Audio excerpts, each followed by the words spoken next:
Therefore, a good cable has four key criteria of quality. 1. The purity of the conductor, whether it be copper or aluminum. This should always be 99.95% pure. 2. The cross section of the conducting wire. It should be as stated. 3. Quality and thickness of insulation, which determines safety. Again, it should be as stated in the IEC standards or exceed them. 4. Length of the cable. It should be the correct length as specified. At Cable, we test the cables at every stage of manufacture, from the raw material to the finished product. The process also contains safeguards to ensure perfect quality each time and every time for every single product.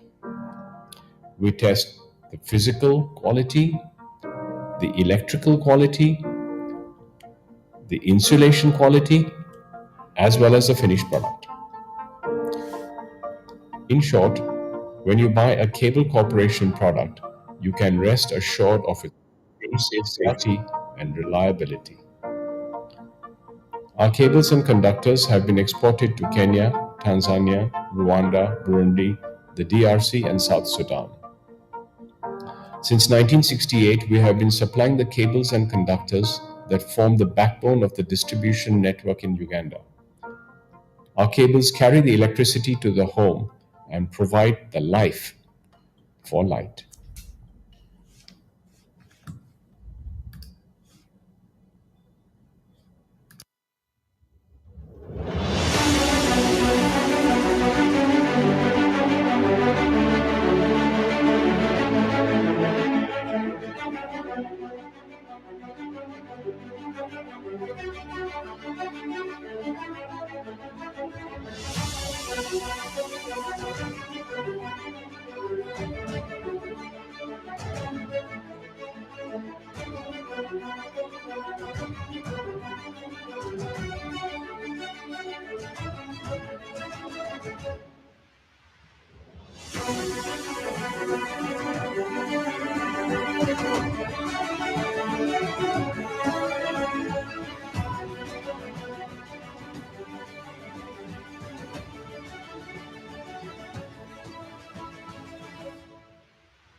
It's 3 p.m.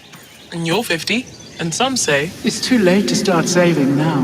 but the truth is, It's never too late. every rand saved is a rand earned.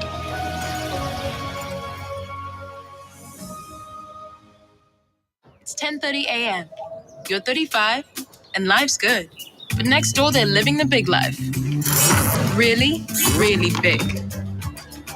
But so is their debt.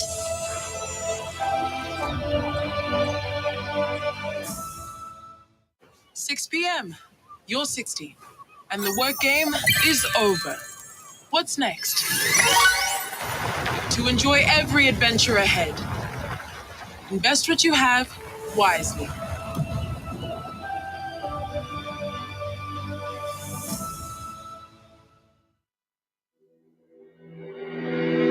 In the heart of Uganda is a story of power, transformation, and a vision that shines brighter than ever before. The Uganda Electricity Generation Company Limited, UEGCL, is wholly owned by the government of Uganda. Its mandate is to establish, acquire, maintain, and operate electricity generation facilities and promote research and involvement in the electricity generation sector while running the company on sound business principles. UEGCL, generating for generations.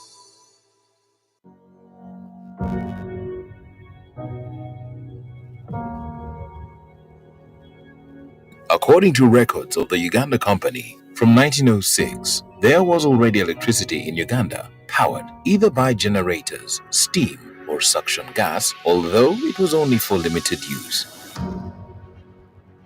The limited use was expanded with the introduction of thermal electricity around 1915, and finally, in 1954, the first hydropower plant was commissioned at the Owen Falls Dam in Jinja. The commissioning of the 180 megawatt Owen Falls Dam triggered a transformation of the country's nascent sector that in the early 2000s went through sweeping reforms that have placed Uganda's electricity sector at the highest ranking on the African continent. Today, Uganda boasts over 1,365.2 megawatt installed generation capacity from a mix of renewable energy technologies, including hydro, grid-connected solar, cogeneration, and thermal. What began as a plan to construct a single dam to support the growing economic activity in the country has now transformed into a robust, self-sufficient electricity supply industry with huge investment potential in the entire value chain of generation, transmission, and distribution of electricity. The reforms brought about increased generation and also transmission and distribution. But the reforms also brought technology transfer because we have trained our own staff. At the time of unbundling, we were talking about only 3 generation plants. But now, as we speak today, we have grown to 41 generation plants. We have seen increase in generation capacity in 2000 from a mere 280 megawatts to now 1,365.2 megawatts. Owing to huge public and private investments in the electricity sector over the 2-decade period after the reforms, Uganda is currently home to some mind-blowing electricity infrastructure, such as large hydro plants, tunneled power plants, solar plants, harnessing the advantage of being located along the equator, and mini hydro plants from rivers that contour the Rwenzori and Elgon regions. Commissioned in 2012, at the peak of an energy crisis occasioned by fast-growing demand for electricity and limited generation, the 250 megawatt Bujagali hydropower plant was the first largest privately owned hydroelectric energy source, not just in Uganda, but also in the East African region. Situated across the Victoria Nile, Bujagali harnesses the energy of its namesake, the Bujagali Falls in Uganda. Back in 2004, there was a shortage of electricity, shortage of generation. We were operating with up to 12 hours rolling blackouts in Kampala every day. So the government at that stage decided to go to international tender for the construction of the Bujagali project. In 2019, the country also welcomed the 183 megawatt Isimba hydropower plant, the first major power project to be built under public and private financing arrangements. Located 4 kilometers downstream of Simba Falls on the River Nile and approximately 50 kilometers downstream of the source of the Nile, Isimba is currently the second largest fully operational plant in Uganda. Uganda's electricity is now welcoming on board a new hydropower architectural marvel in the 600 megawatt Karuma underground plant. Not only is Karuma a boost to the country's energy portfolio, but it is also a stunning tourist attraction for both local and international tourists. Benefiting from the rapid development of photovoltaic technology, solar energy generation as an important component of the renewable energy mix has been witnessing an exponential increase across the globe for the past decade. Uganda's solar profile consists of 5 grid-connected solar photovoltaic plants with a combined capacity of 60 megawatts. 2 other smaller capacities serve in the Kalangala and Lolwe Islands, and a number of off-grid projects in the pipeline, expected to accelerate access to electricity in rural areas. All the energy generated is transmitted by a transmission grid stretching 3,386 kilometers and high-voltage substations that include the 60 MVA 132 33 kV Nkenda substation, located in western Uganda. Nkenda substation is central for evacuating several power plants located in the Rwenzori sub-region and supports the heavy mining and agricultural activity in the region. This substation will also be the point of interconnection with the Democratic Republic of Congo. The 100 MVA 132 33 kV Tororo substation serves the far east and northern regions of Uganda and is the point of interconnection with Kenya. It evacuates the 10 megawatt Tororo Solar North plant and 10 megawatt Tororo Solar PV plant. This substation serves mainly industrial loads in the eastern region, including 3 cement factories.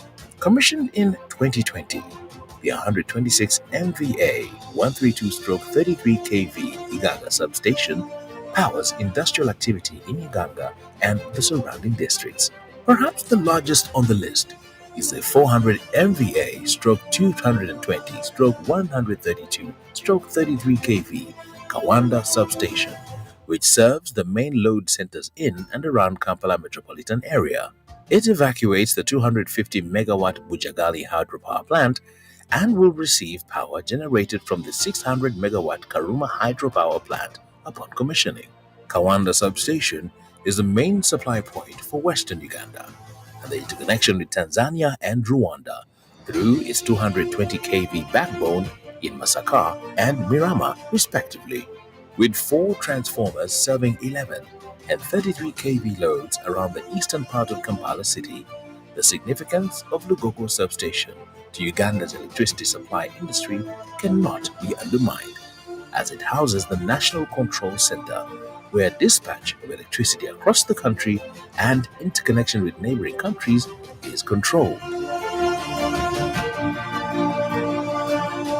The distribution segment comprises of 80 distribution substations across the country, which supports the delivery of quality supply to the different categories of consumers, ranging from domestic to extra-large industrial. Among these substations is the 28 MVA 33/11 kV Moniko substation, which not only supports the industrial load in Ugazi, but also evacuates the 26 megawatt cogeneration plant operated by Sugar Corporation of Uganda Limited, SCAL. Whereas Uganda's electricity distribution segment is run by 8 licenses, Umeme Limited, one of Africa's most benchmarked power distribution companies, operates 95% of the network. We've actually made the sector financially viable and weaned it off from government subsidies. Losses have reduced from 38%, now we are talking 16.7%. Bill collections has gone up. Now we are running at an average of 99% over the last 10 years. Our customers are now used to a continuous supply. And that goes a long way to speak to the improvement in the quality and reliability of supply. Now we are no longer talking about outages, we are talking about surges, blinks. We are moving towards middle income. We are seeing total social transformation by giving this service. Now we are talking about nearly 2 million households connected to the grid. But also we have done so well in creating an enabling environment for off-grids, mini-grids, solar home systems, to the extent that now 38% of our access to green energy is through those technologies. Right now, we can use the household equipment that we need, that we have, that we can afford. So when you look at the journey over the last 17 years, it has been really very fast-paced. We've readied the platform for takeoff. We promise that we shall continue to deliver our mandate as Electricity Regulatory Authority. Has been a journey of a lot of focus and sacrifice from all of us to be able to build the electricity supply industry sector that the globe now is admiring.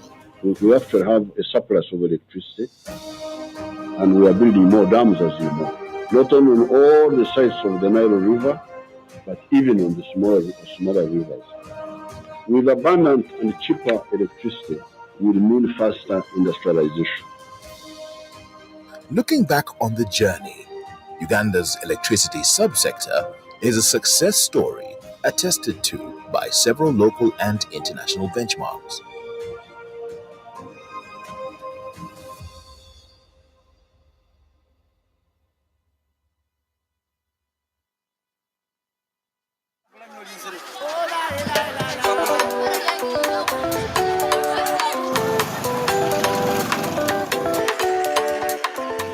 "2024 is a unique year for the German Development Cooperation in Uganda, as Germany and Uganda celebrated 60 years of partnership following the signing of the bilateral agreement in 1964. Since then, Germany and Uganda have worked hand in hand to uplift communities and enhance development in various sectors and regions across the country. Germany's bilateral development cooperation is implemented through two state-owned implementing agencies, that is GIZ, which focuses on technical cooperation, and KfW, which focuses on financial cooperation. Our main thrust of how we work together with our partners, the ministries, the civil society, is that we have advisors who are sitting at the heart of those institutions and organizations. Our approach it's a multi-level approach. We support Uganda on a policy level, say maybe the local economic development strategy with the Ministry of Local Government. And if it doesn't make a difference to people up there, it's no use. How we work, it's not that we are sending expertise. It's not that we are sending technical advisors, for instance, to implement a program together with the government and partners. So we depend between the German government and the government of Uganda that they agree upon focal areas of cooperation. And then basically we partner with partners in the Ugandan government to implement programs. We provide the financing for a project and also expertise together with our partners so that we can make projects work. Working in a health setting where there is no power, it has a number of challenges. For example, having mothers delivered at night. Having power within the facility, as has been availed to us by GIZ through solar. This has helped this facility in that this facility got its first permanent building because of the availability of power. And about over 9 facilities in Rhino Camp settlement transfer their patients here for management. With this, we have saved so many lives. With the training that GIZ gave us, they taught us on climate smart agriculture. They support us with these various seeds like peanuts, onions, cassava cutting. So all of us are engaged, and those are the major sources that we get money to save, and we also borrow money to do business in our various villages where we came from. Previously, the refugees have not been involved in the developments that are happening at the district level or the sub-county. Generally, they were doing their work in isolation with the leadership of the district. But from the dialogue meetings we've had, it provided an opportunity for the host community and the refugees to air out their challenges that they are facing in the community that are related to service delivery. Maybe challenges that are of water, maybe challenges of roads, education, and health. They're able to talk about this, and in the dialogues, of course, we bring the leaders, the duty bearers, to make responses to those issues. Kulika Uganda has been getting support from BMZ to implement skills development projects. One of the key aspects that we have narrowed down to is what we call the creative capacity building. This is an approach where community members come together, find a problem, and then they develop a solution to it.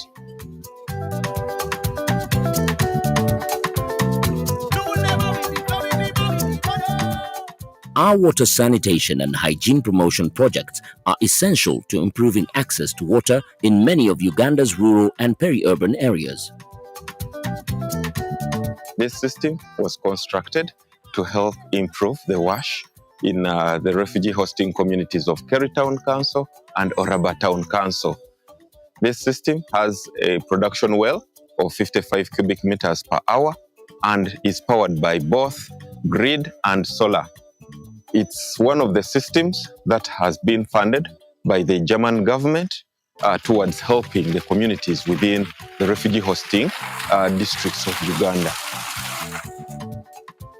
Through these programs, we help refugees and host communities build resilience against climate change and food insecurity. As a result, many farmers are now reporting increased incomes. These interventions target both households and public institutions, including schools and health centers. As we celebrate these 60 years of German-Ugandan cooperation, we reflect on the profound impact our partnership has made. Together, we have uplifted communities, enhanced resilience, and created pathways to opportunity. I would like to encourage the youth of Uganda to actively participate in shaping the country and shaping the future.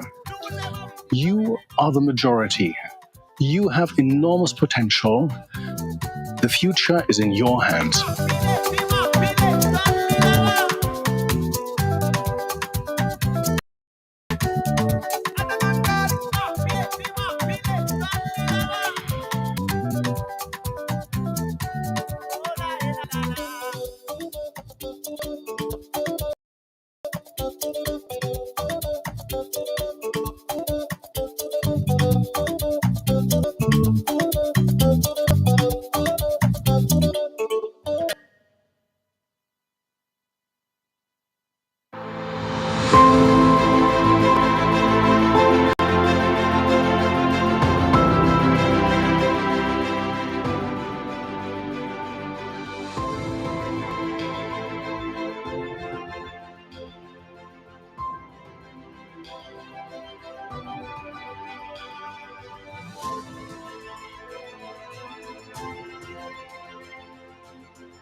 Good morning, ladies and gentlemen. Welcome to day 3 of the Africa Electricity Symposium. We are happy to host you again for another day of engagements. Thank you so much for day 1 and day 2. Thank you for being persistent. Thank you for loving knowledge, loving discussion. We're honored to have you persistently present as we continue to explore the future of our society. Yesterday, let me just do a check. How many of us were team political will? They have since lost the morale. Okay. Team technology. I'm told they used technology to rig the election yesterday. But I also want to congratulate you on a very spirited debate. Somebody was saying that it should have been given a little more time and the audience given time to participate as well. Maybe Oscar was wise, would have ended up closing at 8 p.m. So Oscar was wise to close at the time that he closed. So I would like us to get started. I just want to try to check if we have our sponsors in the house, especially Sanlam and Cable Corporation. Let me see your hands if you are in the house. I apologize that yesterday we didn't give them time to speak. They will have to speak to us today. Otherwise, we're risking our sponsorship for the next occasion. Do we have Sanlam in the house? If somebody sees them out there in the compound, invite them to the tent. We need to hear them out. Why don't we say an opening prayer and then we can get started? I will pray. Lord in heaven, we thank you for yet another beautiful day. Thank you, Lord, for giving us the energy and the strength to be around. Thank you for the beautiful and insightful conversations that have been happening here. We commit the day today in your hands and ask that you continue to give us insight, understanding, and exchange of knowledge even as we continue to discuss. I pray all this in Christ Jesus our Lord. Amen. Thank you. I am going to invite a panel. We are starting with a panel discussion on the future of Uganda's subsector, generation to distribution, generation, transmission, and distribution.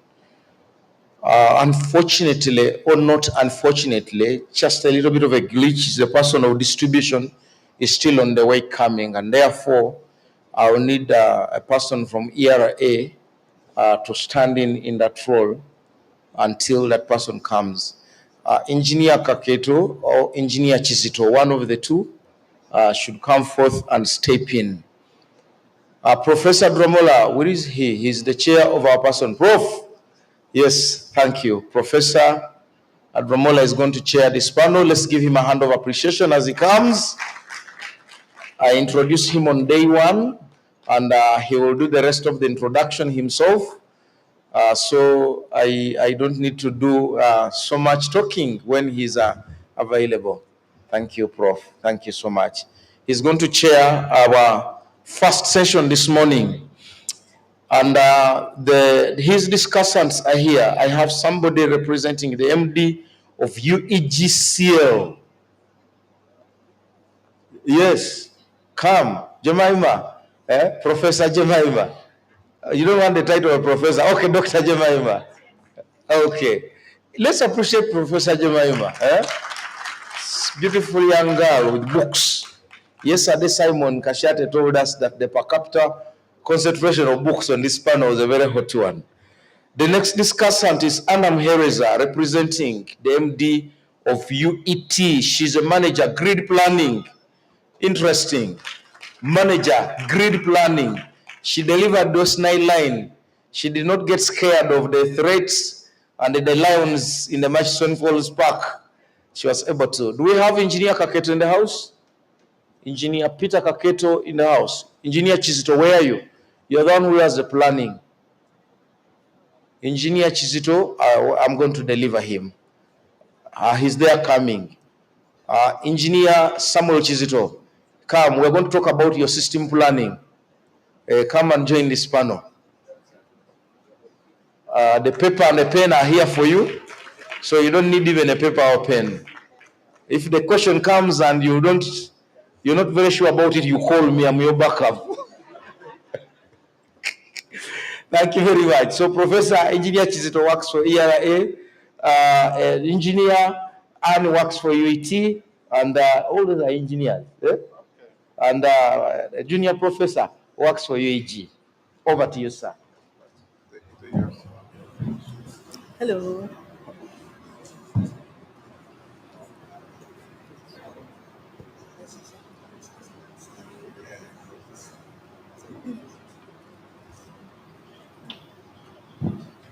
So good morning, everybody, and welcome to the table.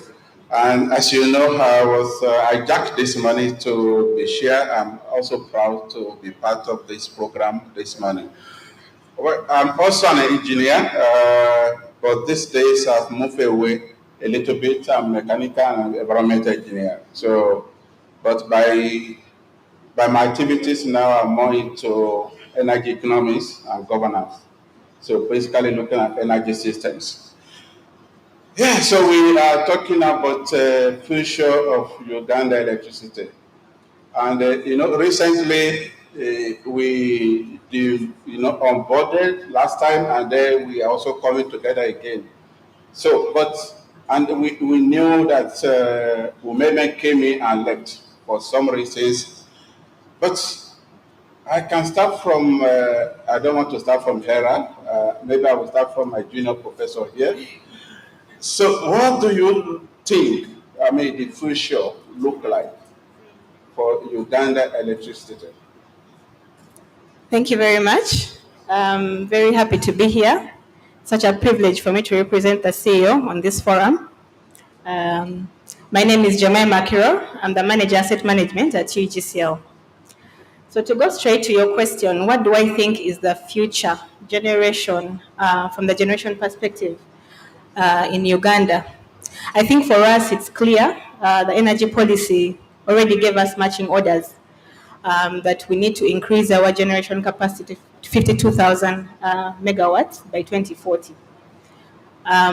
There are steps made towards that. And so from the generation perspective, being at 2,000, we still have a very long way to go to hit that target. And as the years move closer, we are working, trying our best to hit those targets.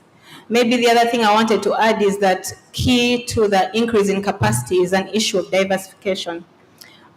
We had in the previous talks on the previous panels that Uganda is one of those countries that has almost 80 to 90% of its electricity coming from renewable sources. And so renewable bit is not a problem for us.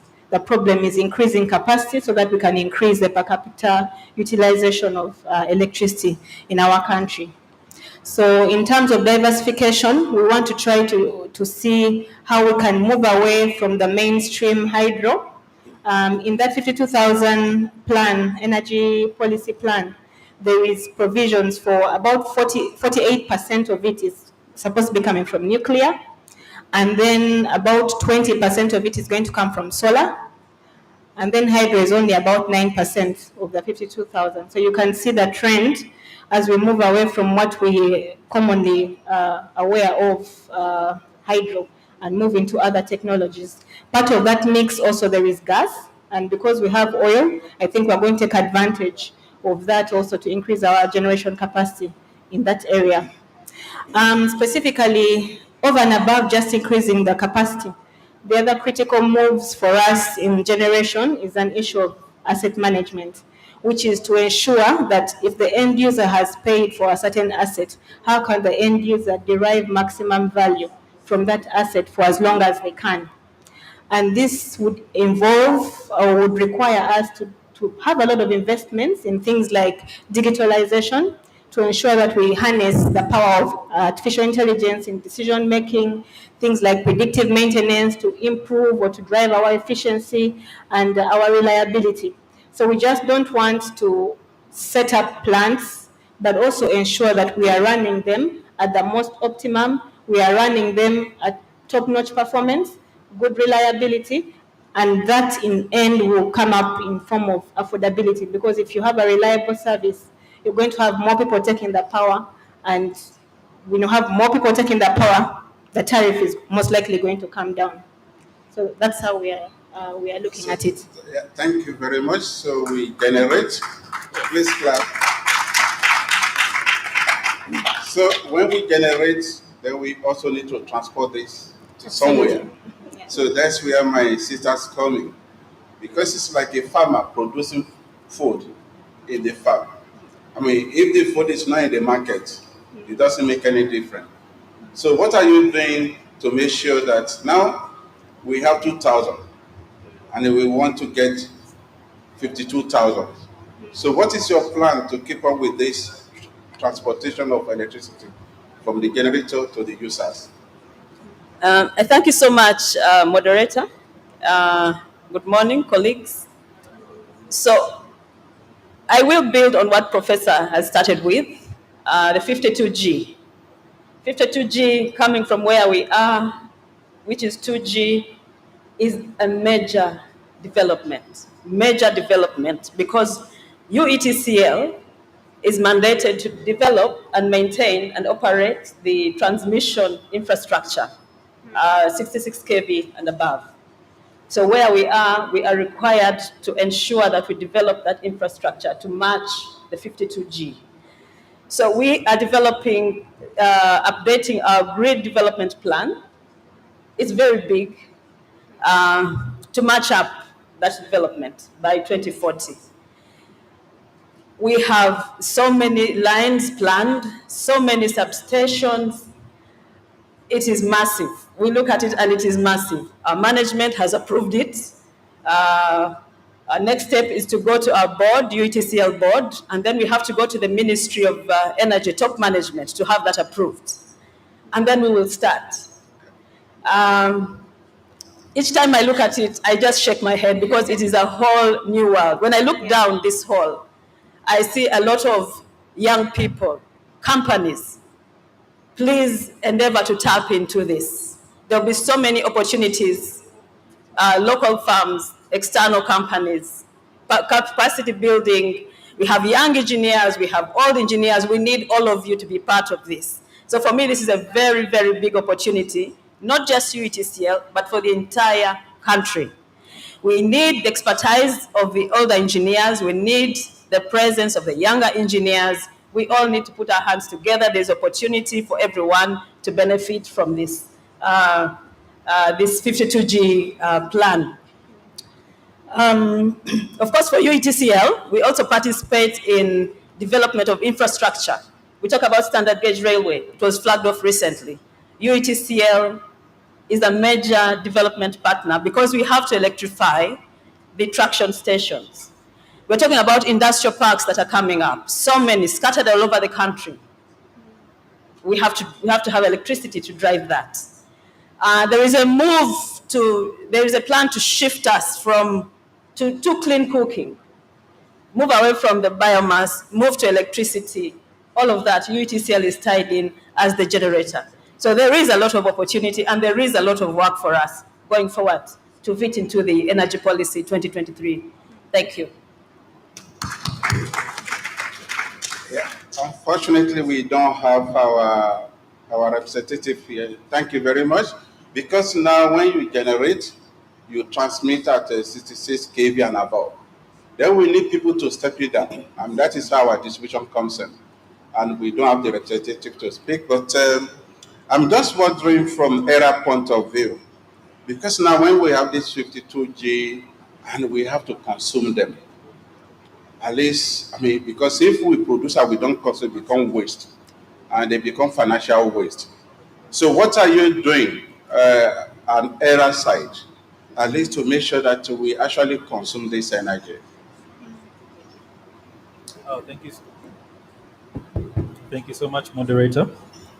I would like to build on what has been mentioned earlier. The 52 gigawatts is a figure that we arrived at through guidance of His Excellency the President. And we have been working with the team of UETCL, UEGCL. The entire sector has been working on a document that is going to give a roadmap on how we're going to arrive at this. And part of the key assumptions that are considered in this are the demand assumptions. So a number of industries are planning to set up, okay, that's better. A number of industries are planning to set up in the areas across the country, and an effort has been taken to just capture all that information. And on that side of planning, we have taken efforts to ensure that we have all this captured in the different plans, and we see how to grow this demand. Now, on the regulatory side, we have a number of initiatives that are meant to encourage demand. We have initiatives such as the rebate policy. This is where we encourage private investment through rebating customers. So you put forward your investment and then you recover it in 3 years. Some of these initiatives have been around for a while, but as we move forward to this 52 gigawatt vision, we shall scale them up and we shall have some more innovations in line with this. In addition to this, I think Mr. Tariff, who was here yesterday, he talked about the different tariff structures. We're continuously innovating with regards to the tariff structures because we see that there's a need, and we see that there's a need to grow demand in the different facets. We've seen in mini grids, there's an issue of productive use, so even there's some need for innovation. So we've introduced a number of tariffs. More recently, there's a value addition tariff, which is meant to increase and to encourage demand to rise up from the different consumer categories. I can also mention that we also monitor the different trends of new technologies such as electric vehicles, such as green hydrogen, and we're trying to leverage on some of these, and we see how best we can structure our sector to take on this demand. So there's a lot going on in the planning space, because also as a regulator, we are part of the planning committees. There's a coordination committee which has all the different players, including the Ministry of Energy, called the Electricity System Planning and Coordination Committee. And as part of this committee, we have actually been reviewing and developing this coordination transmission plan.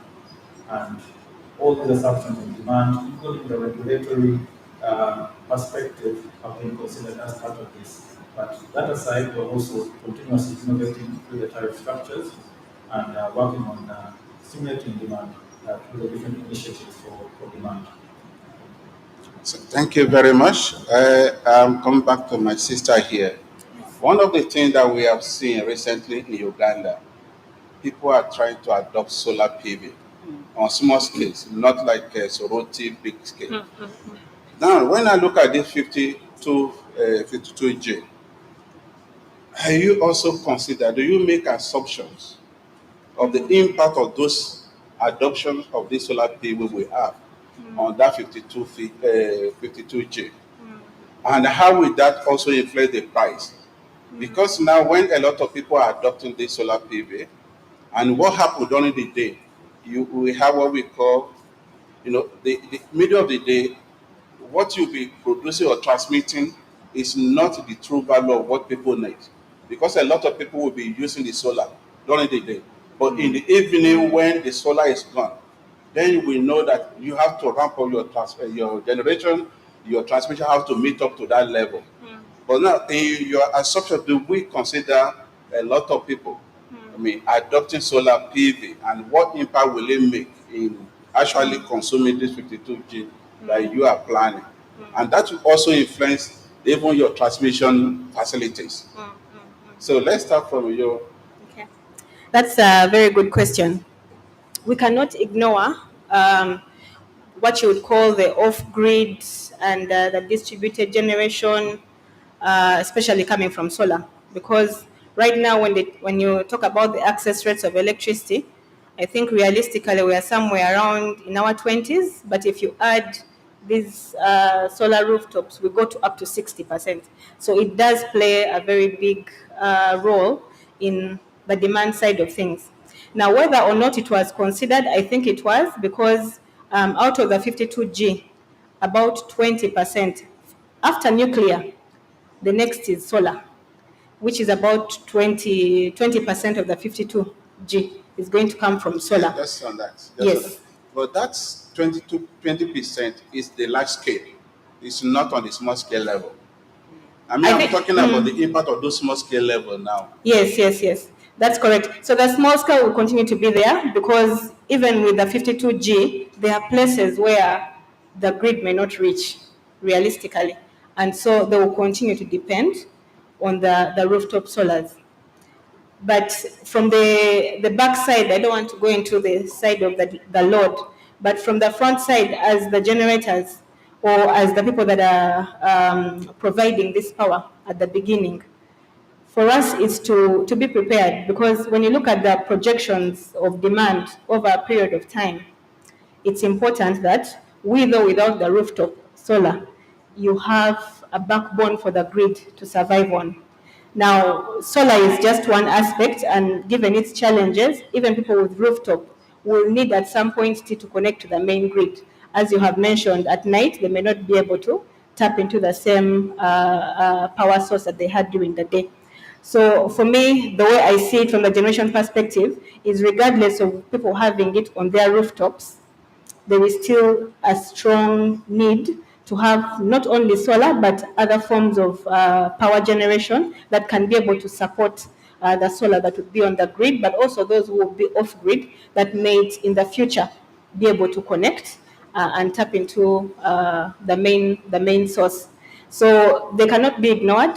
They're a big component. Even right now, like I said, about 40% of the access we have in this country is from such systems, off-grid and mini-grids and isolated systems. So it cannot be ignored. It should be part of the cake, for sure. Yeah. So my sister, so how do you manage that now? Because if you build your infrastructure to take care of this 52G, but like our sister said, 40% of our access is now from all those small scale solar. So are you considering that proportion in your infrastructure development?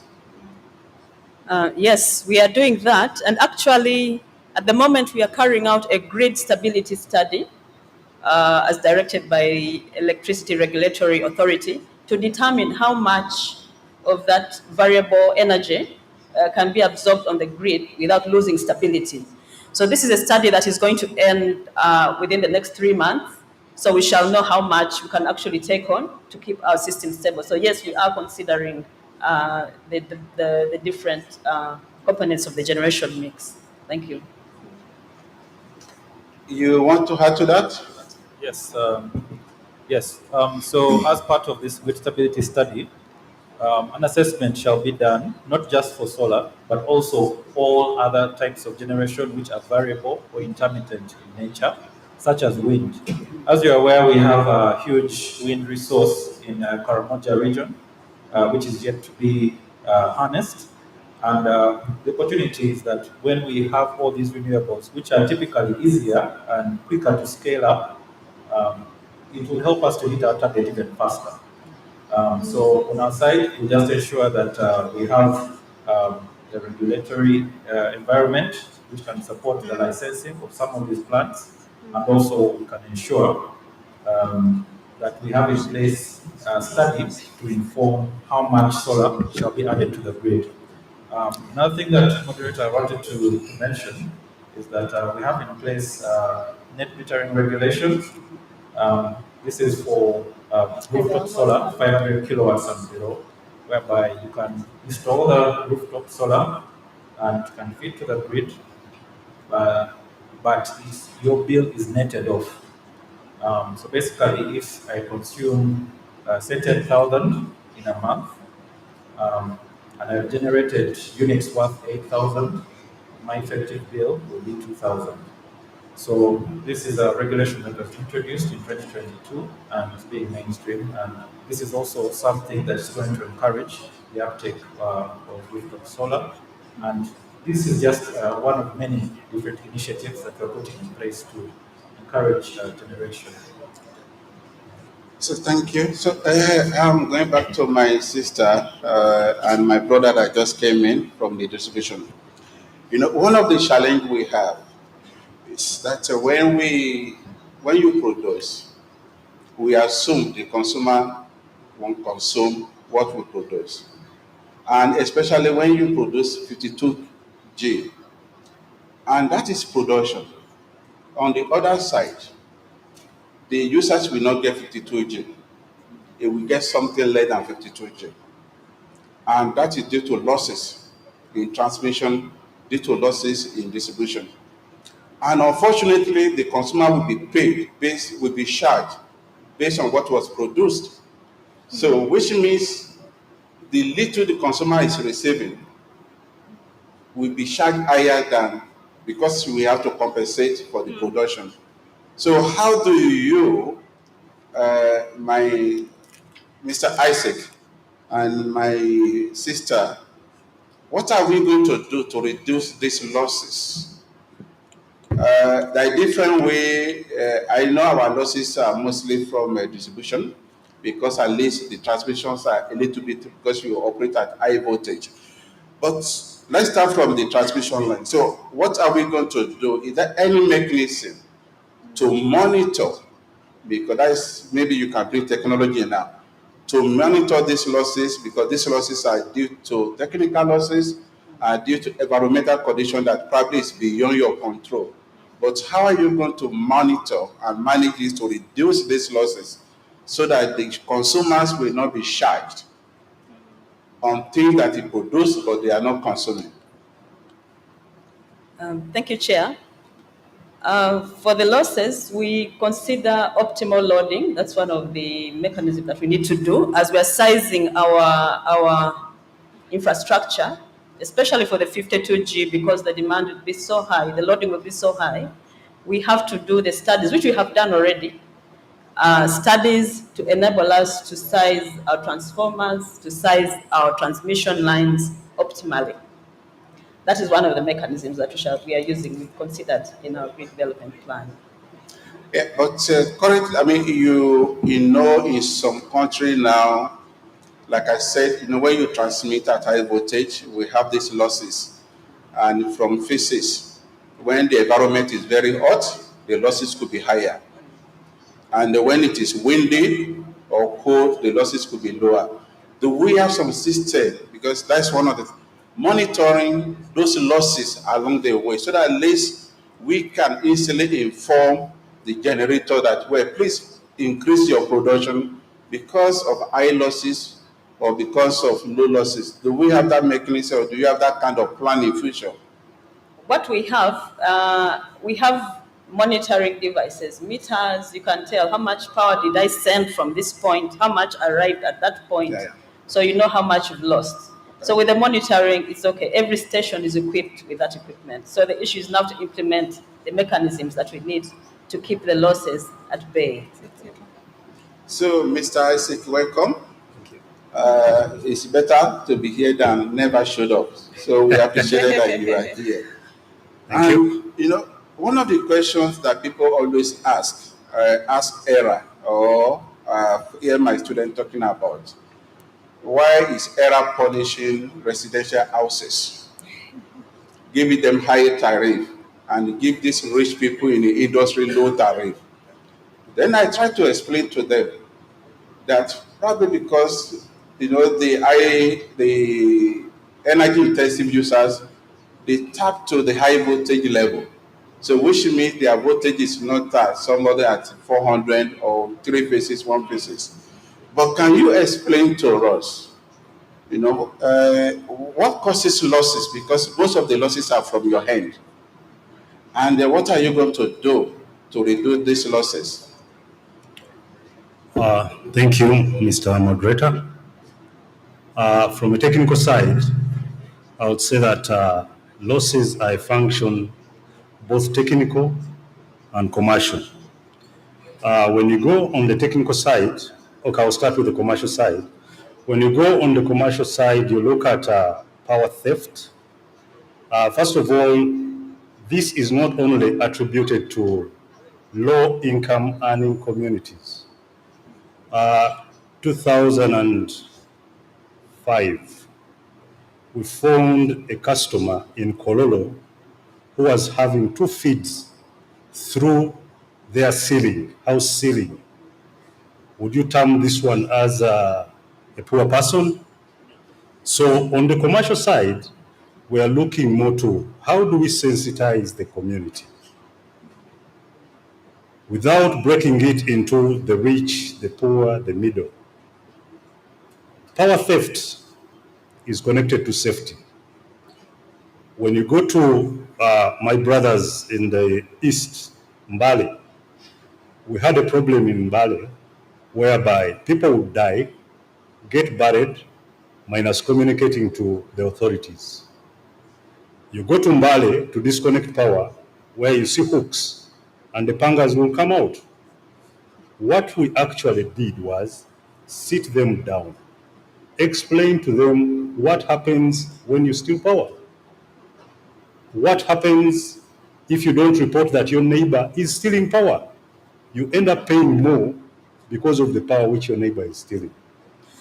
We took on different initiatives which we've carried on even into UEDCL. Wash lines. People are washing their clothes, putting them on wires, but you don't know whether your neighbor actually is stealing power by taking the wire along the roof.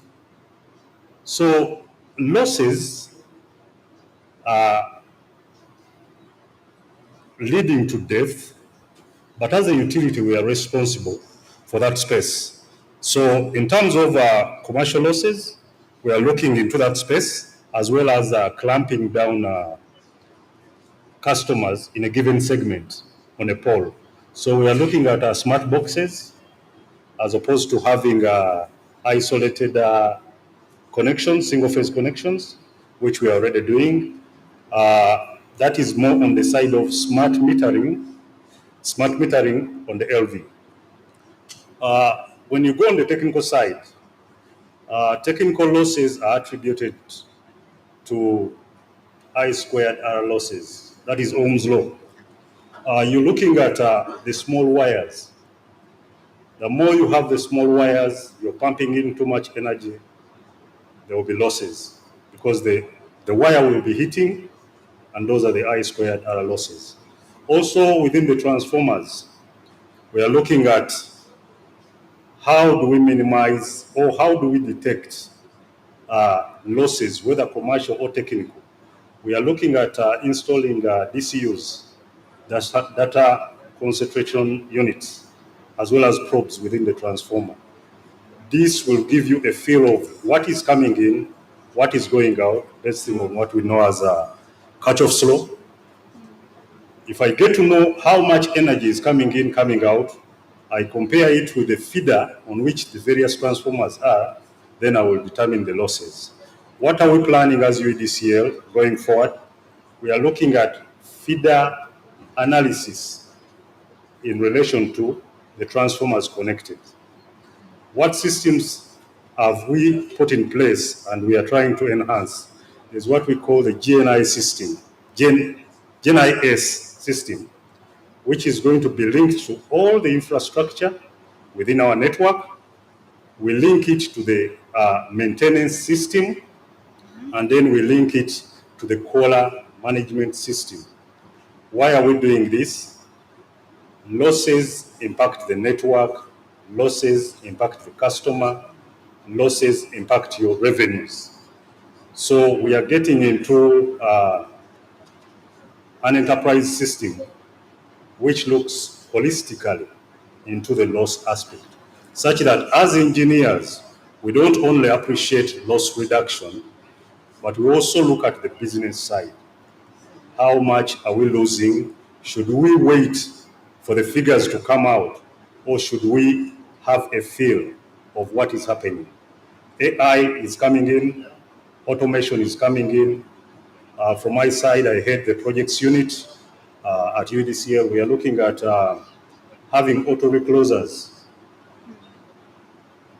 Rural electrification has gone in to build long lines. Those are losses. We have a program with the ministry under World Bank that is connections. As you're connecting people, inherently, you're increasing losses. When you look at my brothers in Kenya, this has happened. But much as we are connecting the customers, what is the utility doing? We are looking at installing smart devices, that is the going towards the smart grid. Auto reclosers, the MABs, motorized air brake switches, and then integrating it with the SCADA. That's what I can say for now. Thank you. Thank you, my brother. So I'm going back to my era brother. And one of the issues, the government policy is to make electricity affordable. Even the government is saying that we want to reduce tariff to as low as 5 cents US dollar per kilowatt. My first question is it really feasible? I'm not talking about politics now. I'm talking about reality on ground. Is it really possible? If the president invites you and says, sincerely, my brother, can you tell me, is this 5 cents possible? What would be your response? Number one. Number two, keep in mind that this set of people here put investment, the generation, transmission, distribution, they need to balance their account. So what do you think should be the minimum tariff that can actually balance the account? Okay, thank you. Those are all very nice questions. The first one being going in front of the president and him asking you about 5 cents. I would say, of course, it's possible. Yeah, so that's the first response I would give. But I know our Director Economic Regulation is here. And he has also continuously talked about how it's important to have viable tariffs and to have a tariff that is cost reflective, especially reflective of the revenue requirement. And it's essential for sustainability. So without a doubt, it's important that your tariff pays for itself. It's important that it's reflective. So artificially reducing the cost to 5 cents, it has to be subject to a study. It has to be subject to an analysis. And this is something that we have continuously grappled about. And I've even taken steps of taking pilot studies. One of the speakers earlier was talking about sandboxing, and it's something that is critical and something that, as I said, as a regulator, we try out some things, and we undertook some studies of the same, the 5 cents, 2 years ago, and were able to get some findings, and well, we saw what we needed to do. Now, the key thing is for a tariff to be lowered sustainably, you also need to ensure that there is a commensurate growth in demand. And that is something that we continuously would want to see. And right now, you can actually get a tariff very close to 5 cents, but it's pegged on your demand. It is pegged on how much you consume. As we speak, we have introduced something of the sort. So in response to your first question, yes, it is possible. It is subject to a study, which we eventually did, and we found a way around it. And we also found a way of encouraging the industrialists to consume to make sure that this 5 cents tariff is actually achievable for a consumer in the code 30 category, I think, as we speak right now. So with regards to the second question, maybe I didn't catch it properly. Well, I guess the second question is if our team here want to balance their account, what's supposed to be the minimum viable tariff if 5 cents is not possible? But you are saying 5 cents is possible. But now I will go back to our generator, just so you can stop here. I will go back to our generator. Yesterday I said, based on the PPA agreement signed by the government of Uganda and some of these power plants, I specifically used Bugali as an example because I saw this information. Bugali signed an agreement with the government of 9.76 cents per unit of electricity. And that's for the generator. And now if we are talking about 5 cents, so who balance the account of Bugali?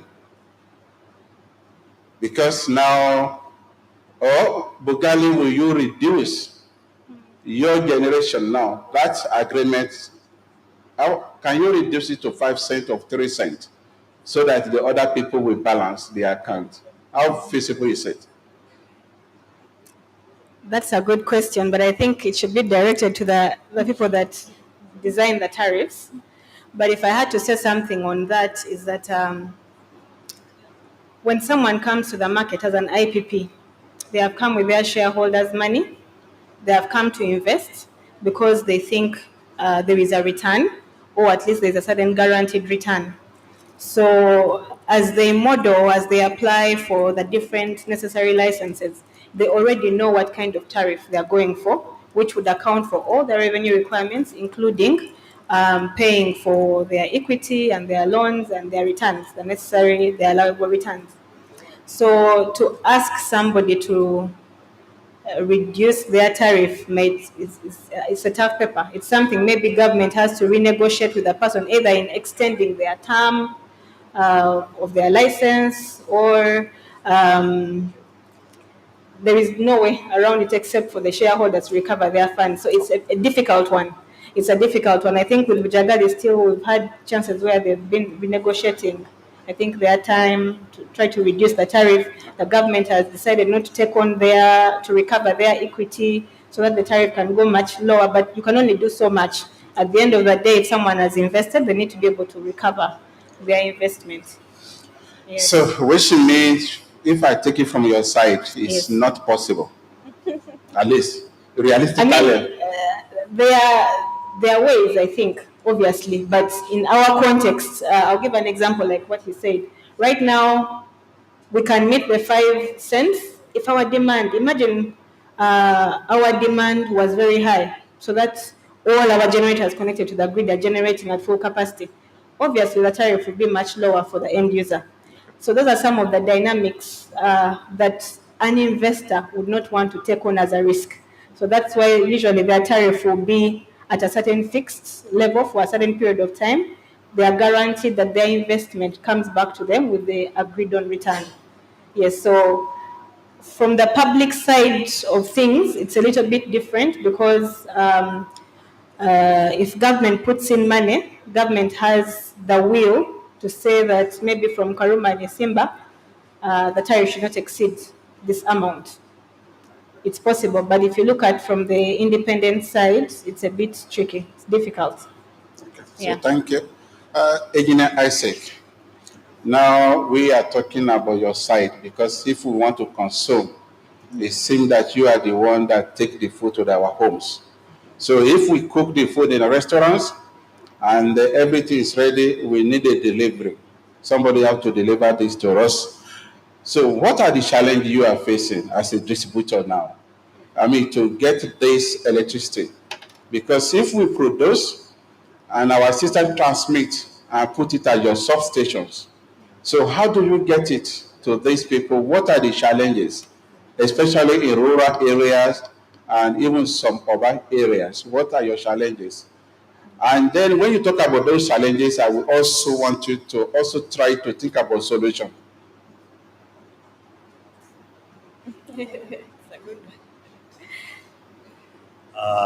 In engineering, not every problem has a solution. So if you can Google, you can Google problems without solutions. Okay. Those ones exist. Okay. But how you respond matters a lot. Okay?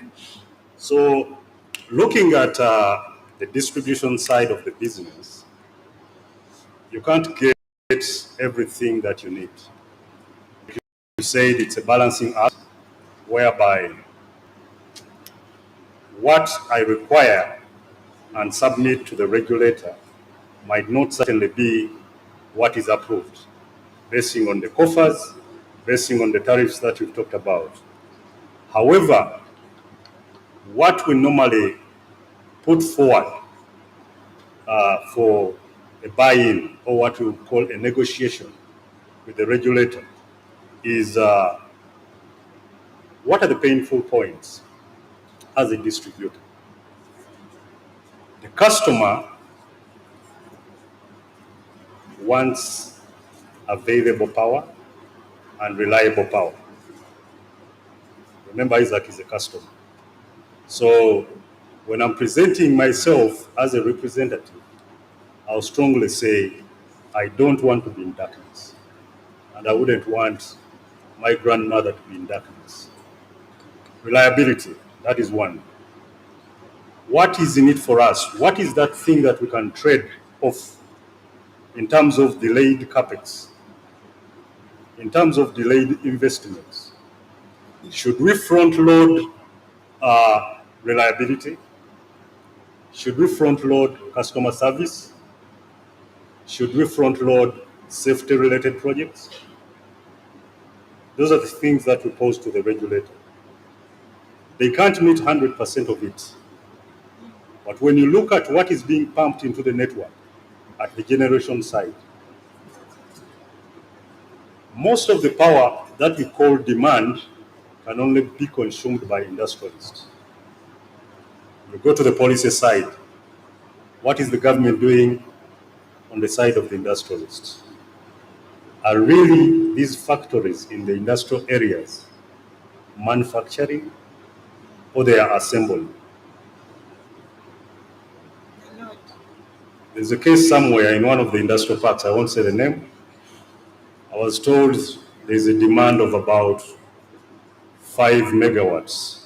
But as they were still working on it, I said, can we provide a 500 kVA transformer?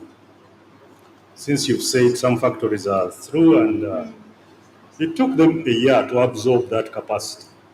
So are we chasing speculation, or we are chasing facts? To the regulator, we request that we look into the different nodes, even as we are approving these kind of investments, to say, do we have visibility on consumption, even for large power consumers? Is it speculation, or it is real commercial and engineering related? When you come to the solutions, well, like I said, to the consumer, they want power. If I go back to the regulator and I say, if I'm to have reliable power, I want to package my projects into smart grid options, okay? So the priority, which is more customer-centered, can only be linked to the grid if we embrace technology. So to my colleagues, the regulators, my bosses, we're yet to come with that proposal. We've already packed it. And I believe, even as we ride on as UEDCL, it's something we shall solve in the short and the long run, basing on the available coffers, but with priority. Thank you. So thank you very much. I will pause here. I want to take some questions from audience before I ask my last questions. Anybody from Honda that have something to ask? Okay, we have 1, 2, 3, 4, and then we'll stop at 4. So number one, please, can you help me with the mic? If not, you can come here.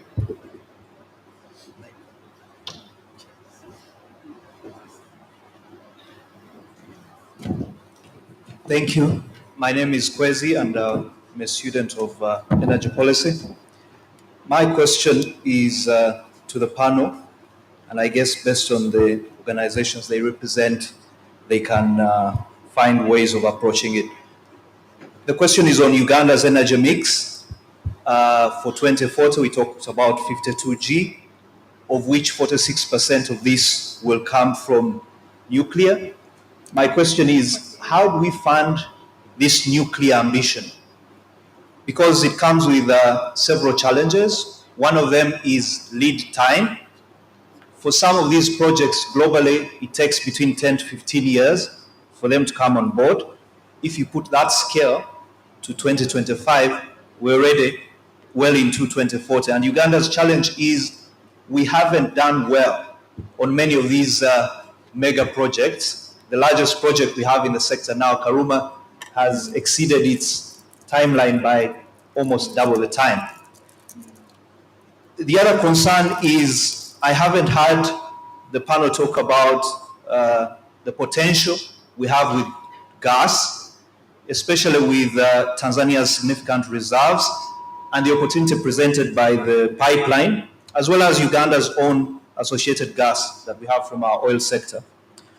Or even coal. I know it's a difficult conversation to have in this particular moment, but if you look at Southeast Asia, Indonesia, India, many of these economies that are growing very fast, and I think that Uganda should be aspiring towards, have not abandoned coal. In fact, countries like Indonesia are investing more in coal today than they were 15 years ago. So why are we not thinking about that? Thank you. So thank you very much. Thank you so much, moderator. Moderator, when we come to meet in these forums, we are given an opportunity to extrapolate more conversations around issues, and at the end of it all, we come up with resolutions for the way forward. Uganda's electricity sector is undergoing significant transition, shifting from Womeme's 20 years concession, and many things are happening. This raises many questions about how Uganda will, or the government will, maintain and expand electricity access to some communities. What is at stake as Uganda's electricity distribution changes hands? Two, what are the potential challenges of the transition? And lastly, three, what is our government doing on the issue of establishing a negotiation team comprising of legal, financial, regulatory, and energy experts to transparently reconcile valuation differences and amicably come up with a solution in terms of negotiation with Umeme, with what is at stake? Thank you. Thank you very much. Yes, please. Thank you so much, presenter. Okay. My name is Chagaba Benz from Ajo University, South Korea. My question goes to EDCL. For the past 5 years, actually that was Umeme, they've been reporting about vandalism, which is leading to commercial losses. I would want to ask, what are the interventions you have to cover that? But I would want to suggest something if it can really be taken. I would want to suggest a framework whereby, for instance, the eastern side, why don't you come with a framework that saying, wherever someone reports an issue of vandalism or anything, be given like an incentive. For instance, a free connection or 5 kilowatt unit free of charge, such that we can cover that and we get away from vandalism. Thank you so much. Thank you, Chair. I'm Robert Wamliman, and my question, Chair, to one of your panelists is to Generations panel.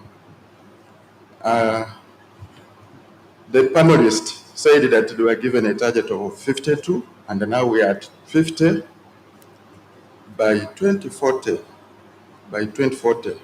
And our consumption of power today is only at 87 kilowatt per capita in Uganda.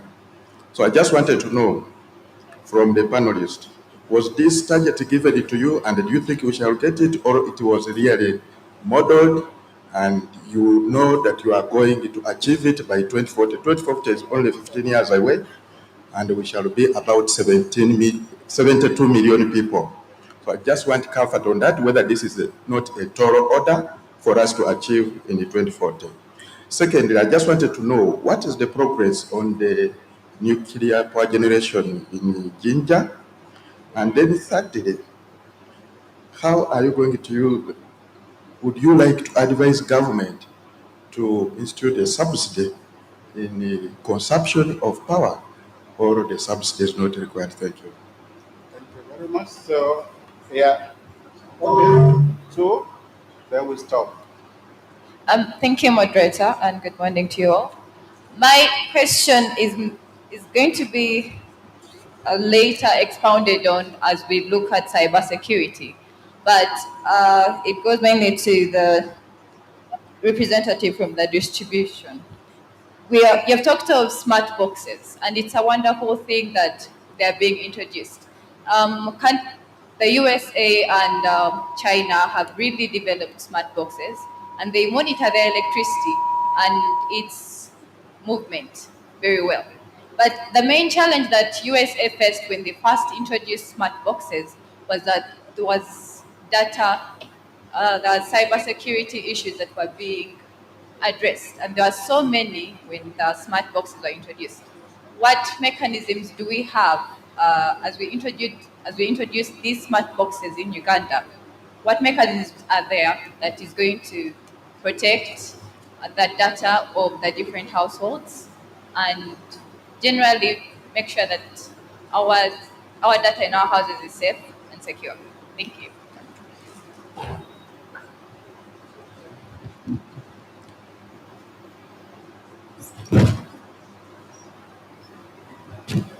Hello, everyone. My question is to the panelists. You talked about AI. You talked about AI, which is a very good idea because literally the world is digitalized. You talked about AI and automation to minimize losses. So something I wanted to ask is, what role does UETCL see for AI and data analytics in the predictive maintenance and system reliability in Uganda's transmission grid? And then something I wanted to hear like a lot was about sustainability and regional integration, which I didn't hear any of the panelists talk about. What I wanted to know is how is the UTCL ensuring an expansion plan like the 52G, which are environmentally sustainable and particularly in the ecological sensitive areas. Thank you. So thank you very much, Ode. So we stop here now. So we ask our panelists to respond. So we start with from my right towards our regulatory. So my sister, Yes. so can we start from you? Okay. Thank you very much. I'll try to take the questions specific to generation. One of them being about the energy mix in Uganda and if achieving that target is possible or not.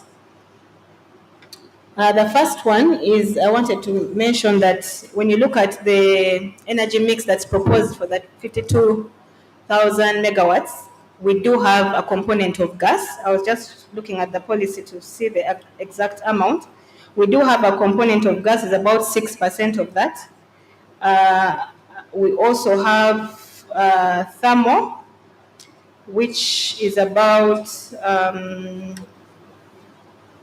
3%. And we also have other resources like green hydrogen, geothermal. I think the energy policy is available. So to answer your question, yes, we're exploring and we'll have to take advantage of the gas that we'll have, especially where the oil is being drilled. And I think in her remarks, the Honorable Minister did mention that very soon they're going to put a power plant and there are policies around no flaring. And so what that means is that you have to have a gas power plant to be able to utilize that excess gas and not flare it. In terms of the delivery time for these projects, no, let me go to the nuclear one. I'm also aware, unfortunately, we don't have a representative from ministry here, but I'm also aware Ministry of Energy has made a lot of progress in the nuclear side of things. I think there is an intention to create a generation company specific for nuclear in this country. And from the energy transition plan, their target is to have, I think, about 2,000, is it 1,000 or 2,000 megawatts from nuclear by, I think it was I can't remember the year, but it's before 2040. And what I know is that they're exploring technologies that take a shorter time to implement, that are modular in nature, and that can be increased. Unfortunately, someone from ministry would have given a better update on that. So in terms of reaching the targets, it's an issue of exploring technologies that would get us further in a shorter time compared to those that take a significantly longer time to implement.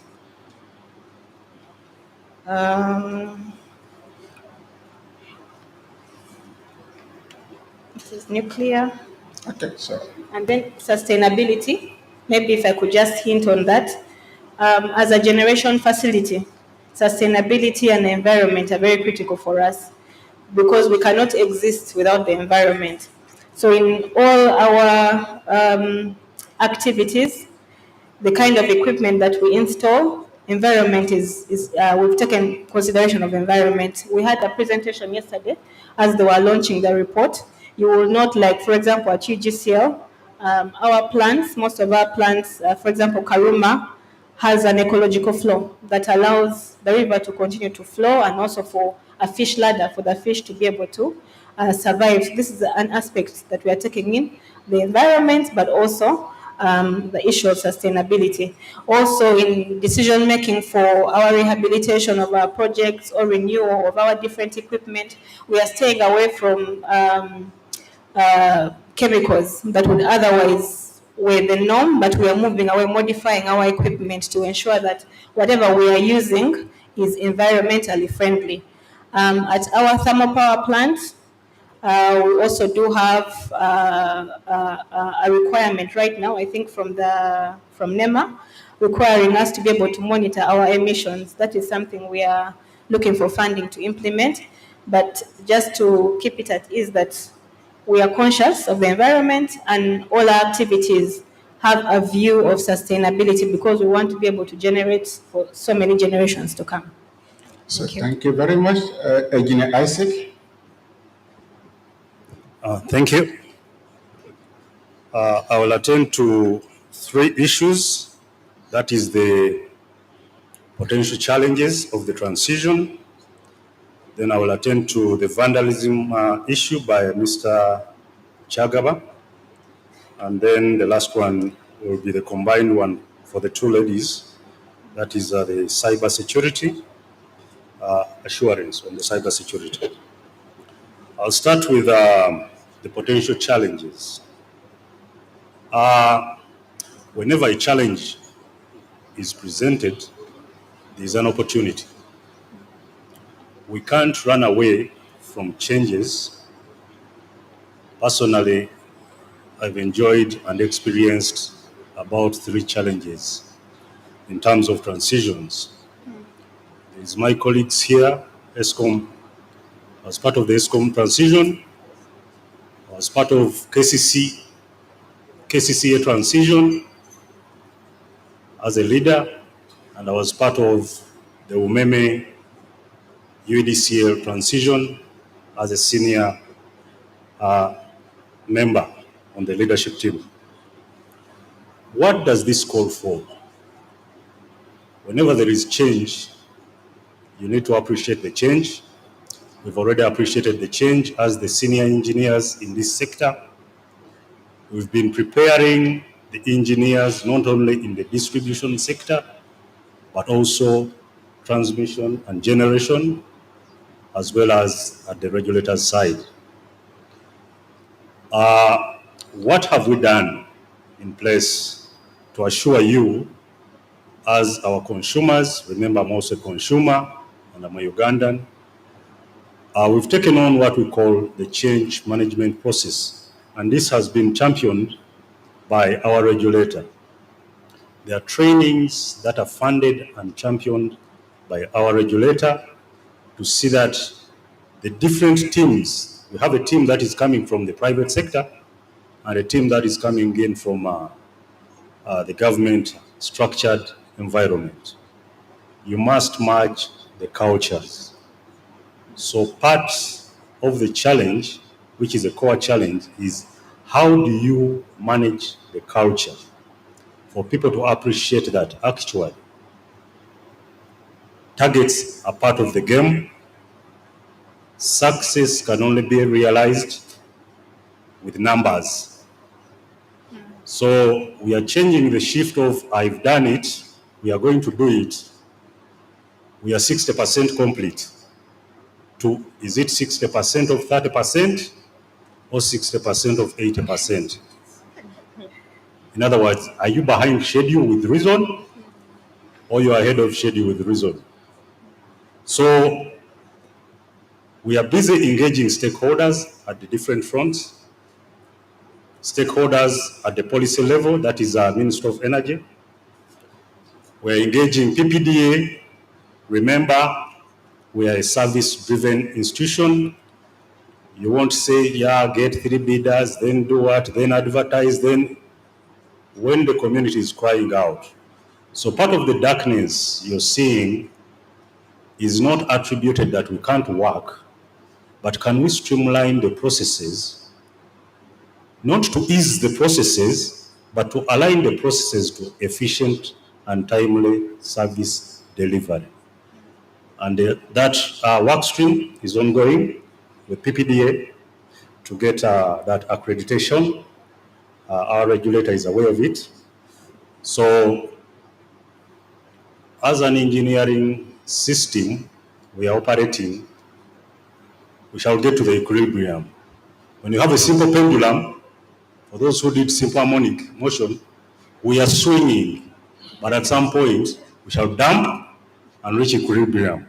So the assurance I'm giving you, sir, is that we've worked on the processes, we've merged the processes from UEDCL and the processes we were using at Umeme to have one process.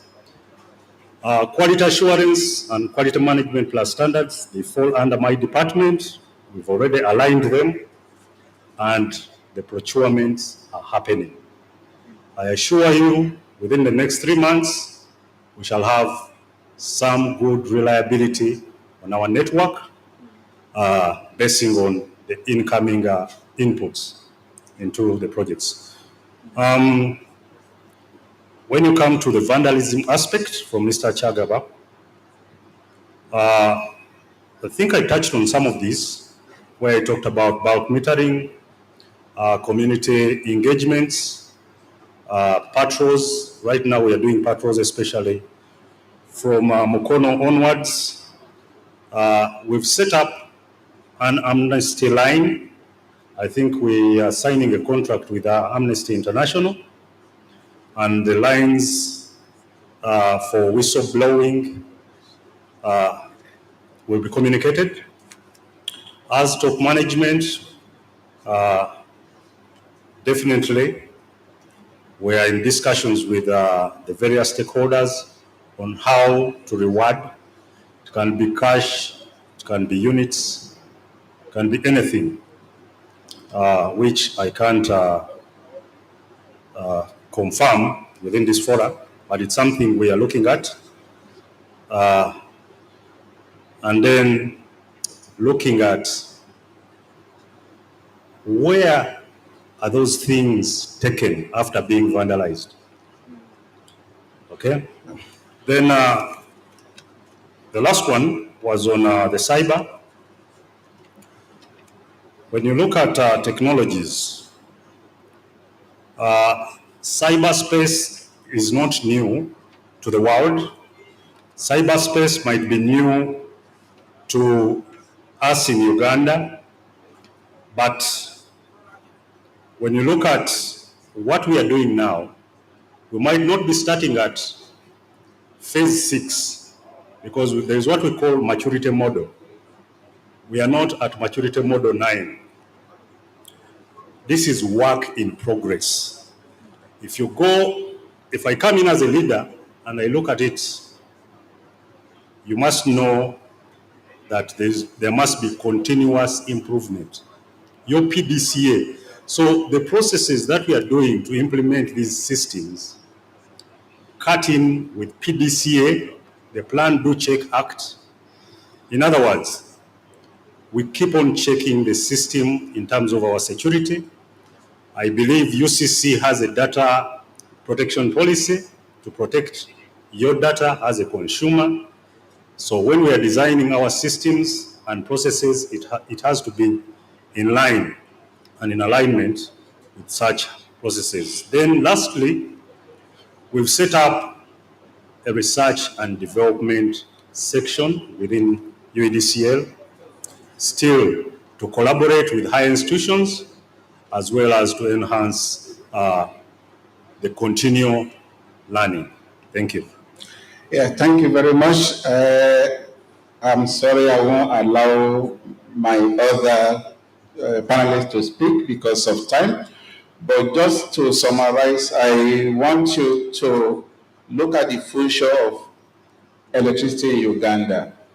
If you have the power maybe tomorrow, for some reasons, because the president has seen you or the minister has seen you, and say, please, can you give me one solution?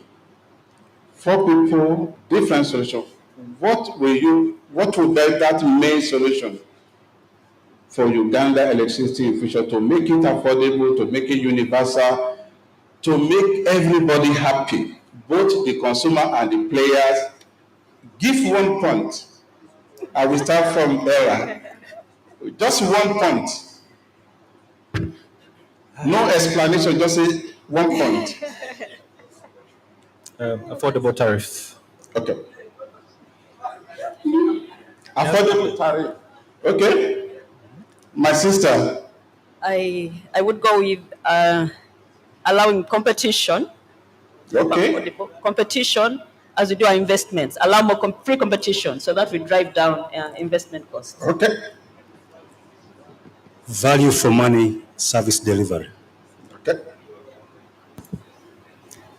Increase in demand. Okay. So thank you very much. We have heard them. We have affordable. We have a free competition. We have a value for money. We also have demand to increase demand. So you have heard that, and for our future, all those 4 points need to work together.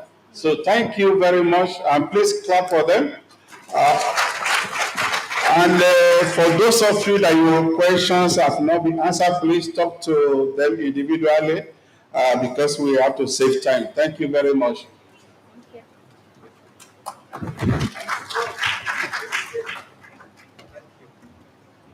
Annie, just stay a minute. And we want to take a group picture. Where are you going? We want to take a group picture here with the moderator. But team gifts, can I have the presents for my discussants and for the moderator? In the meantime, can we just come here for this panel picture? Mr. Chizito, should I lend you a necktie or are you okay? Okay. Let's just get to the... This is team, the future of Uganda's electricity subsector. Isaac, my team of presents or gifts for the discussants, they should be running here before the team goes away. Mr. Photographer, am I in the picture? Okay. I also didn't want to be in the picture because I would be fluker. So just a minute, my bags are coming. I want to accomplish this before you all take to the floor. And ladies and gentlemen, as this panel signs out, we are going to start our presentations. And the next presentation, if you scanned the program and you saw, it's a very good presentation on intelligent grid balancing innovation and cybersecurity in modern power systems. Very interesting topic. Can I see by show of hands, do we have any IT experts here? Let me just see. And if you're an expert in IT, wow, there, a brother from Eritrea, very good. He's the only one. I expected us to raise his hand, but okay. There is somebody there else. And somebody's at the back. Anyone who's an expert in cybersecurity? Let me see hands. This should be your game if you're an expert in cybersecurity. Next time we shall invite them in person. Mr. Chizito. Yes, hand over to each. You are representing the CEO as well. Hand over the present, each of the participants and the moderator.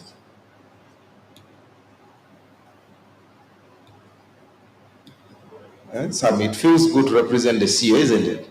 Okay. How about yourself? Okay. So you received one for yourself. Congratulations. Thank you so much. Oh, the gentleman is taking a picture. Just look into the camera. Isaac, you came late, so I will take off one present from your bag. He wants you to flip so that the branding is seen. Meanwhile, the team sounding room, please load the presentation on intelligent grid. Thank you so much. Let's give them a hand of appreciation. Thank you so much for putting up an able discussion. Thank you, every one of you. Thank you, Anne. Thank you, Jemima. Thank you, Sam.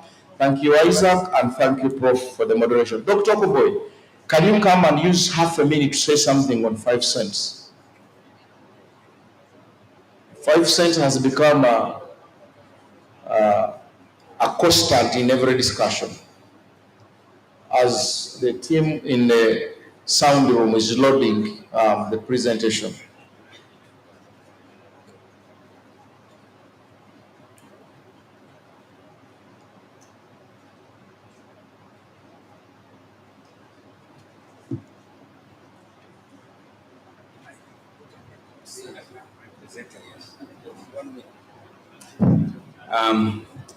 Thank you very much, MC. Ladies and gentlemen, good morning. The issue of 5 cents is something that I want to demystify. This is something that is being talked about all the time. And in West Africa, the tariffs are actually higher for manufacturers. That is the perception in West Africa. In East Africa, the tariffs for manufacturers are the lowest. And what is the reason behind this? Is it the politics? Is it the science?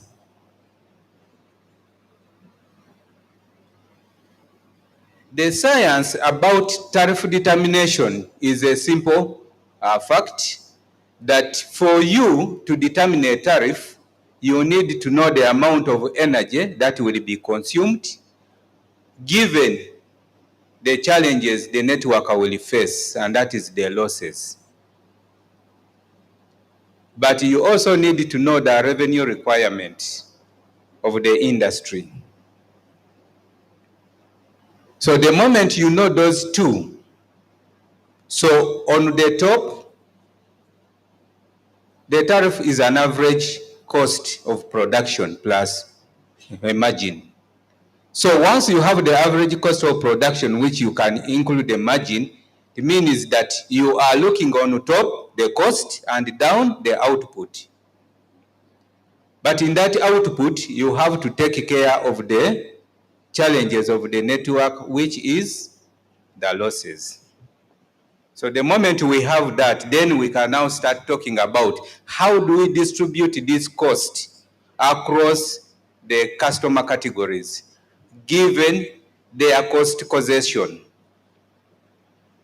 So who impinges more responsibility on the network?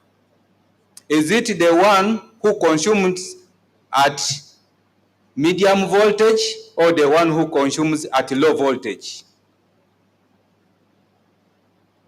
We know that at high voltage in Uganda, the loss is just 3%. It is ranging from 3 to 4%. But at the distribution level, at the lowest voltage, the loss is up to 18, 16, 18, and 20%. So if the power is to be pushed up to the customer at the lowest end, how much energy will be lost along the way? So up to 20% will be lost, but that has to be accounted for since it was produced. And the one who is causing that loss should endure the pain of the tariff. So once you don't put that, now that is science, that is not politics. But once you invert and you give the one who doesn't cause the constraint to the network the highest tariff, you are not doing a service in the tariff methodology of economics. That is politics. So I wanted to clarify that. Then now, coming to the issue of 5 cents, how are we able to achieve that? So the moment you go here with something about that, then you will become our ambassador. The average generation tariff in Uganda now is 60 cents. So you mark that. The average generation tariff in Uganda now is 60 cents.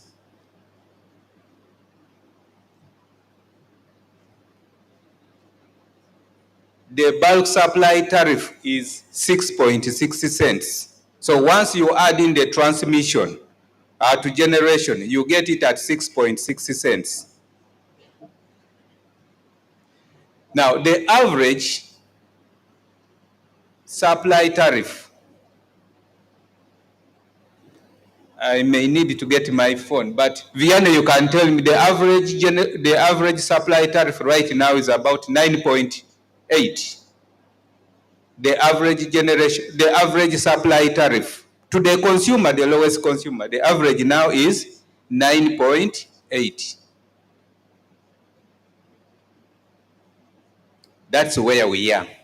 So what does that mean? That we can, as a policy of government, look at the competitiveness of the country.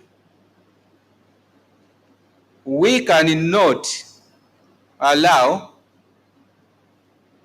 the jobs to go to other countries because we need the competitiveness of our manufacturers to ensure that the jobs remain here.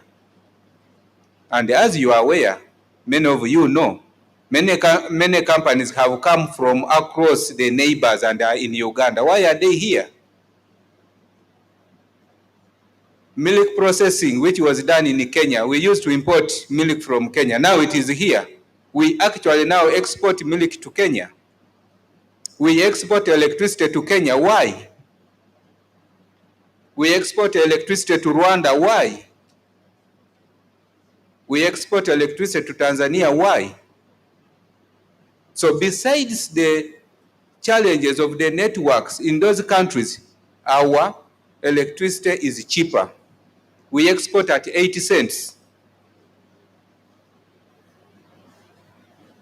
So we can and progressively have the tariff of 5 cents to manufacture. So what have we done? We have prioritized the time when everyone is sleeping at midnight. The tariff is 5 cents. The power is there, no one is using it. Why not prioritize? That is the science. We go ahead and provide it to the level of at shoulder from the very morning up to 6, 5 cents. So on average, the tariff to our manufacturers, the large manufacturers, it is 5.5 cents. And we are progressively providing this better tariff to even other manufacturers. We have recategorized the tariff structure to provide for manufacturers only, such that their priority is taken about and the country becomes competitive in East Africa. This is the policy that we are supporting government, and watch the space. Thank you.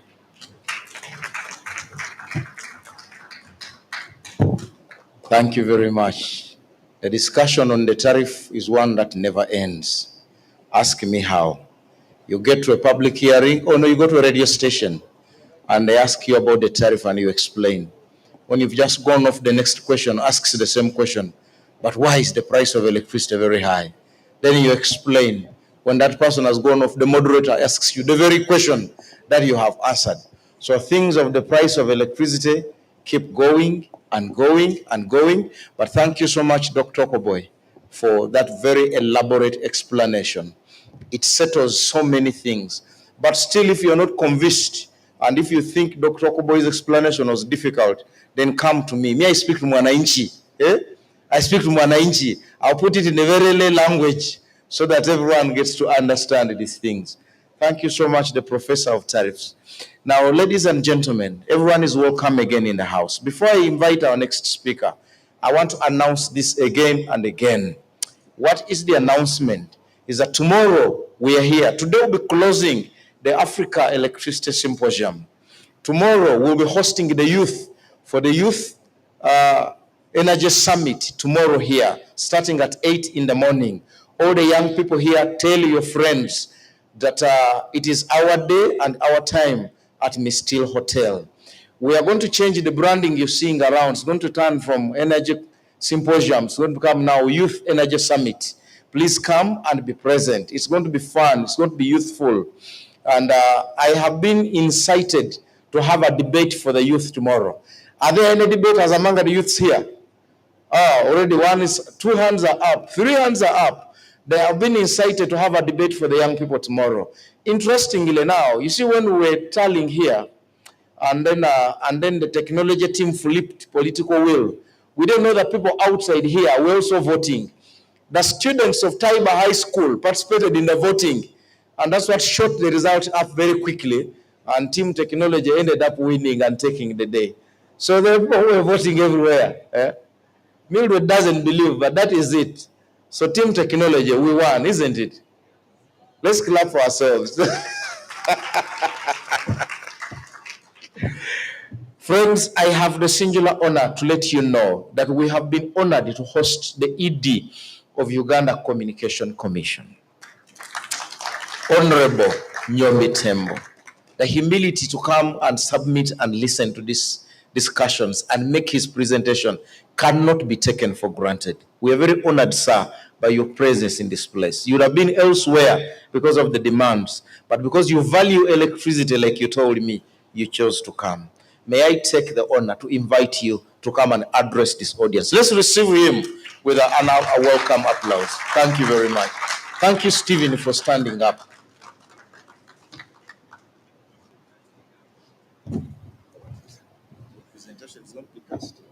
Yeah. This is your screen. Let me bring the slide more. Thank you. Thank you very much, Director of Ceremonies, my friend, my colleagues, the Director, Ira, my colleagues, the senior management team at Ira, our participants in this symposium, the media, ladies and gentlemen. I'll first put a disclaimer. What we are presenting are remarks. We are not presenting a paper. So I think it makes a difference. Because when you are presenting a paper, it must have that academic thoroughness that a paper demands. Possibly next year, you'll tell us early so that we present a paper on these very, very important matters. Obviously, there's no way I would have failed to come because the communications sector needs power more than probably the energy sector needs connectivity. For you, you can have your in-house networks, closed networks, which you can use. Of course, I know they can be very, very expensive. It would be better to ride on the national telecom network. It's the best. At least you have an alternative. On our side, we have no alternative. Actually, I've heard narratives of surplus power in this country. Whenever I hear that, I shiver because I know that telecommunications today connecting close to 40 million people with Internet of Things coming in, all the things that are being connected are more than already 50 million. 50 million, more than even the people. Of course, there's an intersection there, but just indicating to you that the things will be connected more than the people. Globally, about 32 billion things are connected, when all of us know that the population of the world is only 8 billion. So this narrative of surplus power, I always shiver. Why? Because with the broadband uptake, which we are just scratching at the top, when it explodes like it will, with the usage of artificial intelligence, which is very good at consuming power, the data center that will come in, so the regulators, friends in the energy sector, I'm sure when you are modeling your power consumption, you put AI in the perspective. This is a real consumer of power, and the sector is growing at 15%. It's the fastest growing sector, which I'm sure this is changing with these small interventions. Some of you people call small interventions like PPM. When our people get hold of some little money, we know how the scale of preference has been changed completely, especially for our young people. When they get money, we know what they want to buy first. Even when they feel a fever, they want to go to a clinic before they get data. That's the scale of preference. You know, children no longer ask for dolls. When I grew up, we used to ask for dolls. Today, a kid of 4 years and above will never ask for a doll. They'll ask you for data. They want data. So data consumption. So we thought I should come because we need you more. Actually, whenever we are planning, we look at the energy sector as a critical enabler of whatever we think of doing. So we are happy to be here as UCC, and we hope that whatever you're planning will move on well, because without you, we can't do anything. So thank you. I'm deeply honored to address this distinguished gathering at the African Electricity Symposium. I extend my appreciation to the organizers for creating a timely platform to discuss one of the continent's most transformative and urgent challenges: energy transformation through intelligent, secure, and inclusive infrastructure. Africa stands at a defining moment. We are blessed with vast natural resources, a young, vibrant population, and immense innovation potential. Yet, meeting the energy needs of our people remains a significant challenge. Fortunately, technology is rewriting the script. The emergence of intelligent grids, powered by IoT, AI, real-time analytics, and cloud computing platforms, is changing the way we generate, distribute, and consume power. However, as we integrate these innovations, we must confront the sobering truth. With greater connectivity comes greater vulnerability. The smarter our grids become, the more doors will open to cyber threats. Across Africa, the smart grid is more than just a technological upgrade. It is a pathway to inclusive growth. In Uganda, I know that there's some reasonable smartness in our grids, because I think even smartness is a journey. It's not an event. Solutions are already transforming rural electrification. By linking solar microgrids to ITO sensors, we can track usage, reduce outages, and optimize distribution. AI obviously helps utilities forecast demand spikes, and blockchain technology can ensure transparency in energy transactions. But the smart grid is only as strong as the digital layer beneath it. Every smart meter, thermostat, wind turbine sensor, and mobile transaction is connected and thus exposed. A single weak link can jeopardize the entire system. And The most important thing here is the connectivity. It's our imagination that smart grids cannot be good to go without ubiquitous connectivity. And that's where UCC comes in, because our major role is to ensure that there is ubiquitous connectivity throughout the country. You've had our licensing obligation, which gives our operators 90% geographical coverage in Uganda. You'll be hearing a big announcement because we are assessing them. The 5th anniversary for their license, one of the operator, is this Saturday.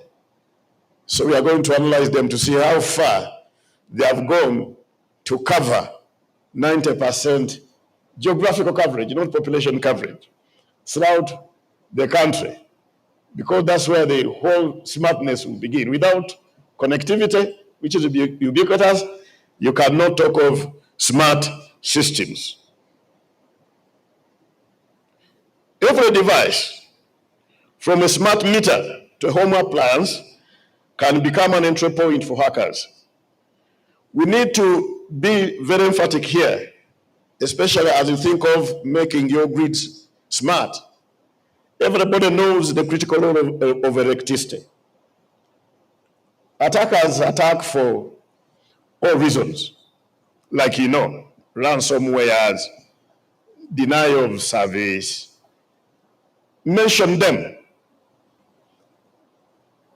But here, especially the energy can be highly weaponized. So, with the smart grids, you have to grapple with very, very dangerous and smart security compromisers. These are the state-sponsored hackers and the terrorists. Because you can imagine, if somebody wanted to cause mayhem, you just need to bring the power grid down and you achieve your... So the issue of planning from word go for cyber security is very, very critical, even more critical than in any other services. Every device, like we said, from a smart meter to a home appliance can become an entry point for hackers. And when we are looking at the system, your system has a lot of places where hackers can really gain access. And some of these entry points, quite a number of them are not in your control, especially the smart meter. When things in the home are connected, they have to talk through, to communicate through the smart meter. That's an entry point. Your grids themselves are entry point. The distribution grids everywhere, the transmission, those are entry points.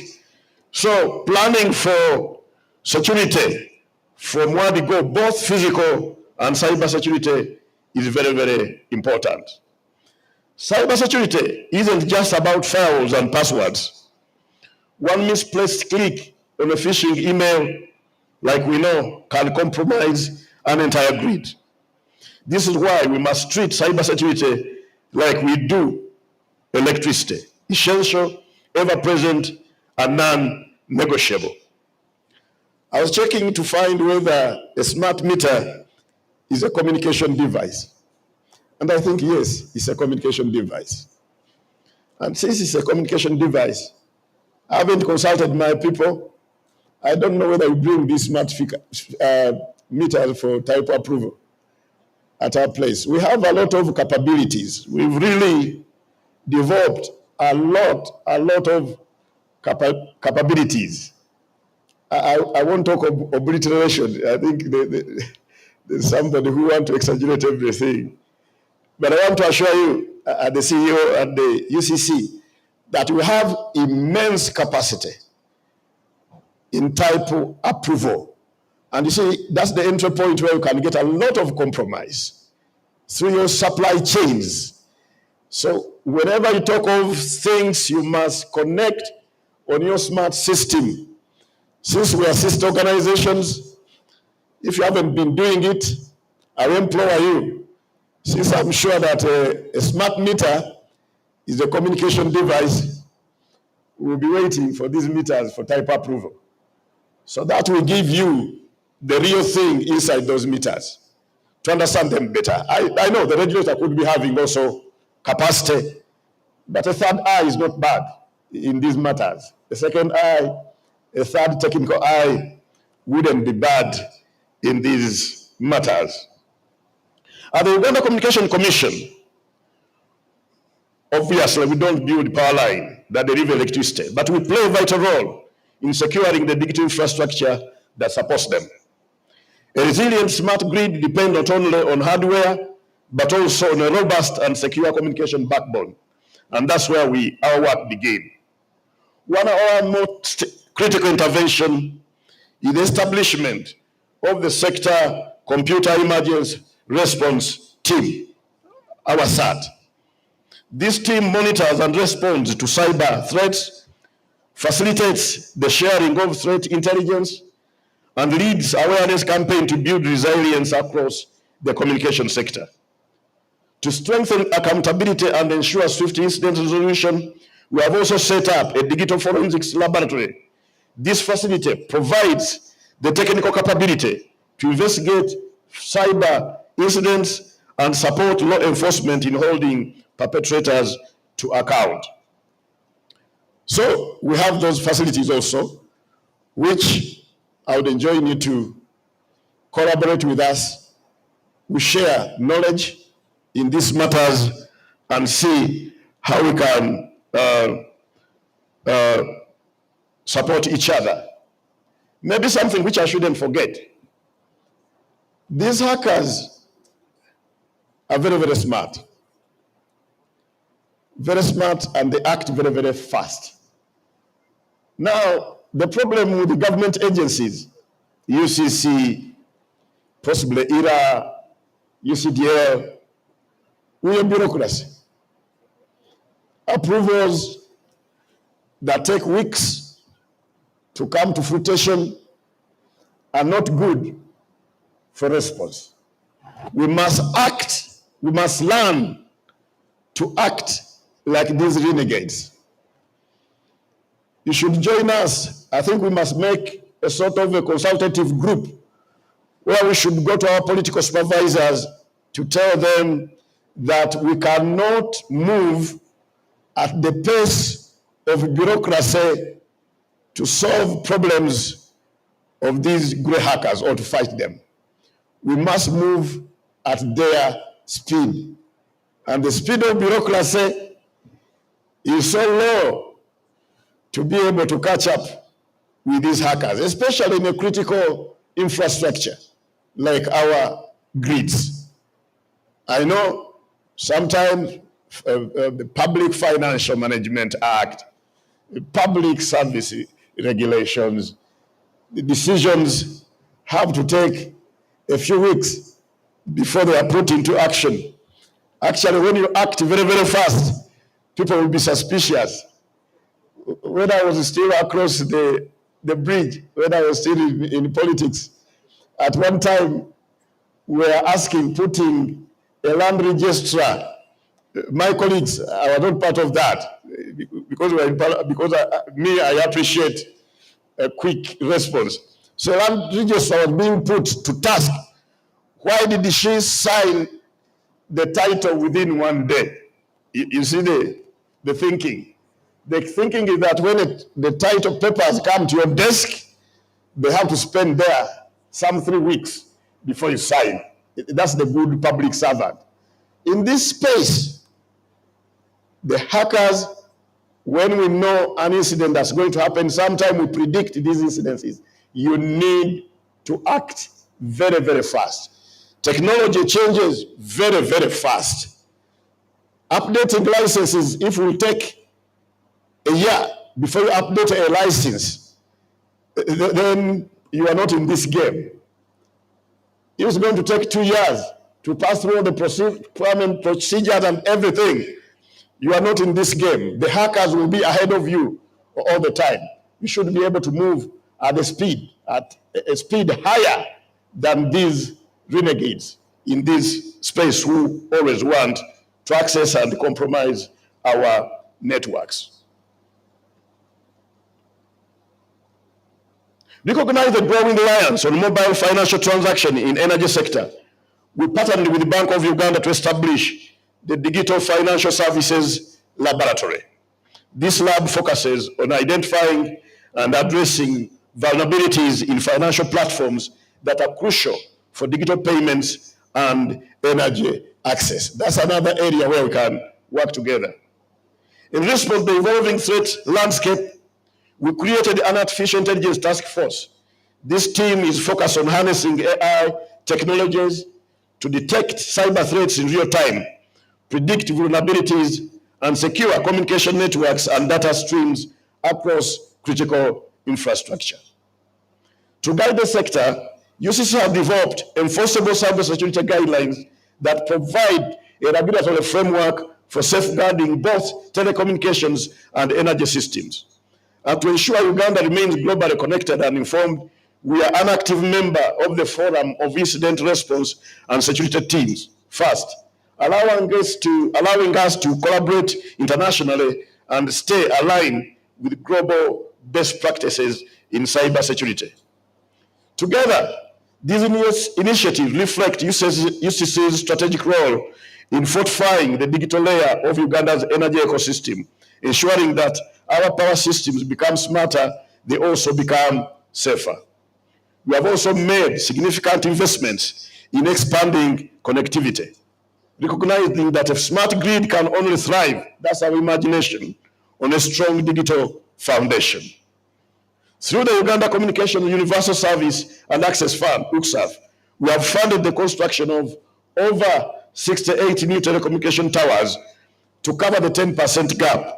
These are strategically positioned to bridge the digital divide, especially in underserved and hard-to-reach areas.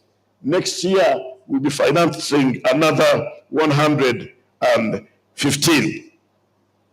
Obviously, again, in that symbiotic relationship which I was talking about, your polls are a game changer. The polls. We are coming up with a framework of sharing infrastructure. And we're imagining that your polls can play a very big role in deploying fiber. You see the cost of fiber, trenching, when you trench, it costs about 65% of the cost is in trenching. Rather, the technology of the fiber itself and lighting it up is going down with technological changes. So with the infrastructure the power sector has, the poles, I know whether they are built to hold your grids and also to hold our fiber optics. Those are the conversations we want to have to make sure. And of course, our licensed operators want to deploy their fiber for free. They'll have to pay you. That will be possibly another revenue stream which we can look at, especially in underserved areas. I was discussing with the ATC recently. We've been subsidizing them to go to those areas. They are telling me that possibly we don't need to subsidize towers now. We have to change the approach. If we can subsidize extension of the grid power to their tower, for them they are ready to put these towers anywhere I would ask them to put them. You see how we'll be collaborating with you. Of course, when they came with another ask of paying in advance. When they told me, I couldn't imagine that this would be a very big problem. But that one we shall discuss another day. That's an internal matter which we shall discuss another day. But of course, you see the problem I'm talking about, that taking decisions in a bureaucracy is not easy. And I appreciate that as an accounting officer. I appreciate that dilemma which you all face. In addition, we have developed Wi-Fi hotspots, and we intend to roll these ones out more throughout the country. We are also doing a lot in digital literacy. Of course, with the smart meters, with the two-way communications, everybody has to play ball. You can't imagine, some of us in this room, we can't imagine that there are people who are digitally illiterate outside there. But some of us who work with them directly, I want to tell you that our people are digitally illiterate. Quite a number of our people don't have an email address. And an email address is a gateway to digital transactions. Anybody with no email address definitely won't be able to partake in any digital transactions. So as UCC, we have taken this one head on, training close to 115,000 people every year in this space. Also, we are putting small and medium enterprises on board, training them on empowering them digitally. Recognizing the limitations of terrestrial infrastructure in some regions, we have also introduced a satellite communication framework. This framework facilitates the use of geo and LEO satellite technologies to extend broadband services to Uganda's most remote areas. Together, these initiatives are more than just enhancements to our communication networks. They are strategic investments in a smarter, more resilient, and inclusive energy ecosystem for Uganda. To secure the intelligent grid, we must take a proactive and comprehensive approach to cybersecurity, like I said. It begins with designing systems that have security built in from onset. Cyber resilience should be considered at every stage, from the initial blueprint to the back-end infrastructure, so that vulnerabilities are minimized before systems even go live. Equally important is adopting a defense in-depth strategy. This means implementing multiple layers of protection so that if one layer is compromised, others can still prevent a breach. Such a redundancy strengthens our ability to withstand and recover from cyber threats. However, even the best systems can be underdone by simple human error. That's why promoting human vigilance is essential. Every employee, from field technicians to senior managers, must be trained, aware, and alert to potential cyber risks. We talked about these other points, from the meter to the distribution network to your transmission network, but every employee is another entry point for these attacks. So they should be aware of these all the time, and they should be given capacity to understand that these threats are real. After all, the weakest link in the security chain is often not the software, but the people using it.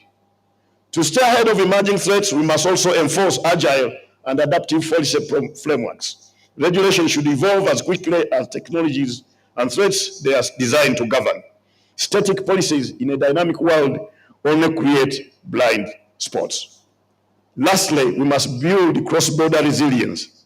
Cybercrime knows no boundaries, and neither should our defenses. Regional cooperation, real-time information sharing, and harmonized standards are essential to protecting critical infrastructure across continents. Governments, on their part, need to invest in adaptive policy frameworks and the development of cybersecurity talent. The pace of digital transformation demands flexible laws and skilled professionals who can keep systems safe in a fast-changing threat landscape.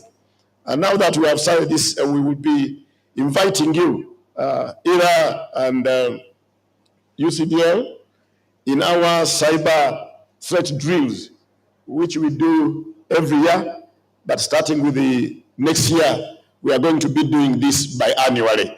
And again, we will cascade them to quarterly cyber drills to understand really what is in the landscape for us. Finally, citizens must become more vigilant and informed. I heard my brother was talking of incentivizing vandalism. one sector which is faced by vandalism is the communication sector. Incentivizing vandalism is very dangerous, to say the least. I'll give you an example of a micro situation which happened to me in my small business, to put this point home. In safari lodges, we have issues of course, plumbing, because they're always far in the park, and the plumbing can fail in time. So I got this young plumber from Kampala, because we were just starting. I told him, I don't have a lot of money to pay you. I'll give you some little money. But for every work that you do at the lodge, when there is a failure, you'll be invoicing me and I pay you. Oh. Then I had incentivized breakdowns. Then nearly every day, I'd be receiving an invoice. And I believe some of these breakdowns were, of course, being done by himself. We later found out that himself was now really the vandal. So incentivizing vandalism, it can be very, very dangerous. But at least now, at the governmental stage, really we have started by criminalizing it and really putting penalties up. Like we put penalties for computer misuse. I don't know whether you have read the Computer Misuse Act as amended in 2021. There is even an offense which attracts life imprisonment. Actually, we are going to put this in the press next week, even interpreting it in the major languages, Nachitara, Uganda, so people can understand. So incentivizing vandalism is very, very dangerous. You can end up really putting yourself in a situation you cannot handle. So we should avoid it. Of course, we have the utility case. An example you can borrow from us. IRA and UCDL, we can share this. We've gone to the Director of Public Prosecution. And now our law chamber at UCC, we've been given powers to prosecute, because also the government prosecutorial mandate is so wide, they would delay. So all our lawyers are also prosecutors on matters concerning communication infrastructure. So IRA and UCDL, as government assistant organization, you can also share this with your colleagues, your land friends at our place, to tell you how we approached it to be good for you also. Your chambers, I know each one of you has a legal department, so that you can handle this thing very, very on a fast speed. The good thing, we have a utility case, a utility court now, where we take these cases and dispose them off very, very quickly. And we take these vandals where they should be, instead of incentivizing vandalism. Ladies and gentlemen, the intelligent grid is not just about power lines or apps, it's about dignity. It's about ensuring a clinic in Karamoja has working fridges for vaccines. It's about helping a small business in Kampala stay open. It's about building a future where our lights stay on, not just because we have power, but because we protected the systems that deliver it. Let's power Africa responsibly. Let us secure our future, one connection at a time. I thank you.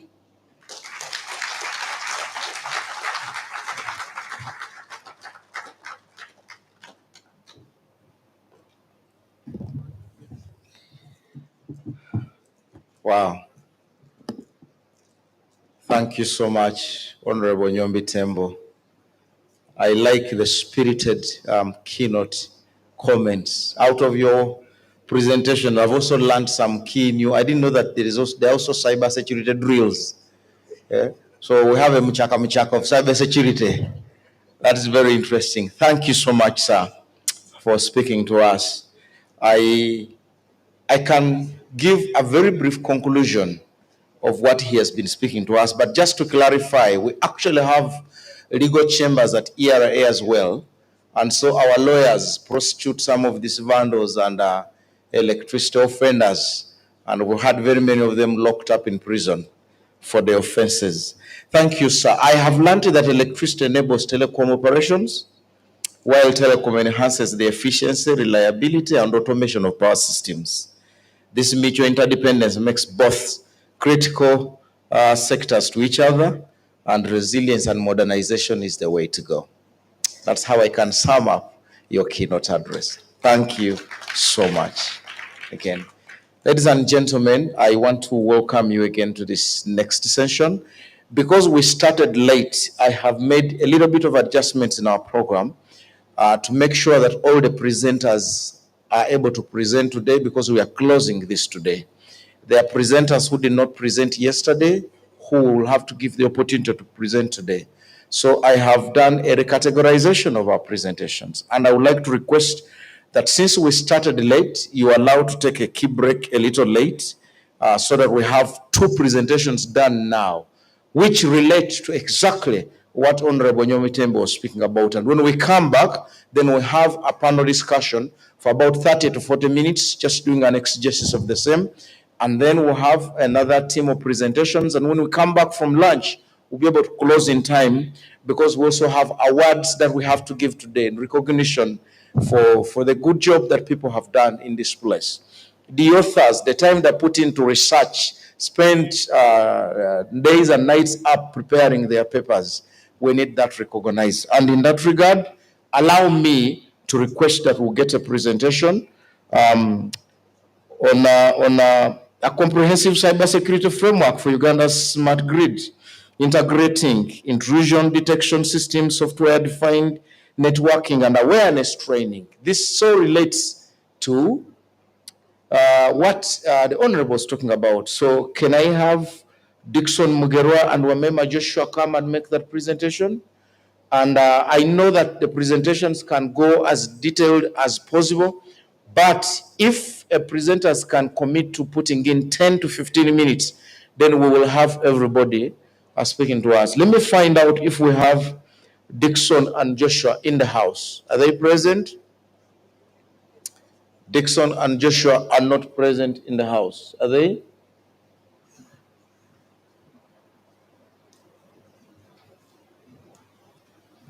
Okay. They are not in the house. I will just move to the next person. We have integrated solar-powered drone docking stations with innovation navigation sensors for sustainable infrastructure monitoring and energy access in Africa. The authors of that paper, are they in the house? Hey, they are part of the name tags that remain outside there.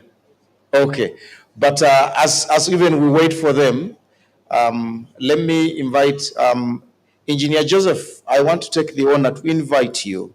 I did not prepare you before, but I want to take the honor to invite you to come and hand over a present to our guest, the ED of UCC, in appreciation for his time. Engineer Ziria would certainly have loved to be here when you're making a presentation, but she got an invitation to the ministry in Entebbe for a meeting that she could not delegate, required herself. But she sends her apology and would have loved to be present when you're speaking. Engineer Joseph is a former member of the board of ERA. She's just retired, like less than 5 months ago, so he's still very fresh. I'd like to request him to come and offer our humble gift to the Honorable AD. And then we'll have a photo moment here. Stephen, would you like to pass on my bag? Thank you very much.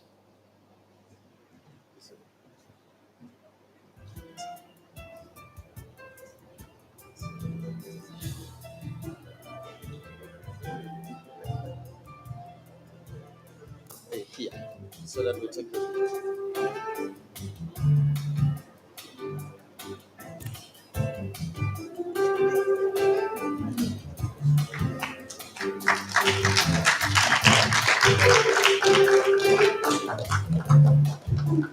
Thank you so much. Thank you so much.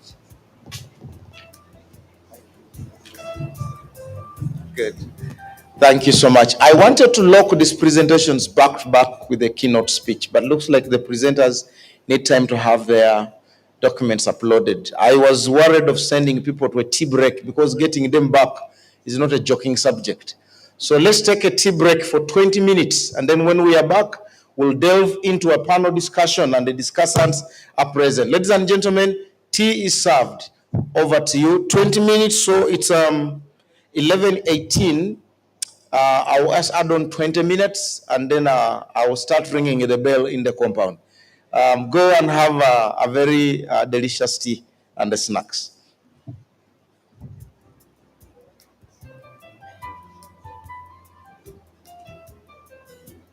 And it's too late to start saving now. But the truth is, it's never too late. Every rand saved is a rand earned.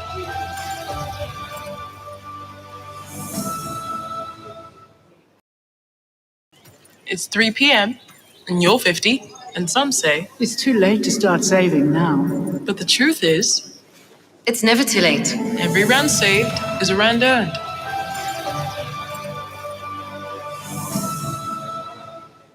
It's 10:30 a.m. You're 35, and life's good. But next door, they're living the big life. Really, really big. But so is their debt.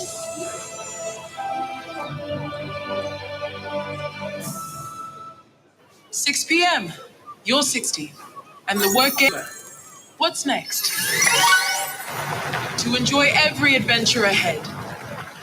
Invest what you have wisely."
Cable Corporation Limited is Uganda got its first electricity grid in 1958 with the commissioning of the Owens Falls Dam. Cable Corporation started in 1968 as Uganda's first cable factory. It was set up in technical collaboration with Sumitomo Industries Japan to manufacture domestic and power cables and conductors, which before then were being fully imported into Uganda. Cable Corporation has continued to expand since then and has the capacity to meet more than half of all Uganda's domestic and industrial low-voltage cables. It can also meet most of Uganda's annual low and high-tension conductor needs. Good cables are made from electrolytic-grade copper and aluminum. We ensure only the best quality raw materials are used in the manufacture of our cables. Cable Corporation makes all sizes of domestic copper cables from 1.5 square millimeters to 300 square millimeters. These cables are made with special properties such as flame retardant low smoke cables, FRLS, to enhance overall safety. We also make twin ECC cables, flexible cables, and multi-core unarmored cables. Industrial armored cables, suitable for both overground and underground use, are made in both copper and aluminum. Sizes range from very small, 1.5 square millimeter cables, to the large, this being 4-core 300 square millimeter armored cables. Cable Corporation has emerged as the single largest supplier to the utility sector in Uganda, making the entire size range of conductors such as aluminium conductor steel reinforced, known as ACSR, all aluminium alloy conductor AAAC, aerial bundle cables ABC, as well as metering cables solid, and special cables to order. Cable Corporation is an ISO 9001:2015, 14001:2015, and 45001:2018 certified company. We also have all the relevant Uganda National Bureau of Standards certifications for our cables and conductors. We focus on quality. Our laboratory is state-of-the-art with all the necessary equipment to test all aspects of our cables and conductors to Uganda National Bureau of Standards and International Electrotechnical Commission standards. The entire manufacturing process has various quality steps built in to ensure that our cables perform to the highest standards. Electrical cables are designed to carry electrical current safely at specified voltages from one point to another. The size and purity of the wire determines the current that can be carried, and the purity and thickness of the insulation of the wire determines the safety of the cable. Therefore, a good cable has 4 key criteria of quality. 1. The purity of the conductor, whether it be copper or aluminium. This should always be 99.95% pure. 2. The cross-section of the conducting wire. It should be as stated. 3. Quality and thickness of insulation, which determines safety. Again, it should be as stated in the IEC standards or exceed them. 4. Length of the cable. It should be the correct length as specified. At Cable, we test the cables at every stage of manufacture, from the raw material to the finished product. The process also contains safeguards to ensure perfect quality each time and every time for every single product. We test the physical quality, the electrical quality, the insulation quality, as well as the finished product. In short, when you buy a Cable Corporation product, you can rest assured of its quality, safety, and reliability. Our cables and conductors have been exported to Kenya, Tanzania, Rwanda, Burundi, the DRC, and South Sudan. Since 1968, we have been supplying the cables and conductors that form the backbone of the distribution network in Uganda. Our cables carry the electricity to the home and provide the life for light.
It's 3 p.m. and you're 50, and some say It's too late to start saving now. but the truth is, It's never too late. every rand saved is a rand earned.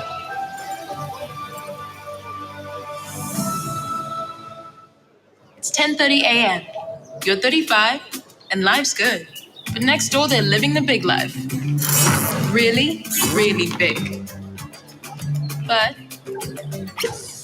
so is their debt.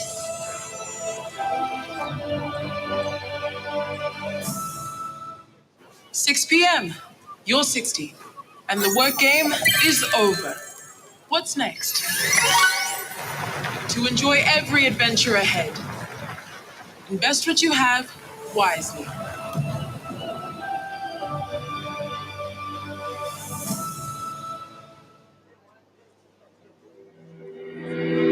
In the heart of Uganda is a story of power, transformation, and a vision that shines brighter than ever before. The Uganda Electricity Generation Company Limited, UEGCL, is wholly owned by the government of Uganda. Its mandate is to establish, acquire, maintain, and operate electricity generation facilities and promote research and development in the electricity generation sector while running the company on sound business principles. UEGCL, generating for generations.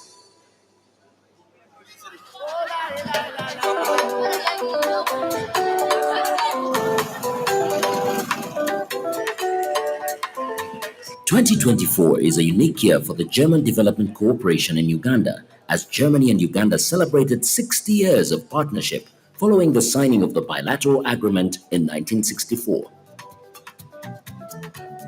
Since then, Germany and Uganda have worked hand in hand to uplift communities and enhance development in various sectors and regions across the country.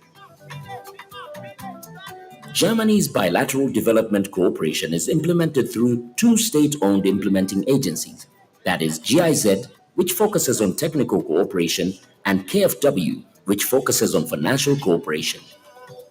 Our main thrust of how we work together with our partners, the ministries, the civil society, is that we have advisors who are sitting at the heart of those institutions and organizations. Our approach is it's a multi-level approach. We support Uganda on a policy level, say maybe the local economic development strategy with the Ministry of Local Government. And if it doesn't make a difference to people up there, it's no use.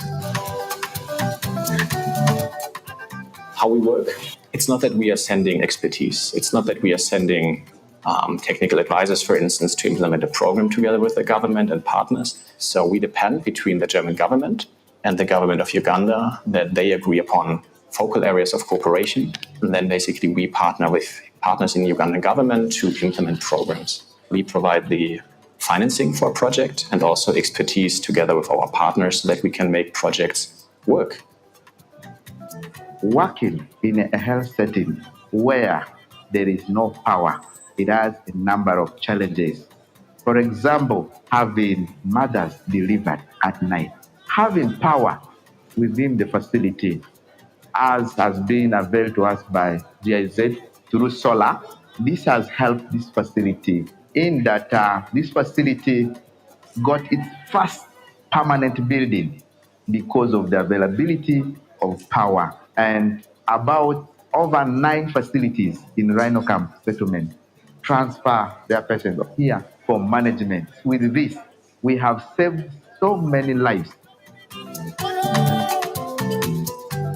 With the training that CIZ gave us, they taught us on climate smart agriculture. They support us with these various seeds like peanuts, onions, cassava cutting. So all of us are engaged, and those are the major sources that we get money to save, and we also borrow money to do business in our various villages where we came from. Previously, the refugees have not been involved in the developments that are happening at the district level or the sub-county. Generally, they were doing their work in isolation with the leadership of the district. But from the dialogue meetings we've had, it provided an opportunity for the host community and the refugees to air out their challenges that they are facing in the community that are related to service delivery. Maybe challenges that are of water, maybe challenges of roads, education, and health. They're able to talk about this, and in the dialogues, of course, we bring the leaders, the duty bearers, to make responses to those issues. Africa Uganda has been getting support from BMZ to implement skills development projects. One of the key aspects that we have narrowed down to is what we call the creative capacity building. This is an approach where community members come together, find a problem, and then they develop a solution to it.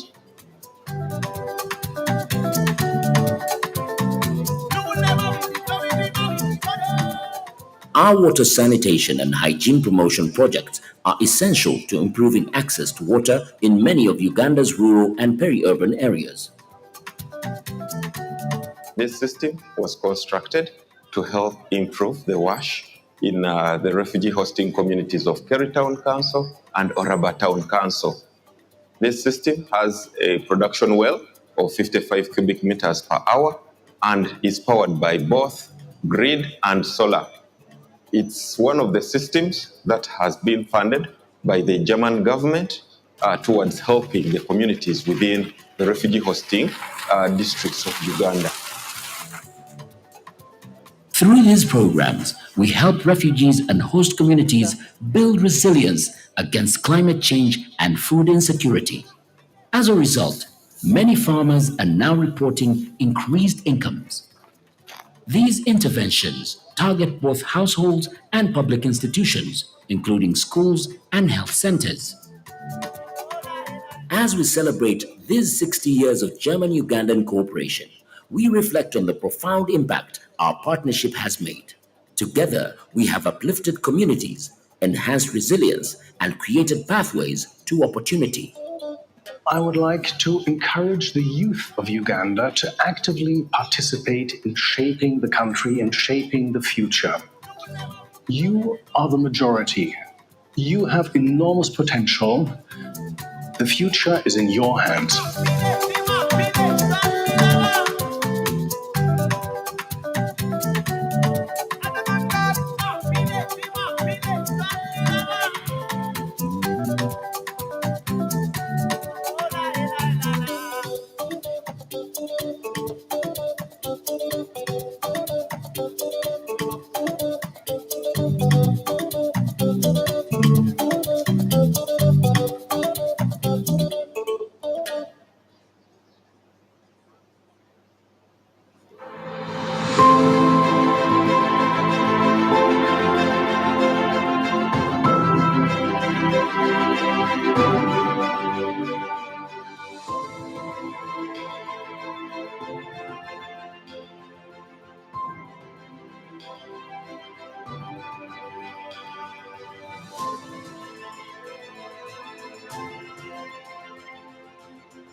Friends, can we get back to the hall? I want to invite the people outside. You can as well come in with your tea. Please walk in with your coffee, your tea, your water, your cakes, your drumsticks and wings, and let's get started.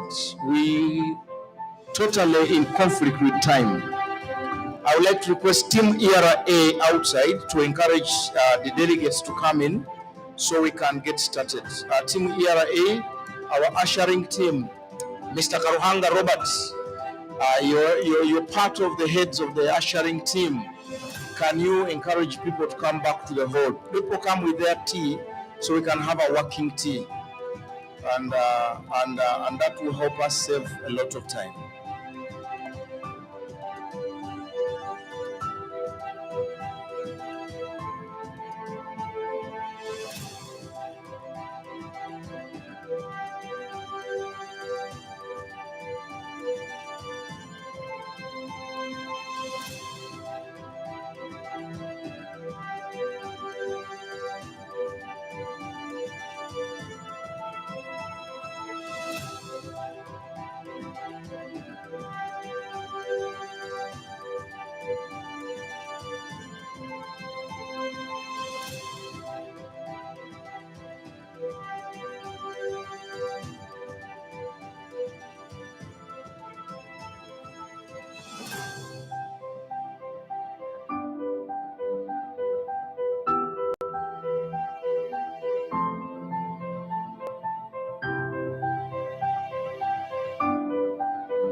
It's 3 p.m., and you're 50, and some say It's too late to start saving now.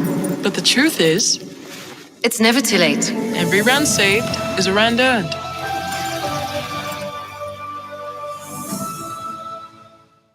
It's 10:30 a.m. You're 35, and life's good. But next door, they're living the big life.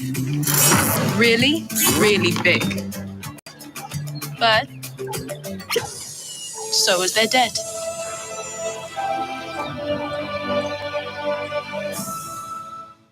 "6 p.m. You're 60. And the work game is over. What's next?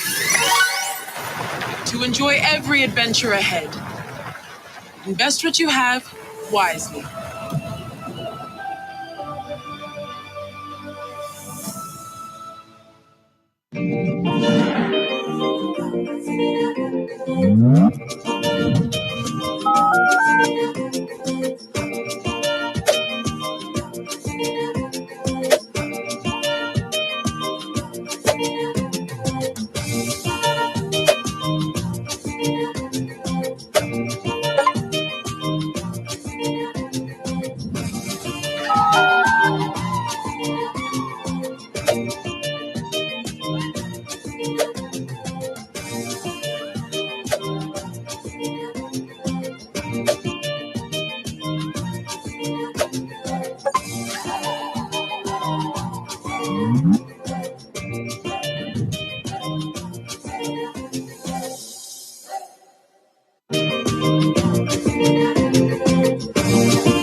Cable Corporation Limited is located at Lugazi, Uganda, between Kampala and Jinja.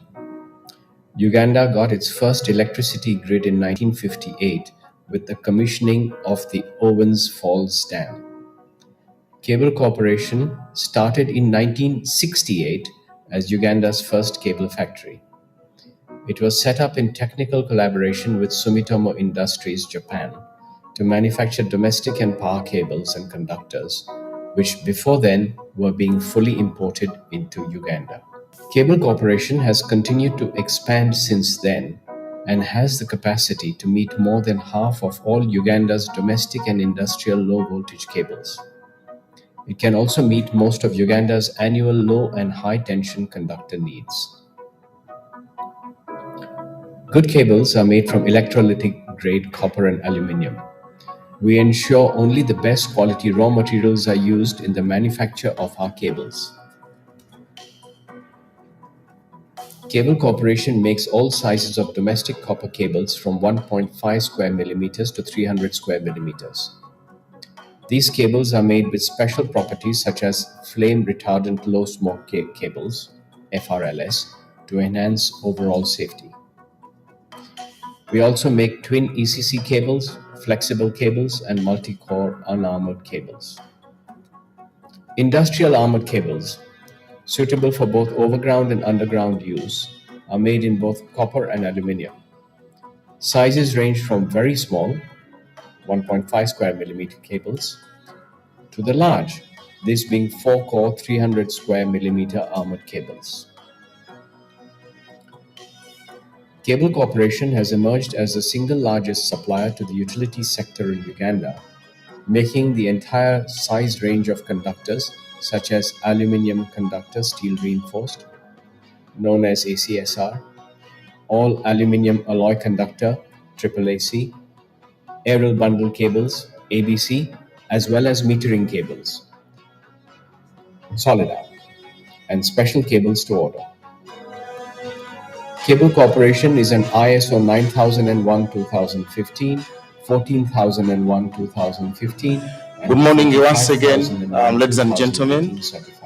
Thank you for responding to the invite to come and have your tea within here.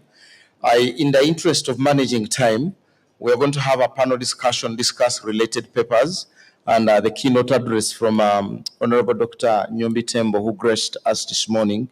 So I would like to invite the presenters. I've spoken to the presenters that they've done a good job to do their researches, but would like them to really concentrate on giving us the key highlights. If they can present, say, from the abstract, that would be very good. So it's about 200, 250 pages which summarize the whole story of what the research paper is all about. And so in that regard, I have the pleasure to invite my friends, Dickson Mugerwa and Wamema Joshua, to come and tell us the story of a comprehensive cybersecurity framework for Uganda's smart grids. Give them a hand of welcome as they come.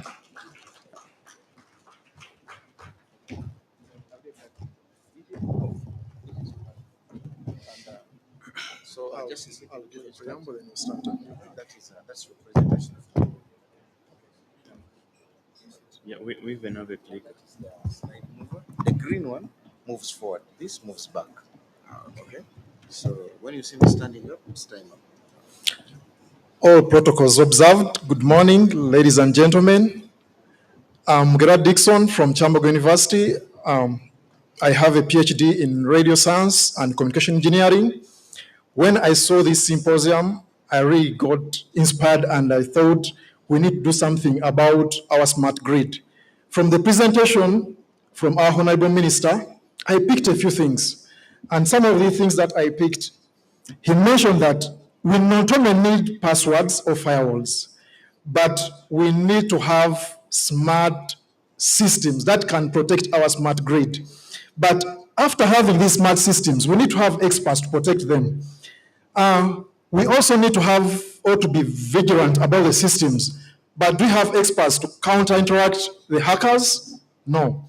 Then, if at all we attacked, what is the recovery time to restore our systems? In Uganda, we don't care so much about power load shedding. But in developed countries, if power goes off just for a minute, it's a serious problem.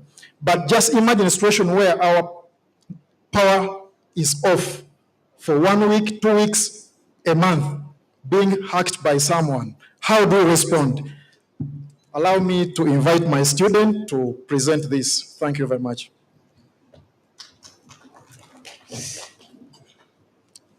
Good afternoon, everyone.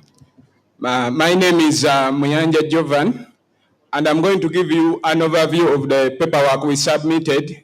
So basically, it is a framework we designed, which is integrating SDN, IDS, and DPI protocols in order to fully see the full structure of the smart grid. The key component is technology is evolving each and every day, and we have come to an extent where when it comes to cyber attacks, each and every day they are evolving. So we should also be evolving by coming up with smarter solutions and acting rather than proposing or doing anything otherwise. That's why we submitted this paper.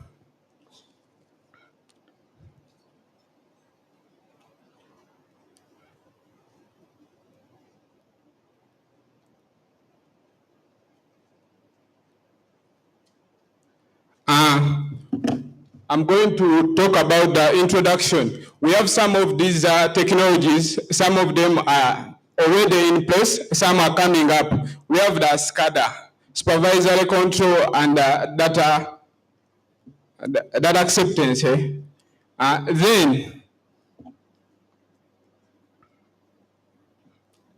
this one is not working. I don't know what the problem is. Let me use my phone for clarity.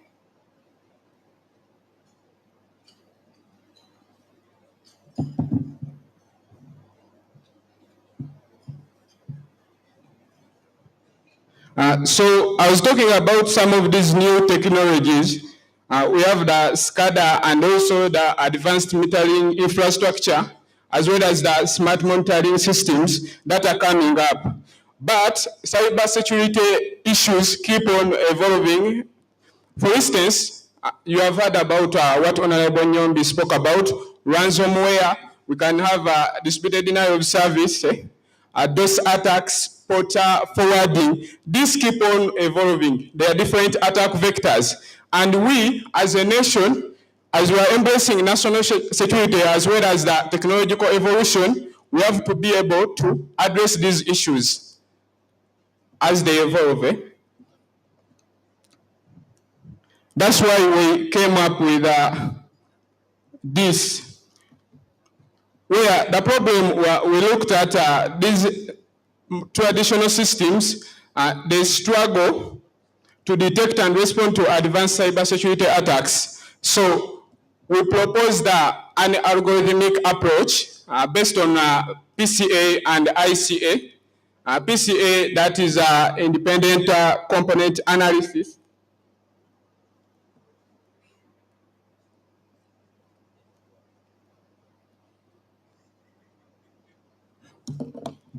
So we have those two analysis components. We used ICA and PCA. We trained that model using Google Colab, and we were able to test it on some simulated data, and we came up with some impressive results that we can integrate with SDN networks.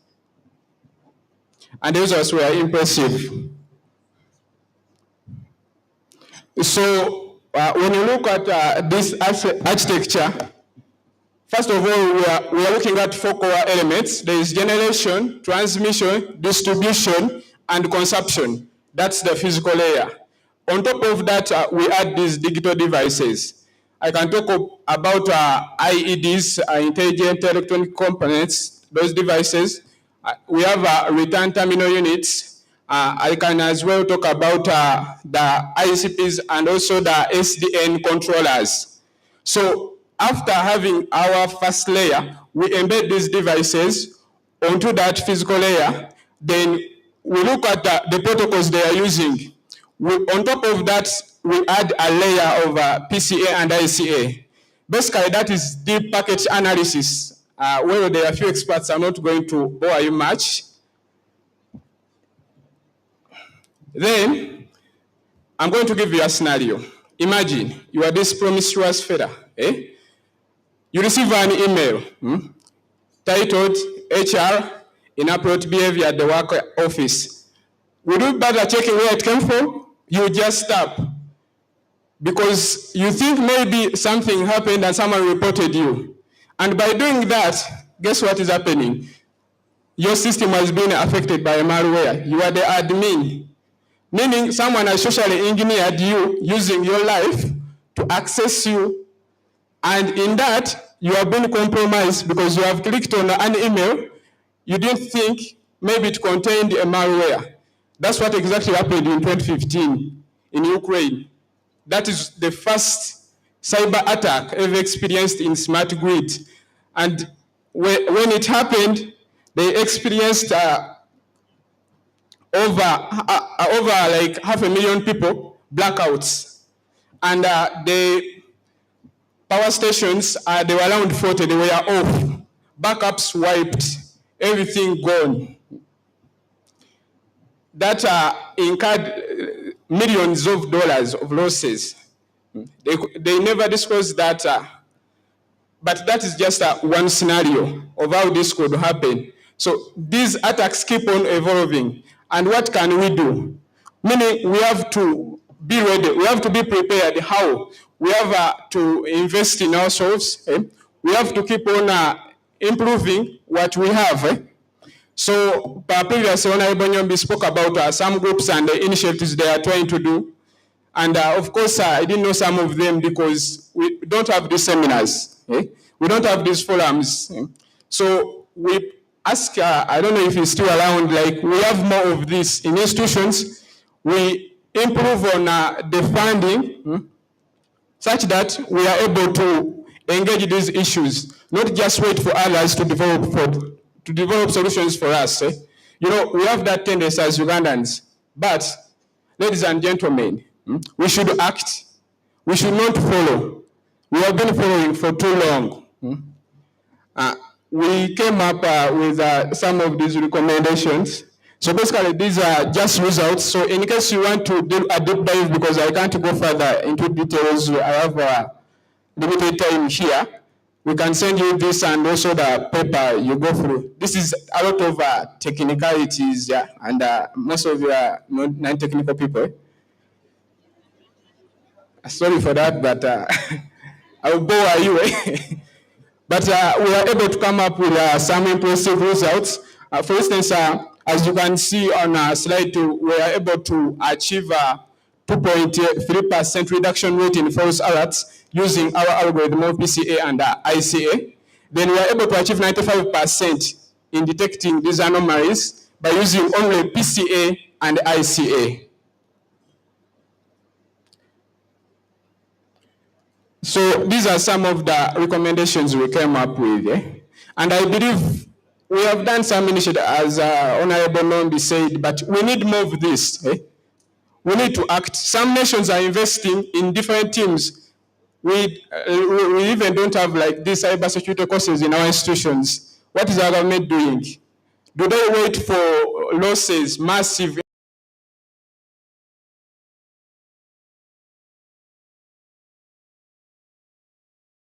So I call upon try to see some of these issues being discussed upon, more engagements. For instance, as we are adopting this SDN 5G is now here, and these are the latest technologies that keep on evolving. We want more awareness in institutions, even the public. Then we also need improvement in policies rather than just copying. Maybe UK made this policy, let us also copy. We should come up with ours. What works for us? What works for UK is not what works for us. We are unique. Every country has a different situation. We have different challenges. Then the last one, which is crucial. I have seen this over and over. Literally every top brain, these experts here, the students that are unique, smart, I have seen some. Guess what happens? They are absorbed, there is brain drain over and over. Why? We're not protecting our talents. And then we come and we just talk, propose, but not acting. Please, let us act. We need more investments in this. This is the future. We can't do our way without it. So, as I'm concluding, we're saying as we embrace digital transformation from legacy systems towards smart grids, more discussions as well as practical solutions among stakeholders about cybersecurity are to be prioritized to prevent devastating and infrastructure losses. So I want to urge you, like food for thought, as we are leaving this place and closing it. For change to happen, we must act now, otherwise we are robbing ourselves of the better future that we deserve. Thank you so much for listening to me. May God bless you.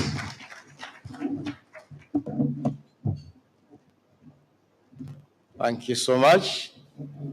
You cited the example of the tragedy, the cyber tragedy for Ukraine. I don't know if you have an example from Uganda. Our banks recently have had problems struggling with cyber insecurity. Maybe if you're updating your paper, think about the cases that we relate with. And since you've said that there are no trainings, okay. Okay, so since you said there are no trainings for such, we'll make sure that these conferences are consistent so that this knowledge is disseminated and people are able to exchange ideas. Thank you very much. Thank you so much, Professor, and your student. I am happy to know that it's a professor and their student. It's very good. It looks like we don't have Richo James in the house. James, you're in? You have only 8 minutes. Come. I called your name 3 times. I was just about to say absent without apology. So James is going to present a paper on integrated solar-powered drone docking stations, with aviation navigation. So what happens is that concentrate on the abstract.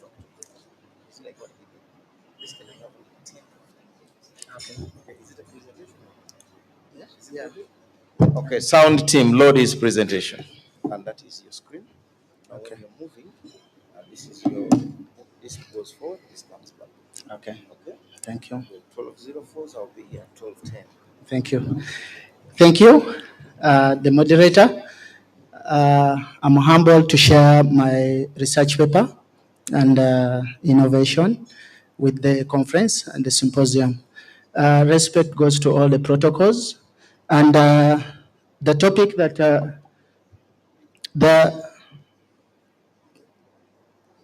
okay, sorry for that. Yeah, I'm looking at, I've proposed an integrated solar-powered drone docking stations with aviation navigation sensors for sustainable power system, agriculture, and medical health monitoring and logistics in Uganda. In particular, the case study is in Uganda, but I'm looking at this deployed in other parts of Africa. And in simple terms, I'm designing solar-powered drone docking stations and also designing a drone integrated with aviation sensors. And I'm a student at Makerere University offering power systems engineering. And I've seen my dean around with the rest of the other lecturers and also colleagues. The background of this innovation is that drones are transforming applications in agriculture, energy and transport sector. I would like us to appreciate that when you look at that statistics in the problem statement, the transport industry has a figure there that is about 25%. You'll see the biggest figure that is contributed in carbon emission is in agriculture. And I'm glad to say that this proposal that I have modeled is addressing the sectors, collaborating with the sector of agriculture as well. So the problem statement is Uganda needs to exploit drone technology to address the socioeconomic challenges in the energy sector, health, and agriculture. My key problems is that there is carbon emission from transport industry, importation of drones. Currently, you know that we have drones being used in the medical health in Kalangala for delivering drugs to HIV positive patients. And also the GS team that I interacted with Nixon, they shared with me that the Ministry of Energy is already using this aspect, but at a smaller scale. Looking also at a small payload capacity of this drone. My proposal here goes to designing a system of 5 to 200 kilograms so that it is able to deliver logistics from, say, Entebbe to Arua, and then we have another one that will be able to do the last mile distribution. The significance of this project is that it will aid bulk and last mile delivery for essential medical supplies, enhance crop monitoring and pest control by promoting precision farming, and also support the GIS and condition-based asset management through inspection. Yesterday, I was amused to attend the other session, and I think the key word presented here, most of the authors are talking about what we call integration. The AI, artificial intelligence, machine learning integration is one of the key things. The hypothesis is that if unmanned aviation vehicles operate using modular sweepable batteries and interoperable hybrid charging points, then efficiency, range, and service reliability for medical logistics, environmental monitoring, and energy inspections in off-grid regions will significantly improve. Therefore, in my literature review, I had an audio there. I would request you play that audio. It's one of the case studies that I have picked from. Just make a 1-minute clip. KDE is an app operated by FPO personnel to enter details about member farmers. This information is collected in a centralized database to gain insight for better understanding of each geography. After the FPO adds all the details about the farmer. Yeah, thank you. I think what you are looking at here, why I'm getting that clip is for the reason of integration. I'm looking at the point of using the different apps that people have authored, models that have been developed to integrate it into the system that I'm developing. So that is the research gap I have there is integrating parameters of autonomous drones in a single system. The methodology, I would not, it explains itself. You would see from the diagram there that the design flow, I have system requirements that I've made research. And we have two components, the hardware design and the software design. And all this will need to integrate it to be able to deliver this kind of model app. And then, of course, we'll be doing testing and validation. The statistics I will share with you here is also meant to be validated. It's what I have gotten from the different publications that have been made online. We are mimicking what we call a water rider. Those of you who understand insects, they live in water.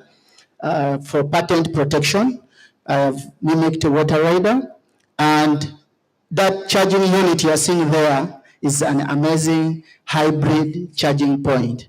I intend to deploy this if the drone docking site is going to be in Entebbe. We'll be having the infrastructure for charging motorcycles, for charging EV vehicles, and also for swapping, I mean the battery, charging the batteries for EV vehicles, for motorcycles, and also the drone itself. The present aviation industry is not around, but then those of you who understand what is in the aviation industry, there are a lot of sensors that are used in integrating this. You'll be asking, how is James going to deliver this app? We have already done simulation with the manned vehicles, the airplanes most of you use, and the sensors are there, they are working, so we're going to integrate this and have a control center in Entebbe. The key words you need to take note of here is the AI sensor integrated monitoring and climate change, and then the unmanned aviation. The future work we have a lot to do as Ugandans. One is integrating UAV traffic management model, use of hydrogen-powered drones, and also expansion of broader surveillance and humanitarian logistics. Members, there's a challenge that we have. When a problem comes, we don't run away or we don't linger around.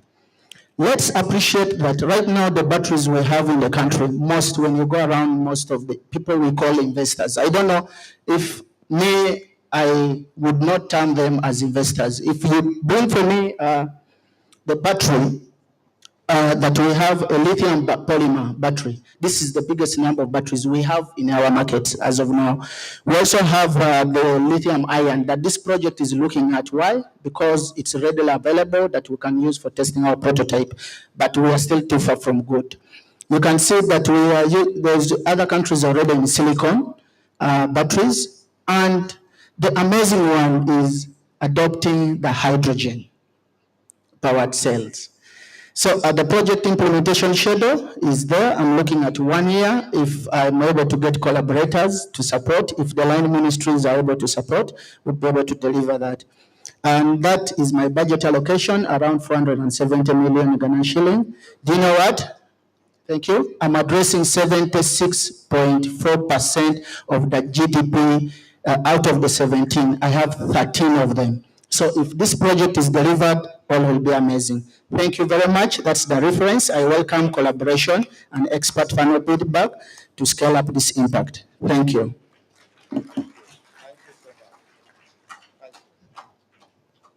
Thank you, James.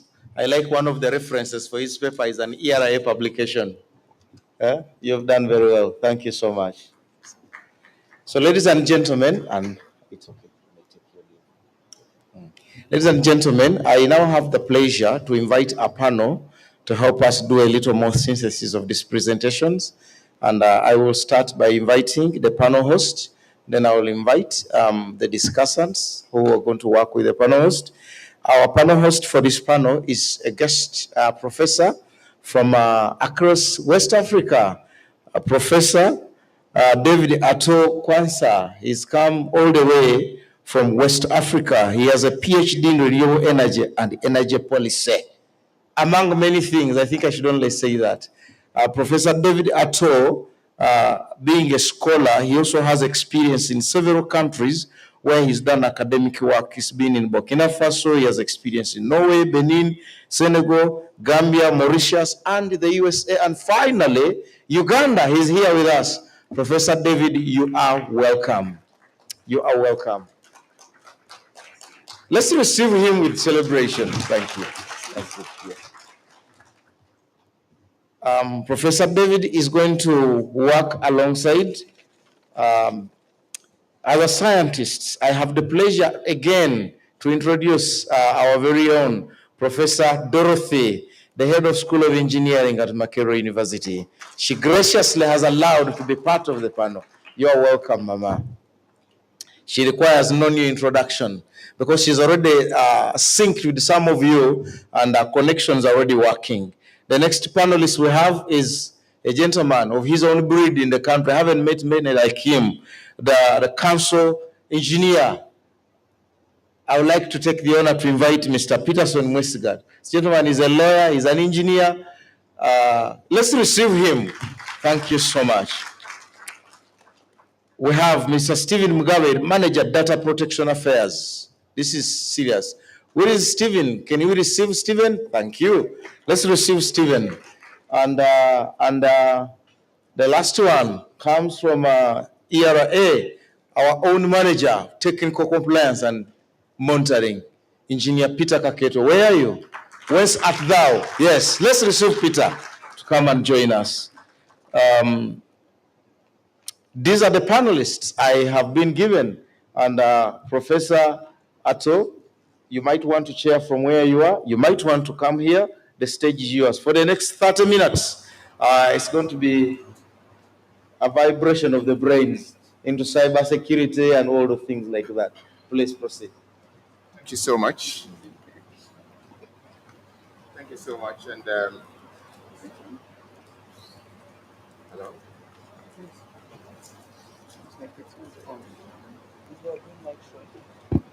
Yeah, I think it's working now. So thank you so much to the organizers for this gracious invitation extended to me. And let me welcome my august panelists, starting with Professor Dorothy Okello, my dean. And next is Engineer Peter. Yes, thank you also for coming. Then we have Stephen Mugabe. Oh, wow, that's nice. I think the last name Engineer Peter. Peter, okay, wonderful. Yeah. So the subject we're taking up is a super important subject. And this is because digital technologies, as we know, present unprecedented. Let me put it that way. They present unprecedented opportunities across various sectors. The changes that they are bringing are actually seismic in nature.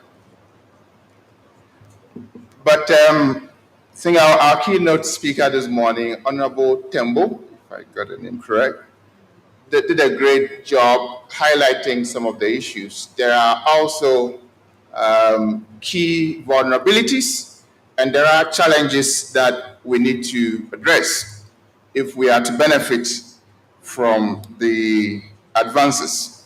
So let me come to, and this question will be going to all my panelists. The first question would be how AI and data can make Africa's power grids smarter and more reliable. How AI and data can make Africa's grids smarter and more reliable. We already know the grids in Africa have significant challenges that some of the global systems don't encounter. We've been joking recently, and pardon me if you're from Europe, the Portuguese and the Spanish had a 10-hour outage, and it was real big news everywhere on CNN, BBC, and we've been joking, Africa lives with this every day, you know?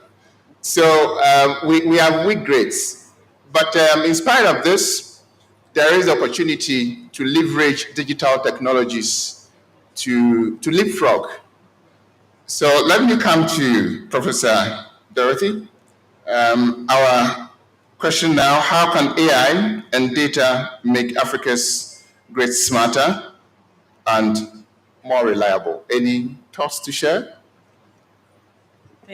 Thank you, Chair. I think it's good morning, good afternoon. Yeah. Good afternoon, everyone.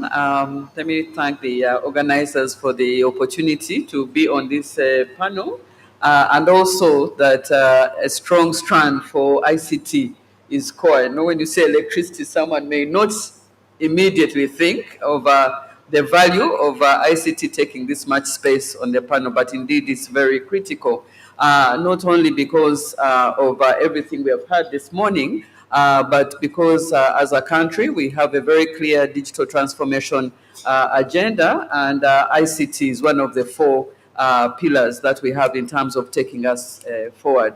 So given that context, back to your question, in terms of the role of AI and data or digital systems with what we have, I'm sure a number of you have had the experience, power goes off, like you said, for us, that is no news. And then everyone is, and I think I've seen this joke somewhere, that we are very selfish people. We don't do it from that intent, but when power goes off, the first question you ask, yeah. I think you have chorused it among yourselves. That's why I said it sounds selfish, but you know, that is how we figure out whether the problem is local to you or it is a general problem. The next thing that happens is that once you have discovered that your neighbors, in this case, you'd say, quote unquote, thankfully are off, because if they are not off, then there's a yakap. Okay, now we say light. There is a light problem, and the pocket might not be very friendly at that point. But when it is a general problem, then you know your yaka or your light is fine. Everyone is expecting the other person to report the problem or something to happen.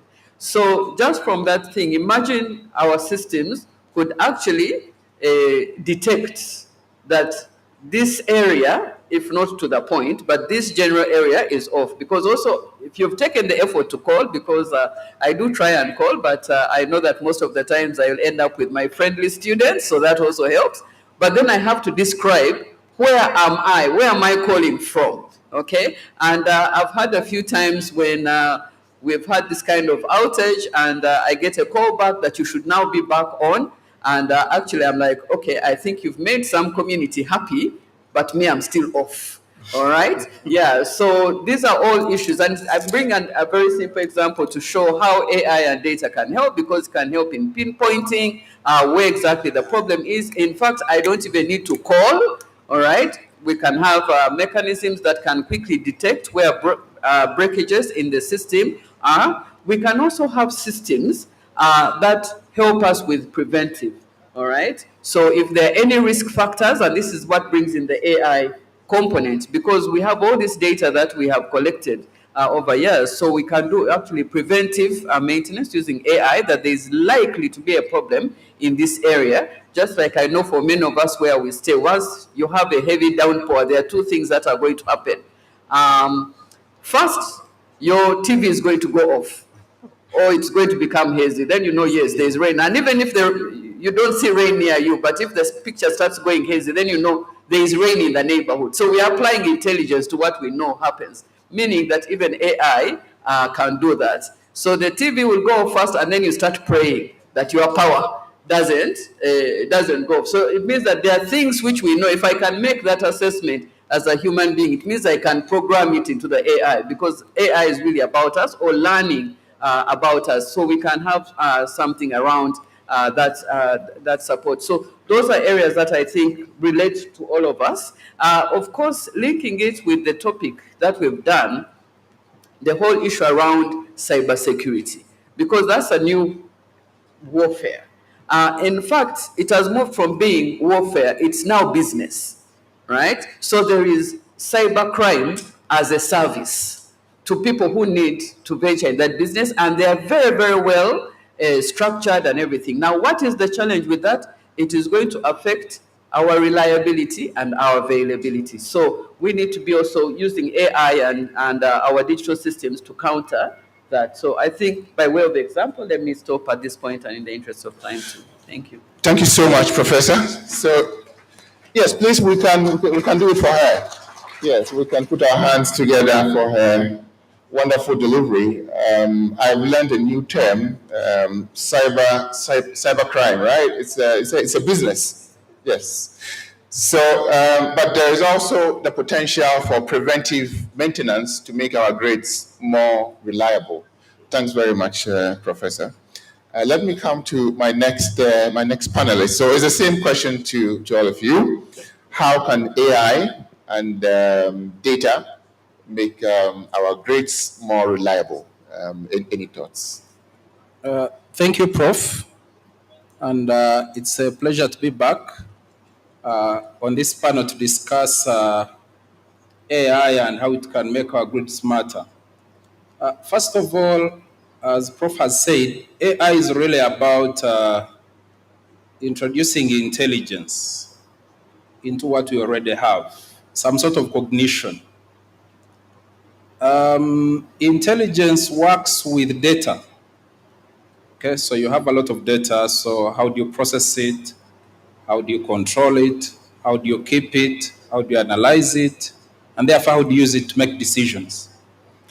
Now, to that extent, the first point I want to make is that we do collect a lot of data in the sector, both of a personal nature, but also of a utility nature, if I should put it that way. So I think the first point then is that in terms of decision making, and those decisions could relate to faults for the people doing the utilities, for example, predictive fault analysis. If you're going to predict loads and load flows and that kind of thing, I think Prof has talked about preventive maintenance, distribution, transmission networks, and that kind of thing. So it makes your decision making much, much easier because you have data and therefore you have the tools to be able to process it. I think the other area which is very crucial for AI is what the Honorable Nyombitembo talked about, integration. You might recall he said, he made a very fundamental point, but in a very light way. He said, these smart meters, are they communication devices? Are they not? Basically making the point that we must look at all these systems in an integrated way. We no longer, traditionally, when we're doing engineering, when we're in engineering school, I think there was still an element of dichotomy. So that the guys of ICT are ICT, they are that side, and then for us we are engineers. Now for us we are like the proper guys. Myself and Professor Kello and Engineer Isaac Serwad and all the other colleagues, we are the proper guys. But increasingly, I think that dichotomy is no longer really pronounced.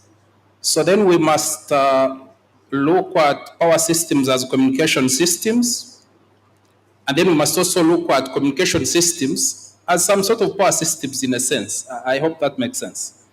And so related to that then is the problem of how do you then set standards with that kind of cross-pollination? How do you set the kind of standards? If you look at the examples happening in the EU now, they are no longer regulating pretty much the power sector as a power sector. So you have a regulation framework, okay? And if you can pick on either data protection or communication or whatever, the kind of regulation that you're looking at has got to be a framework that is looking at everything communication in the sector. So for me, I think the key take home from what is going to happen to our networks going forward is that we're going to have a lot of data. That data is going to need to be managed and therefore regulated in terms of controlling, processing, collection, decision making, and also there is potential for abuse. I think the abuse to do with cyber security and cyber attacks has been talked about, but there is also the question of abuse related to the data that is out there, especially now that most of this data is not in our hands, so to speak. So not in our hands in the sense that there are a number of players who are not really Ugandan companies or Ugandan regulated. They operate in our markets. And the biggest casualty of this problem is health data. If you got an idea of how much our health data is out there, not with us, but you know, yeah, you would be very surprised. And I think if it has happened in the health sector, it means that somebody else can make decisions for you because they have your data. They can predict how long you live or at what stage, at age 40, which is my age, what disease am I about to get, so they start preparing solutions for me. If you allow your data to be in the hands of third parties, then you're going to have a crisis. And I think the thing to worry about then would be to say, this so much data that we are generating with AI in this sector, but also elsewhere, how do we make sure that we have sufficient safeguards so that that data stays with us? So for me, I think data is going to be the game changer in this AI marathon that we are running. Thank you. Thank you so much, Engineer Peterson. So he makes the point very clearly. Data is really important, and this data can be used both positively and negatively. As a matter of fact, when we talk of intelligence systems, as he rightly mentioned, we are talking about data, we are talking about control. So this leads me, naturally, it's a very nice flow, to Stephen. Steve is with the Data Protection Office. But this time, I'm not going to talk about the negative side of data and its abuse. It's about how this data can be used to make our energy infrastructure more resilient, more reliable, and more intelligent. Any thoughts to share on that? All right. Thank you, Prof. I'll quickly talk about one aspect that I believe data and AI can be key on, and that is an earlier on discussed issue regarding power, and that is to do with leakages. If we are able to use and analyze the data from the distribution point to the usage, we are able to know and prevent data leakages. And interestingly, some of these leakages to the power sector could be intentional. I somehow want to use the power without paying. But through artificial intelligence and data analysis, you're able to tell how much you're producing and actually how much you're charging. And then you should be able to trace back and see where these power leakages are. On the other hand, it could be a leakage in our systems as the power distribution units. Somewhere, somehow, we are not tracking certain data that certain power that we are leaking. So I believe with AI and data, we should be able to do the predictive analysis, know how much we are producing, how much is being consumed in terms of the charge. At the end of the day, if we are producing power and we are not charging it, then we are not getting value for it. So, and if we don't do this, at the end of the day, we are going to be producing more and more power, but never satisfying the need. You'll find that half of the country is not connected, but the power we are producing should be enough for the entire connection as well as export. And I'll quickly go again to a point that you talked about around data protection. This time again, not from the negative side. You can look at the cybersecurity concerns later. But for the data that we collect, as Engineer Peter indicated, it could be utility or even personal in nature. How do we use AI to make good use of this data that we collect? I know through the use of the devices, the metered systems, we're able to do predictive analysis, what devices are connected and all that. But here, we should be able to use artificial intelligence and the big data that we collect to support regulatory frameworks and compliance, so that we know the data that we have. We use proper analytics and artificial intelligence to see compliance on who is using the data and for what purpose, so that we are able to work again within the nation's regulations. Thank you. Thank you so much, Steve. So Steve makes a very important point that one of the key things that AI and data enables us to do in the power sector is checking losses. If you come to my country in Ghana, it's one of the big things that the distributor is grappling with. We have losses of somewhere around 30%. Yes, it's that bad. I'm not sure what the numbers are around this place, but definitely AI enables you to hone in on where the hotspots of the losses and deal with the challenge. Let me come to the regulator. Steve hinted that AI could help in regulatory enforcement and things like that. So to Engineer Peter Kakito, great. Yes. Any thoughts to share on how you can use or how you have used these new capabilities in doing your work as a regulator? Thank you. Hope I'm audible, Prof. Yes. I think majority of the how has been covered, but I'll just cover a few areas. I think the first step, as far as I'm concerned, the AI eats data. As simple as that. So if we don't feed it, we do nothing. So basically, we have to collect the data, and we have to collect good data. And to collect data, you need to invest, as simple as that. If you want to make the grid smart, you need to invest in the devices that can collect the data. The advantage we have is that already we have some of these devices, like the meters at home. They can do more than we actually use them for. So the first thing is we need to collect the data, and we need to collect good data in addition to protecting the data. Because if you collect it and you can't protect it, then people will use it for the wrong reasons.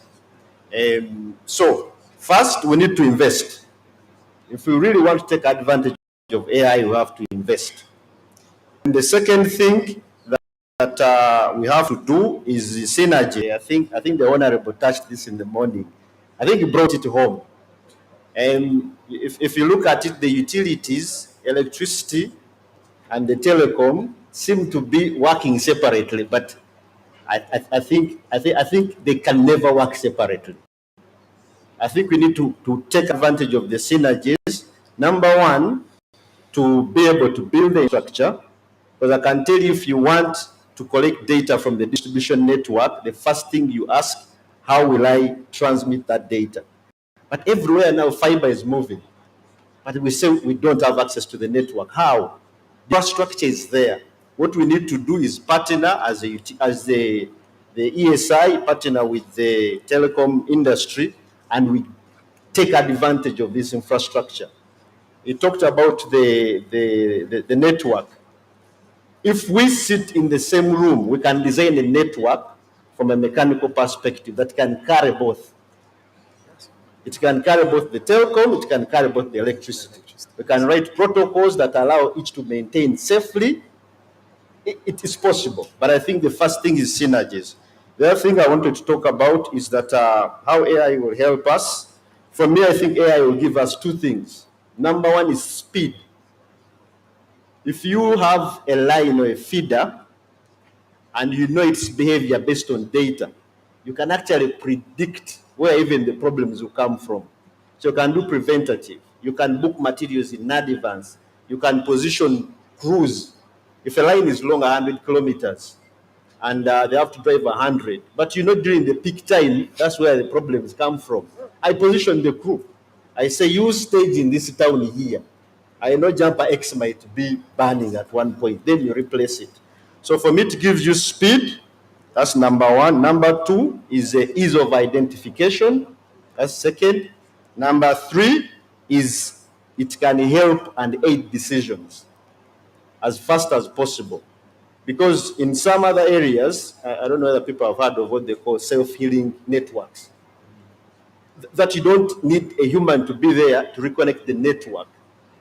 The data that has been collected can actually help to program the devices and they can heal the network in case there's an outage. So I see a lot of potential with AI to make our grids smarter, but for me even go further to make them smarter, reliable, and safer. Because if you can combine the three, you can actually take full advantage of AI. I think the rest has been said about. Maybe one last more is capacity building and awareness. I think right from universities, the degree courses have now to think, if you're doing electrical, if you're doing civil, how can we embed AI in that course?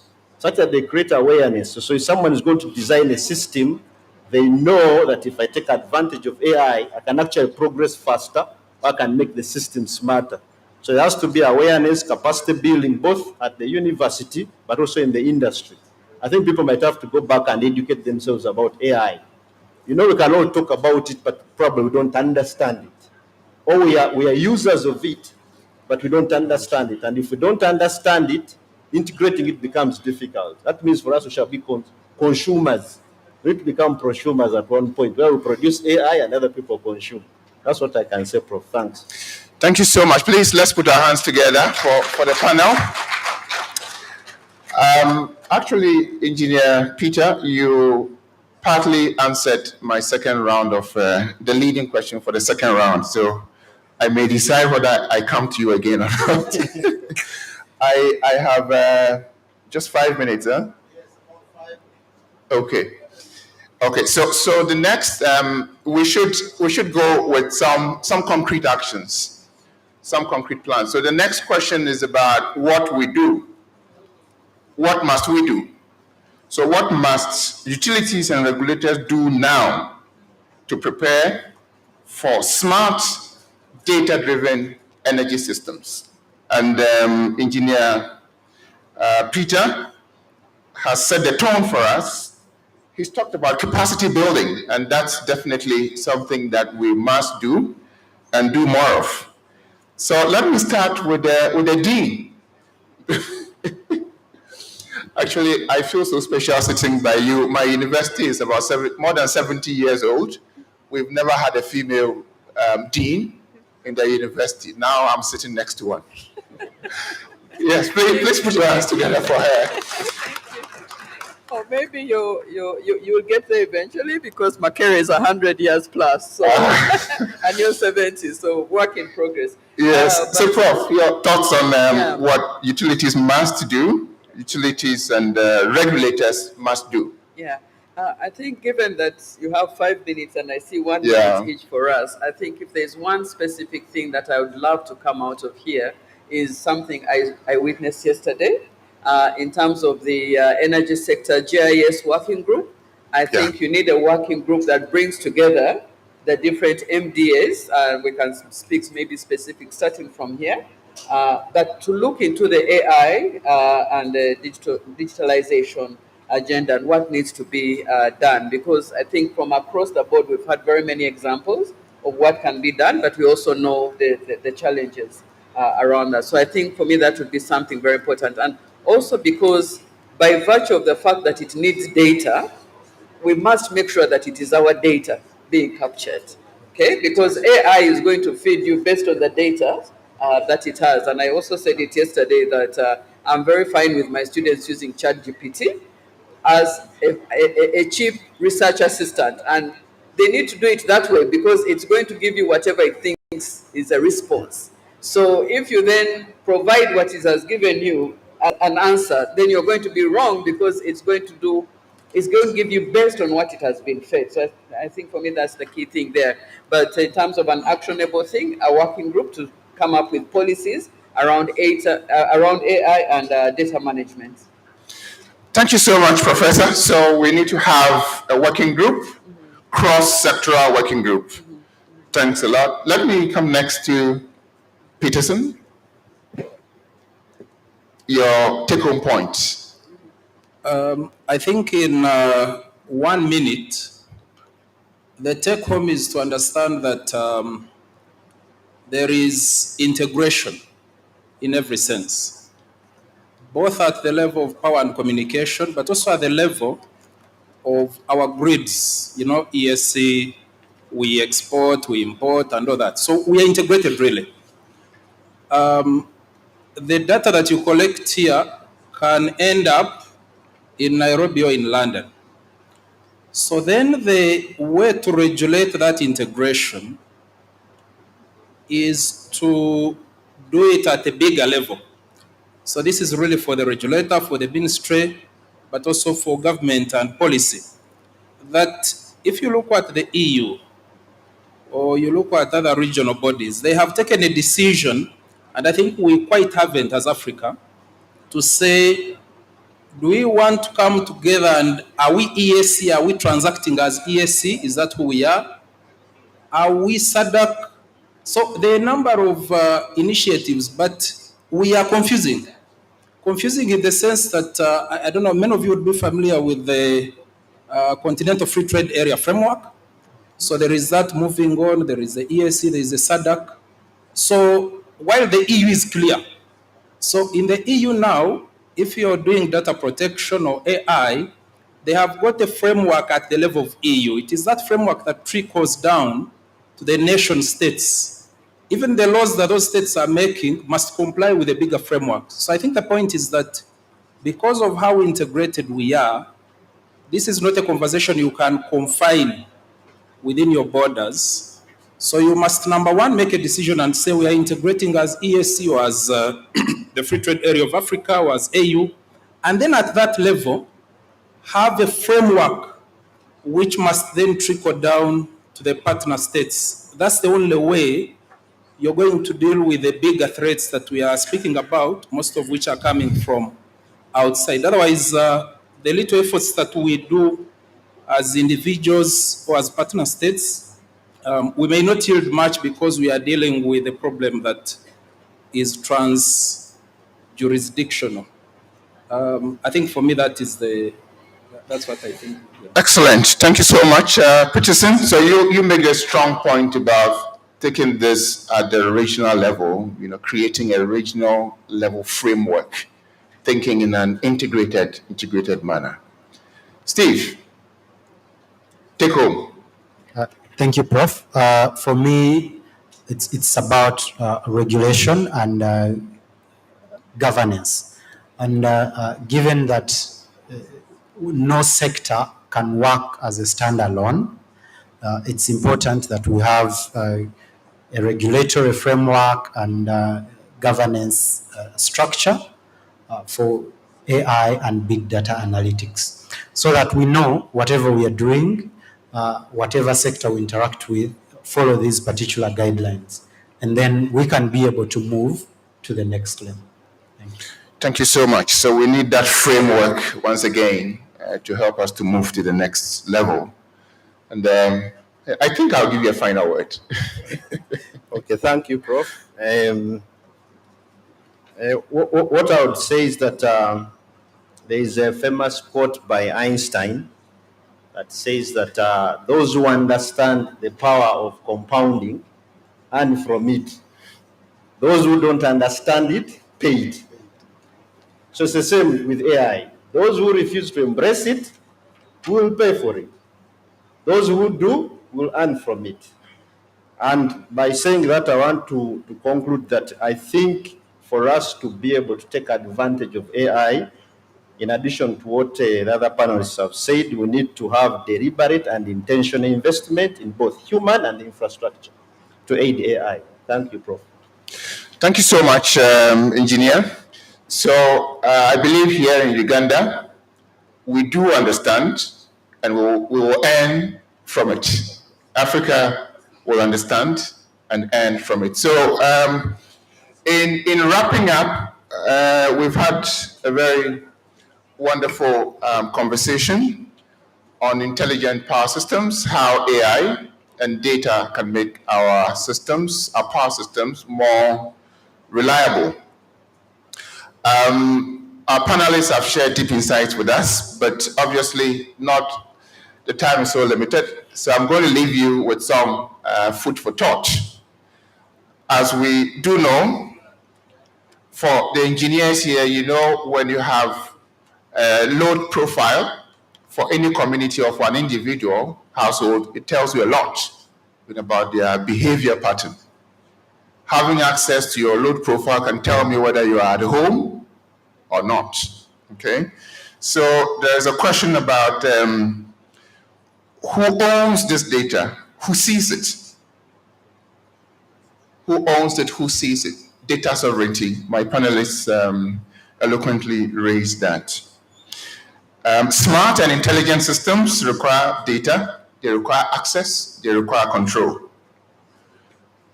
Demand-side programs, which are really, really useful, require sometimes that the utility be able to, I think, Peter, or so you mentioned the capabilities of the smart meters that we have. They sometimes, you know, are even able to put off your washing machine to keep the grid stable.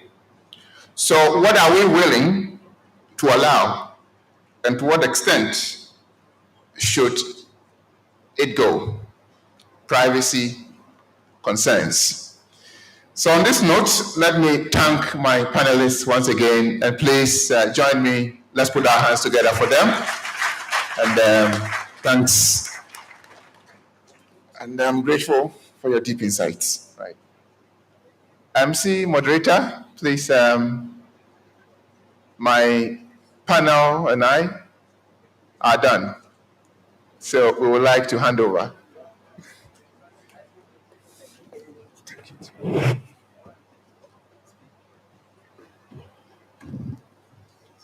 Just before the Prof and the panel leave, I'd like to find out if the audience has got a burning question, one or two, that cannot be held. There is a question. Hey, they're not just two.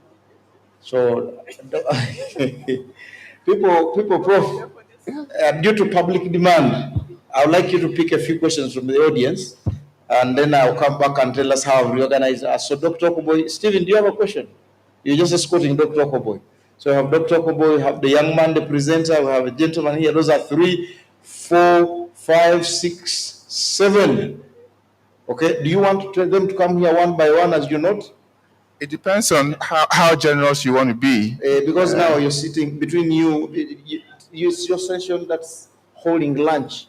It's ushering us into lunch. I don't want to be hated. You don't want to be hated. But we can give it a little more time, because we have reorganized our program to work for us very well. Okay. So my panelists are charged, so it depends on you. Okay. Let me just get your questions, and the professor and the consultants will be able to note them. If you also want to ask a question to a presenter who is here, when you put up your hand, you say, I am asking the young man of the solar drones to explain. I'm asking the young man of the cyber security systems to explain, okay? So let's start with Dr. Okoboy. But where are the microphones? If I ask all of you to come here, it might be like the NRM primaries. So... Thank you very much, MC. For me, it is first of all to thank the young people who made the presentations, and we did not ask them questions. So I wanted to ask one question and maybe give a little guidance to the one who presented on drones. First of all, he talked about his project, and it is something that he said it is going to either design the docking system or integrate the solar to the docking system. And I wanted to find out whether this is new or there are already cases where the docking systems are already designed or have been integrated using solar. So what is new? As they know in the research, you are planting a new tree, not just you are bringing another tree and you say you are doing something new. Then, okay, on that, he said that he has work which is going to take another year, meaning that he needs support. He said he needs support and he needs collaboration and a budget. And the other budget. Yes, and so what was the budget? And maybe he can think about potential areas. Our Ministry of Science and Technology supports these kinds of innovations. I believe that if he went to the Innovation Secretariat in Intinda, this is something they can welcome. And I encourage him to do that. But UCC, maybe he can also think about that and the innovations, things of rural areas, since he's talking of health, internet, he's talking of health, he's talking of agriculture and all those things. So I encourage him to go there, but he should tell us what is new, or it is just bringing another tree that he wants to plant. Thank you. Thank you very much. Please help me with the mic as he goes. So to summarize, Dr. Okboy, the young man of the solar-powered drones should pitch Minister Msenero's office. You should look for Dr. Jen Ruth Acheng in health. You should look for Mr. Frank Tumwevaze in agriculture. Sometimes when you're selling an idea, you don't have to tire because you do not know which one is going to yield, okay? Even the Bible says that plant your seed early in the morning and throughout the day do not lay hands idle. You don't know which one is going to yield. Thank you so much. You're next. My question goes to the panelists. Would you agree that it all comes down to political will rather than technological innovation for policies protecting our data sovereignty from these data angry multinationals and among others? Because these policies, it is them that influence these policies. They pass them and for us to adopt them. Okay. And until that is done, nothing much is going to change. Thank you. Thank you. He has resurrected the debate. Go there. Political will or technology? Thank you so much. Thank you so much. Nelson Mandela is my name. I'm the CEO of a company called Stanfield Commodities Exchange Limited. My question goes to Dorothy, Dr. Dorothy. I also have electrical and electronic background, so I just wanted to know, because especially when you're designing electrical and electronic system, you may need to use AI, and programming might be involved in that, especially because most of those platforms, the tools, they have templates, like code templates that you need to customize, and that might require AI use. And the issue is that some of these things, especially when you give prompts to ChatGPT, sometimes it might give you exactly what you want. It's upon you to review what has come out, the output, and then see how to best use it. So my question is that, assuming ChatGPT gave me exactly what I want after reviewing, does that make it wrong to use in my electrical system? Thank you very much. The questions are being taken note of. When we come back here, they will be responding, then we'll go for lunch. Now, their hands behind there, sir.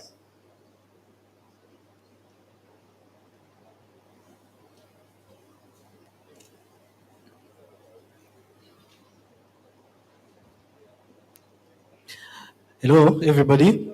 Hello. My name is Patrice. I'm from DRC, Congo, Kinshasa. You're welcome. Thank you. So we are talking about AI.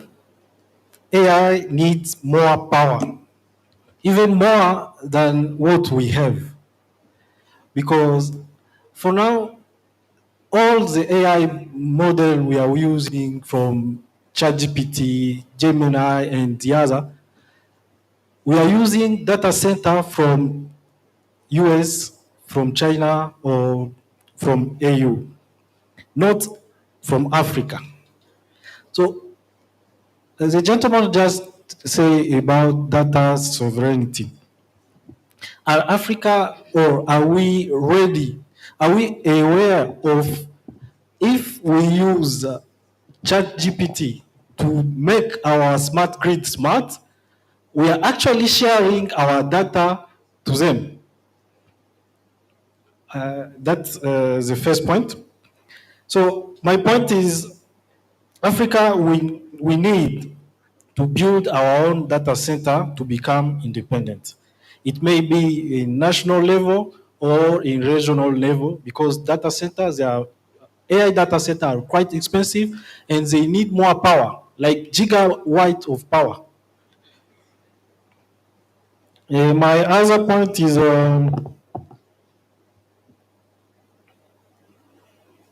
about to make sure that if we share our, we should also use the other data from other people to make our own grid more smart. I don't know if I make the point clear. So yes, we have to be independent and sovereign about our data, but for AI to be smart, not only for us, but for the whole world, at some point we have to share our data so that our researcher, other businessmen, or someone, anybody who is interested in electricity should access to that data. So my question is maybe for the regulator or the one who... Just ask the question, just ask. Yeah, my question is, are we ready to share our data? Because if we start using AI as the tool to make our smart grid, it means that we give also access to other people. They may be national or international, but we give them access to those data. My question is, are we ready for that? Okay. Thank you. It's very well taken. It's pretty much similar to the first one. So ideally, there is a young lady here in front of you just before you go to the back. We're coming to you, sir. Ideally, in other words, he's saying, can we create an Africa GPT? Okay. We'll speak to the African Union about that. Go ahead, ma'am. Good afternoon, everyone. My name is Priscilla from Victoria University. From Victoria University? Yes, please. Okay. In 2023, around July 27th, Kenya suffered an e-citizen portal attack, which is known as the distributed denial of access service attack, and it was reportedly perpetrated by the hacker visit group known as the Anonymous Sudan. So my question is, with the increasing regional integration through digital platforms like cross-border power grids, transport systems, and trade, how are the engineers factoring in cybersecurity measures to protect critical infrastructure from evolving cyber threats like the one that recently disrupted the Kenya's e-citizen portal? And how can the youth-led digital literacy initiative complement this effort? Personally, I'm a youth advocate, so that's why I'm asking this. Thank you. These are very serious questions. Whatever the Gen Zs are not doing to us. Thank you. Thank you. The moderator will distribute the questions accordingly. So there is a hand that has remained. You have just finished that table, and then we go behind that gentleman. You have a gentleman here. Yes, yes. Then we'll go behind to the other gentleman with the strip shirt. A very good afternoon to you all. Raise your voice and just ask a Good question. afternoon to you all. Good afternoon. My name is King Kazaura from Victoria University, and my questions are two. I would like to ask a question about data generation. They talked about how someone asks or inquires from AI and they are given feedback on according to what they asked for, but their answers are not, they are just basic. So how can we ensure data quality and integrity while using the AI? Okay. Okay, very good. So let's, the microphone gentleman is behind you. Let's go to the other side. Whereas we are discussing AI, cybersecurity, I want to encourage the audience to concentrate on the relationship with energy use. Otherwise, you might ask a question about ChatGPT in relation to trading in a Kasero market, and that will be very difficult for us. Thank Go you, ahead. moderator. Once again, I'm Robert Waswa. I work with Youth Corporation for Ideas, Sane and Gio. My question goes to the data protection officer.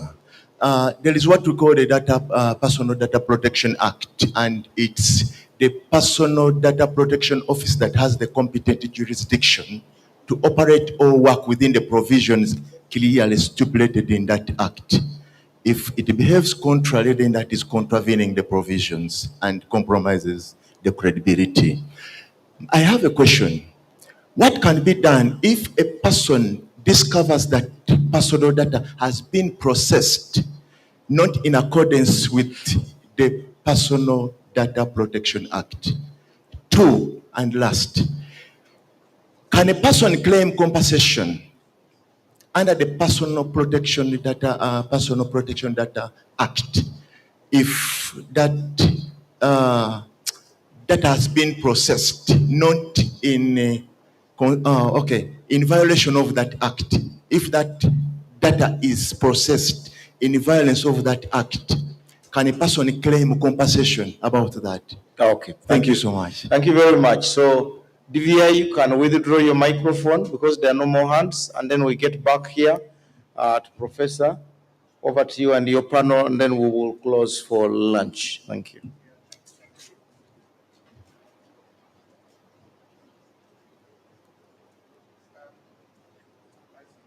First, there was a first question which I thought was more of a recommendation to James. Your work on solar-powered drone. I think you've been given some ideas on how you can get your budget funded. But there was also something on whether it's a new idea or it's something that exists. I think that question is not for my panelists, so maybe you can engage the questioner during lunchtime. But at least he's giving you some pointers on where you can get funding.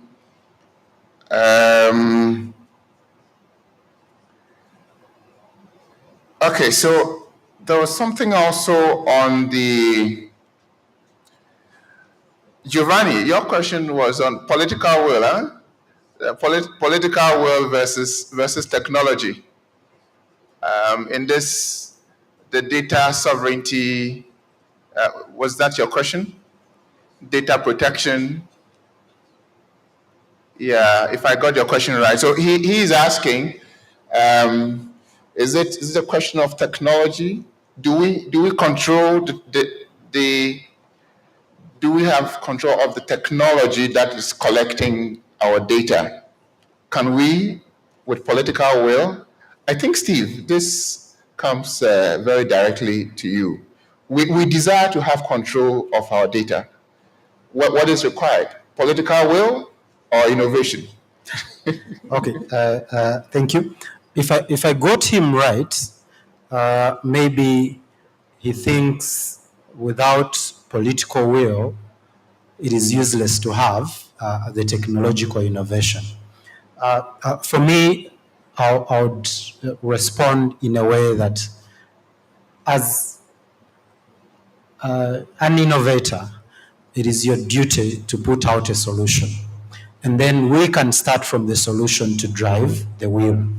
But back to the political will, if you look at the regulations that are available in the country, the laws, an example is the Data Protection and Privacy Act. Honorable Nyombi Tembo talked about the Computer Misuse Act. It shows that in a country, there is willingness to drive proper use of technology. So we can ride on the regulations, the acts that are available to build our innovations, and then we can be able to get further support. Again, the concern around the use of technology from the outside. When we have the right regulations, it puts us to question. As you're adopting the use, as you're using this service that is foreign, do you have the knowledge on where your data is going, who is accessing what information? Without that information, you're not guided. So I think starting from the regulations and the laws that we have, we can be able to build solutions that will be able to protect us better. Thank you. Yeah, so if you could quickly also touch on the compensation. There was a question on Data Protection Act and compensation. Then I'll come to Prof. There's a chat GPT, electrical engineering design, which has given you what you were also thinking. So, Okay, there's a question raised concerning the Data Protection and Privacy Act, and it was saying what can be done if someone is processing data contrary to the law. Now, the law allows you to complain against anyone who is doing wrongful processing. If there is a breach in privacy, you also report, and the law will handle. The Data Protection and Privacy Act establishes the Personal Data Protection Office, where I sit. And the office is responsible for implementation and enforcement of the law. We have put up mechanisms through which you can report any non-compliance, any violation, or any misuse of personal data. Everything is done online over portal, pdpo.go.ug. You can report a complaint, you can report a breach in case there is any kind of violation. The other question was, can you claim compensation? The law provides for penalties. If you are an organization that does not adhere to the provisions of the law, and a report is raised against you, the office will carry out investigations and prosecution can be done. The prosecution follows the rest of government prosecution through the DPP. So to answer you, there are penalties that are prescribed within the law. And in case you're found guilty, those penalties can be preferred to you. Thank you. Thanks a lot, Steve. Maybe we can put our hands together for Steve for his, for his great responses. So, Prof, designing with ChatGPT, your comments, please. Thank you very much for that question. I remember, I think it was in 2023, we were having a panel discussion similar to this, and I said I have no problem with my students using ChatGPT. Of course, after that, it raised a lot of questions to explain what I meant by that. But I think even in the question you asked, you have the answer. Because it's true that depending on how you prompt, you can get something that is, if not exact, quite close to what you need. But the reason I'm saying, you said the answer yourself, you talked about review, right? So rather than seeing how well you code, and in fact, I think many times ChatGPT can code more efficiently than many of us can code, although the answer will be the same, what you're looking at is the review, okay? So if I'm assessing you, I'm really looking at, because now I know you can get the code, all right? So have you found the right solution to the problem you're addressing? Because at the end of the day, in my opinion, it's not the technology that matters in this context. It's the solution you're offering and whose problem you're solving, okay? That at the end of the day, that's what we're trying to do. We're trying to solve problems. And if you look at it in a very broad sense, I don't see anyone asking why we're using Google or Google Maps to help us move around and everything. So if you look at it in that sense, ChatGPT is like an advanced Google search engine that we use to help us find information really quickly. Maybe the add-on is that it can give us some answers. So this is what I would say is the crux of it. And if I may touch a little bit, because there were some other questions also related around that. So what does it mean in order for us to be good users of ChatGPT? Number one, we need AI literacy, And we need AI literacy, not only among the engineers, I would argue, but we actually need it from primary school, if not early childhood education. And I have seen tools and applications that train nursery school kids in terms of AI thinking and approaches to what they can use. Because at the end of the day, AI is about logic, it's about probability, that's how it does its work. Where we come in and why we need to be in this space is that the answers that come out should reflect us. And we are who we are because of our culture, because of our beliefs, because of our norms and everything. This is why we need to participate in this space. And then to tie it further to what we are discussing here in terms of electricity, as has been rightly pointed out, I think, by the colleague from DRC, these machines that process the queries we are putting in and everything are very, very, very energy hungry, right? Now, the development of these tools has come from perhaps spaces where their issue around just energy transition is, move away from fossil fuels and everything, whereas ours is an access challenge. So there's a lot of work for us to do in our space that how do we design the equivalent of ChatGPT engines that are customized to our scenarios where power and access to energy are challenges, because then we shall come up with more optimal solutions. And the fact that the space is open for us to do more work in there is the fact that as much as I'm talking about ChatGPT, you also what happened to the international trade systems when DeepSeek came out. Yeah, so there was immediate impact on the stock exchanges because DeepSeek was coming in with also a value proposition. So you talked about an Africa GPT. Yes, so imagine if we came out with something which was optimized to our conditions, our internet availability, our energy availability. So those are key issues. And if we can go back a few years to the time of COVID-19, it was a very sad time in our lives.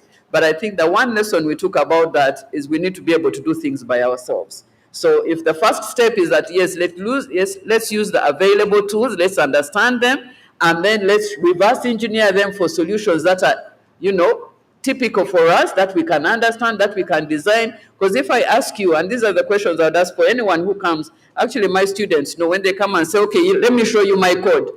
I said I stopped looking at code long time ago because there's no value I'm getting out of that. What I want to see is your results and how they match this one. So there's so much that we need to do in that space. And if you're fortunate and you do a good review and you've got the exact code, more power to you. I'll expect more work from you. You won't stop at simulation. I'll expect some kind of prototype because this other coding part has been done for you. So I'll expect more out of you because you've been very efficient at use of the available tools. Thank you. Thank you, Prof. So it is clear that for an electrical engineer, ChatGPT is not a substitute for your understanding of Kirchhoff's law. So it is a tool. You must use it to be more efficient. There was a question from a lady from Victoria University who is into youth-led digital literacy. She's fired up with a lot of energy and exuberance. They are asking the question, what can we do? So I'll be coming to you, Engineer Kakito, to share some thoughts. Early this year, I was part of a team from my university that visited Delft in the Delft is Netherlands, sorry. And they have competitions among the young students in their university, simulating cyber attacks. And at the end of the day, one group wins. It's an ongoing thing. And what I saw was they're really harnessing the energies of their young ones. And Giovanni is challenging us. Giovanni, you said, let me quote, let us act. So for a youthful country, for a youthful continent, Engineer Kakito, any ideas on how we can tap into the energies?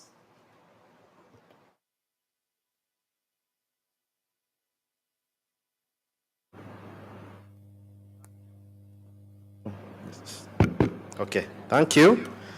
I think for the youth, I know my director made an announcement. I think you should also include that as part of the debate tomorrow. That's the first contribution, because I know to be nicely fired up. But from a more practical perspective, I think the youth have to be involved. How? National competition, debates, collaboration with both academia, industry, practitioners. But the key is that we need to create space where they can bring out their abilities in terms of innovation. I know there are many countries, I think they do innovative competitions where actually people get money to either start a small business out of their innovation. I remember last time when we were at Makerere, there is a team that created a solution for our sector, which I found very, very impressive. The issue of vandalism. They had used a bit of the AI, the data, that it can detect when someone comes close to a tower, when they touch the tower, or when they are in the space for a long time. Now, if you look at such a solution from the youth, all it needs is someone to pick it up and fund it. And for me, it goes back to the other issue of funding. Remember, I said it is both human and infrastructure. Prof, if you allow me, there's something I want to say about this data, who owns it, etc. For me, I use a simple analogy. Whoever pays the piper calls the tunes. As simple as that. So if we want to take charge of our data, we better pay the piper so that we can tell them what they can play to our interest. If they change, you say, please, you can stop. So which means probably a gentleman here raised it, political will. If you look at the amount of money that, say, the EU has pumped into AI, there's a time I was following and I thought I had wrongly. It was about $9 billion just in AI only and data. So it tells you that for them, they are looking at harnessing the data. If you follow the issue of data, I think now there's going to be a fight, because most of the AI systems do what they call data scraping. They have a tool in the background that just looks around every website and picks information. Now there's going to be data rights. So which means other people are picking our information, but we're not picking their information.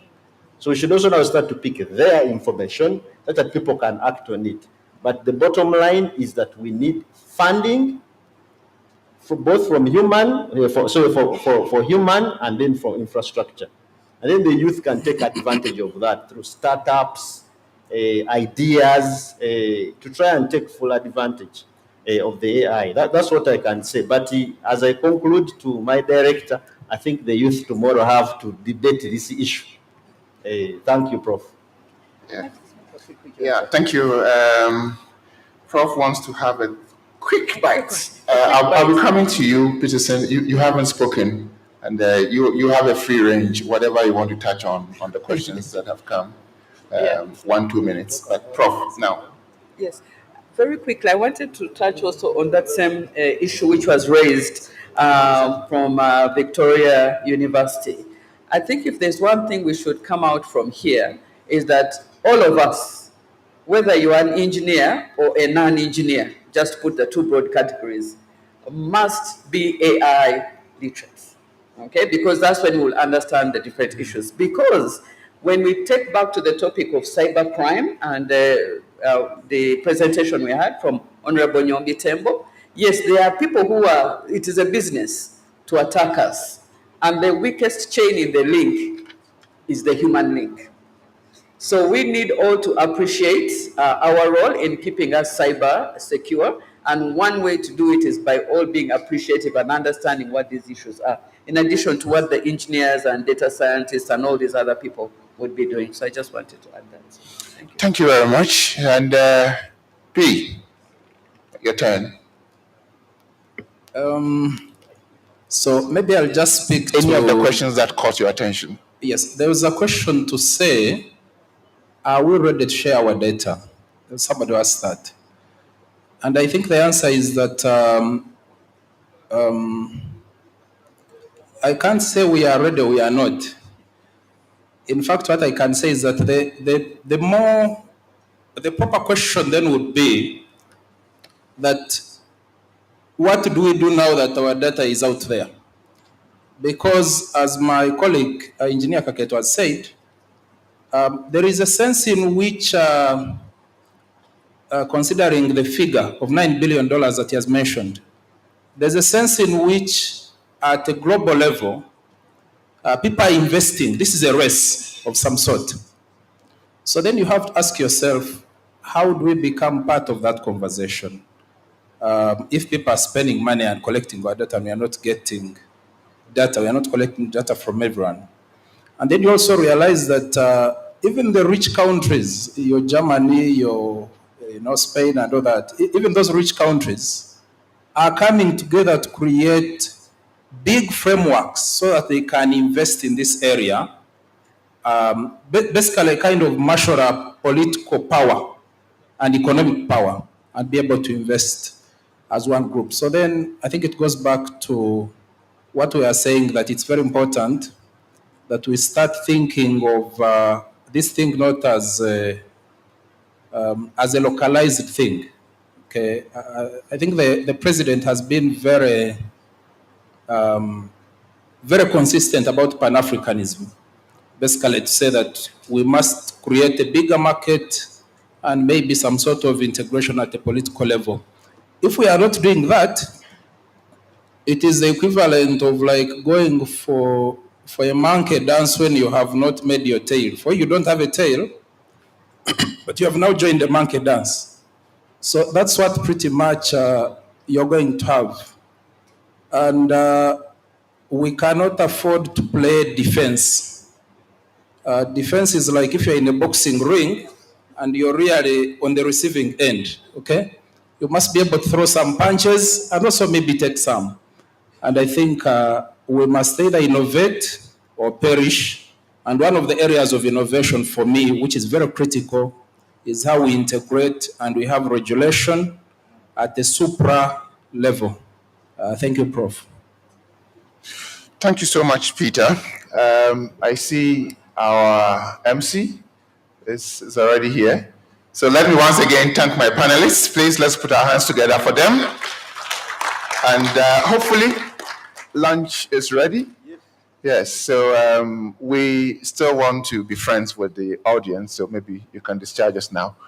Thank you very much. I would like to thank Professor Ato for chairing this session and the panelists for the rich discussions. I wish we could do this on a daily basis to bring these brains together and give us knowledge. Many of the things being discussed here new to some people for the very first time, but some people are only augmenting the knowledge that they have. Thank you so much to each one of you for a job very well done. I have presents here. I would like to request my colleagues, the Director Edward, Director Mwanda, to bring the gifts and hand over to the panelists. Yeah, to hand over to the panelists and also take a picture. And then from there, I will announce the next steps.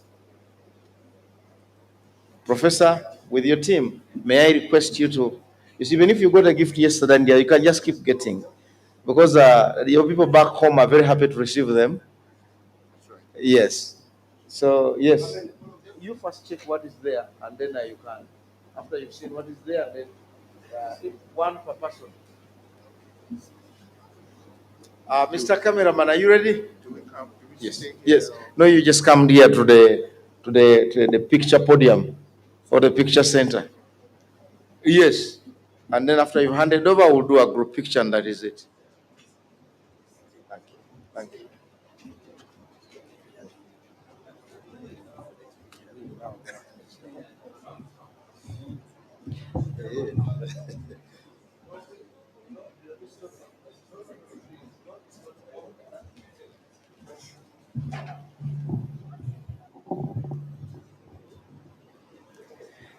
As we're taking this picture, I would like to announce that all the authors of papers who have presented here, there is a request from the organizing team that they ask you for your IDs If you have not submitted, Mile still needs your ID. Madam Mile, can you walk here so they see you?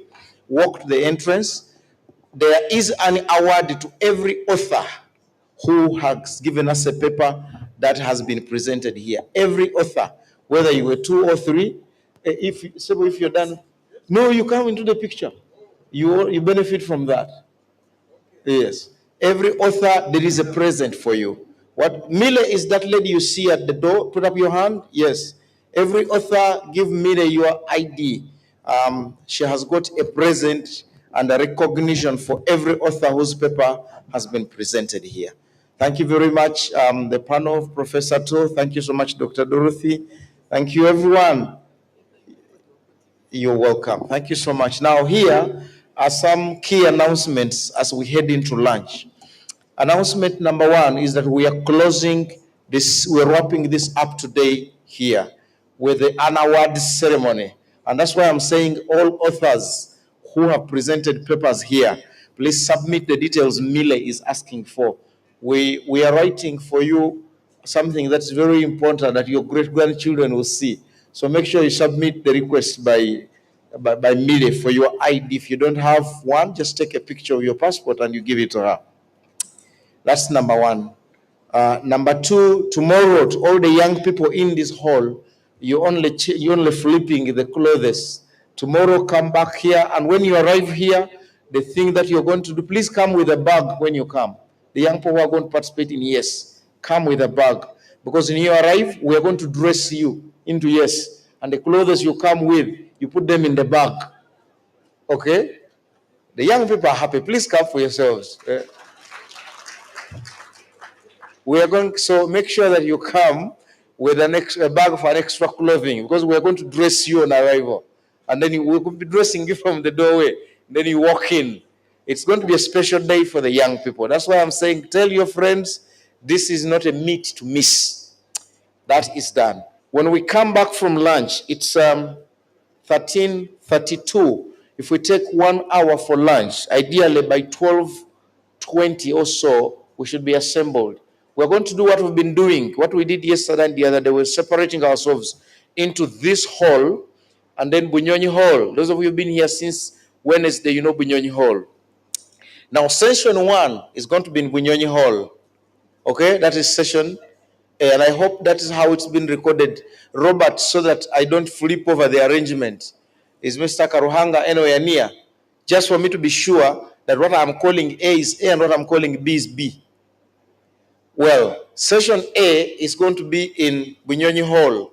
It's going to be chaired by Professor David Atto, who has just been chairing this session here. And it has the following authors who will be presenting papers. Author number 1, Mr. Vianney Mutiaba, Public-Private Partnership for Energy Infrastructure Development. Case study of Chinese financed power generation investments in sub-Saharan Africa. At the debate, our own Karuma was an example, severally. I hope Vianney will not also use it as an example in his presentation. Paper number 2 is Policy, Regulation and Governance in the Power Sector, Taxation of Renewable Energy Projects, Addressing Policy Challenges for Renewable Energy and Energy Access. Who is the author? Stephen Tumwesije and Joseph Biaruhanga. If they are here, they know themselves. If they are not here, please let them know. That's the second paper. The third paper is Patterns, Purchases, and Policy, Understanding Domestic Electricity Use in Rural and Peri-urban Uganda. The authors, Joel Mujenyi, Hannington Natuhwera, Protaz, Tiviakinura. This is the CTO of UDCL. He lost to somebody. He's not around, but I know his colleagues are around. And Vijay Modi. They are going to be presenting the paper in session A, chaired by Professor David Atto. He's going to give you some of the experiences in the international spheres where he has been. I hope so. Those who want to listen to those papers, okay, on PPEs, infrastructure developments, policy and regulation, governance, purchase policy, domestic electricity use, maintenance scheduling for Kaplan turbines. Yes, there's this one by Benedicto Maseruka, Samuel Warugembe, and Solomon Azarias Rubari. We're all going to be in Bunyonyi Hall. Now here, the team that will remain here, they're going to listen to the following papers. Mapping renewable energy transition and policies on Uganda's development, a structural vector auto-regression approach. The first time I heard about regression is during the MBA class. I had never met those things. So that's one paper going to be presented by Mohammed Osman Al Hamid.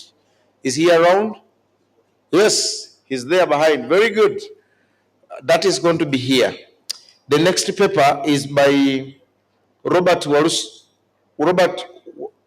Wamlima. Oh, okay. Professor Kaberuka Will, Dr. Dixon Turiareba, and Oriema John Bosco. They'll present a paper on energy consumption and the welfare of Ugandan households, a panel analysis. I don't know whether it's this panel analysis or it's a solar panel analysis. They know best how that is going to be. That is going to be here. The next paper, I am not saying that this is at the order. The order has already been given to the hosts on how these papers will come up. But the next one is promoting e-cooking and access to electricity to understand areas case study, Oloika Solar PV Mini Grid in Kenya by Charles Ndungu and Daniel Gombe. These are our colleagues from across the border. That is going to be here. The next paper is the impact of subsidies on clean cooking in Uganda, a case of the cooking tariff and liquefied petroleum gas starter kits. Now the cooking tariff doesn't have a starter kit, it's just the same, but maybe petroleum has got starter kits. By who? Michael Chanzi. That team is going to be here, and that session is going to be chaired by Engineer Peter Kaketo, who has just been here, and he told us that we either accept AI or AI will accept us in one way or another. Okay? So those are the two sessions we have. So when you're done with lunch, choose. Do you want to be here? I have called this B for now. Do you want to be there? I've called that A for now. You choose, and when we are done, we're going to converge here for an award ceremony. Thank you very much. With those very many words, why don't we bless lunch and we go for lunch? Some people have food but cannot eat. Others can eat but don't have the food. We have the food and we can eat. So we thank the Almighty God. Amen. I have prayed. Enjoy your lunch.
this, and in the dialogues, of course, we bring the leaders, the duty bearers, to make responses to those issues.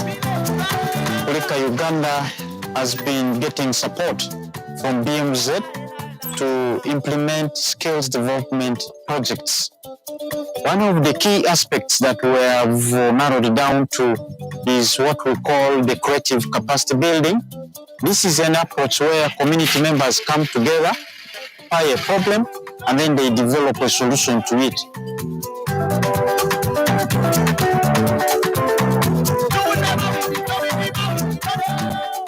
Our water sanitation and hygiene promotion projects are essential to improving access to water in many of Uganda's rural and peri-urban areas. This system was constructed to help improve the WASH in the refugee hosting communities of Kerry Town Council and Oraba Town Council. This system has a production well of 55 cubic meters per hour and is powered by both grid and solar. It's one of the systems that has been funded by the German government towards helping the communities within the refugee hosting districts of Uganda. Through these programs, we help refugees and host communities build resilience against climate change and food insecurity. As a result, many farmers are now reporting increased incomes. These interventions target both households and public institutions, including schools and health centers. As we celebrate these 60 years of German-Ugandan cooperation, we reflect on the profound impact our partnership has made. Together, we have uplifted communities, enhanced resilience, and created pathways to opportunity. I would like to encourage the youth of Uganda to actively participate in shaping the country and shaping the future. You are the majority.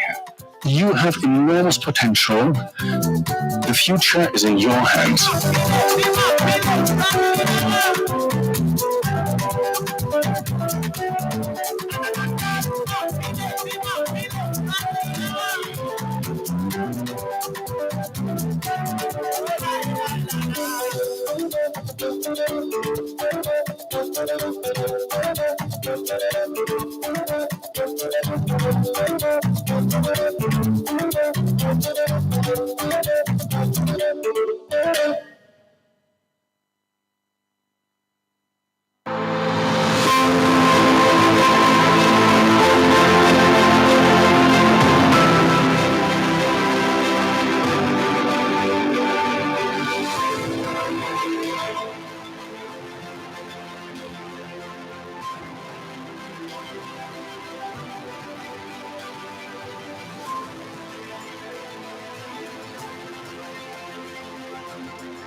Camera quality. Camera quality.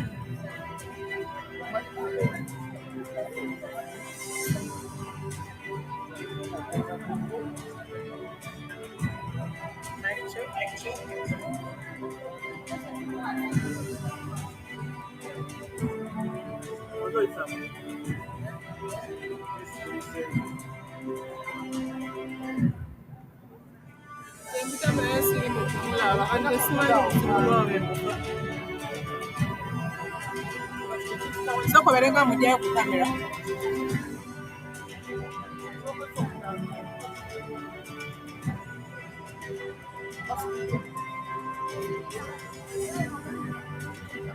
Awo jeyo. Ayo sose kujyayo. Nendala giweereze.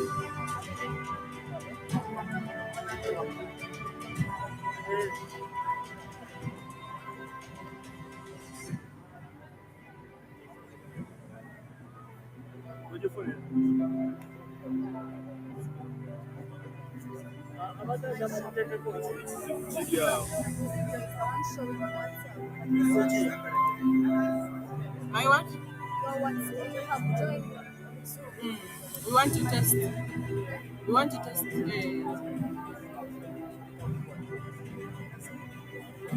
Guys, wale ule mwaliwa? Aha, omulaba. Omulaba tomulaba. Olaba ne we mulaba waneeno. Soko jolabeko engeri gya. Alinga ali have like tajja full. Now it's supposed to come.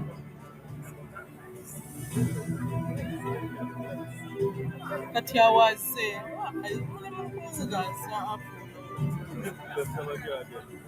Okitegedde? Kati kankebereko. Kati era soko zeeko bu. Teri.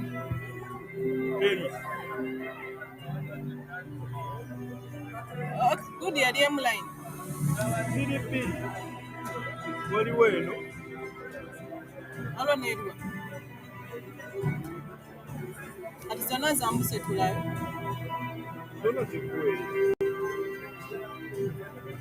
Ate waneeno wayambusizza ki? Odi wamumutunze gw'ensiki eno wange. Wamutunze? Like okuba ng'ayitamu mu kamera ya Darius.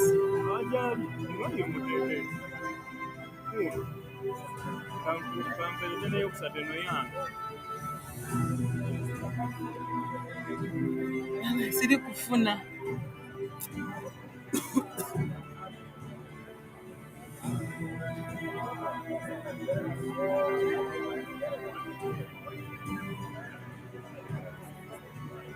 Soko jolabe. Soko jolabe.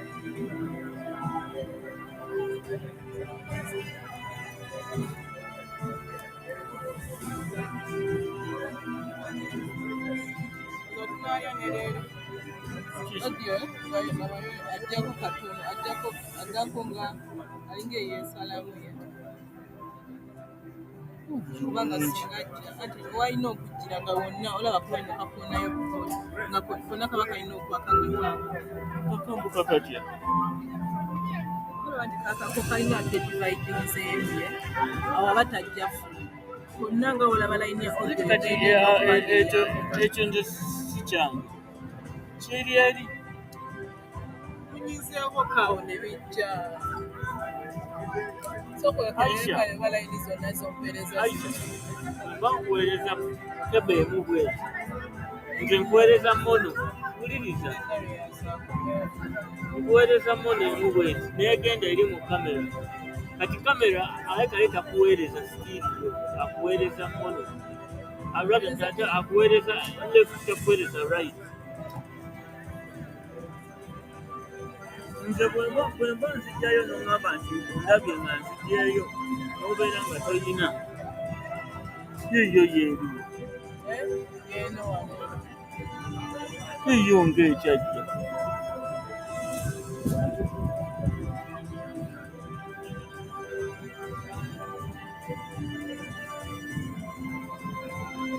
Good day.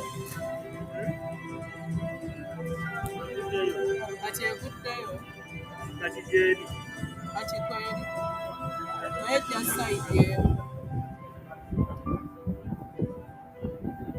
William.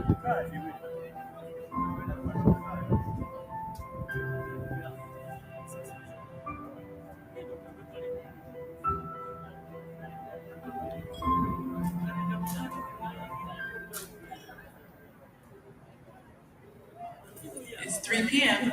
and you're 50, and some say it's too late to start saving now. But the truth is, it's never too late.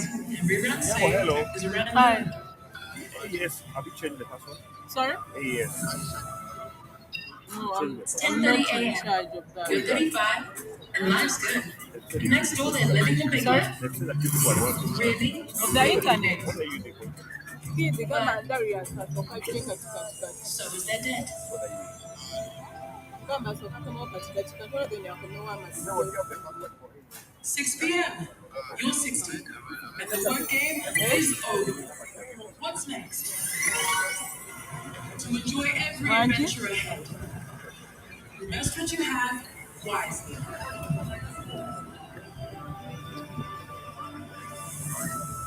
Darius. Wali sasa noja nompereza audio.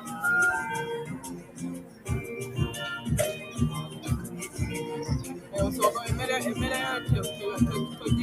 toji wayo just to join can syndicate the man of day. So much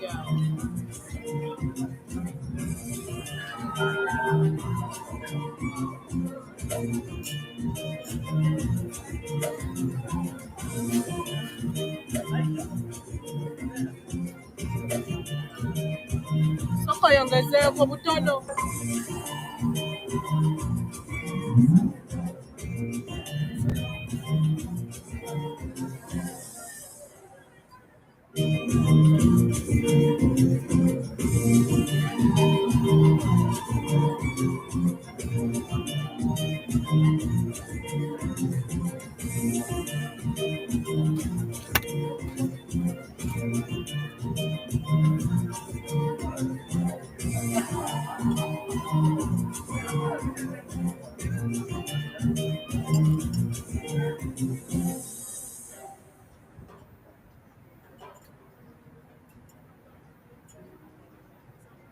Cable Corporation Limited is located at Ras, Uganda, between Kampala and Jinja.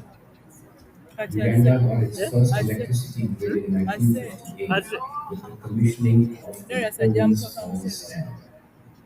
Cable Corporation started in 1960 as Uganda's first cable factory. It was set up in technical collaboration with the manufactured domestic and power cables. Cable operation has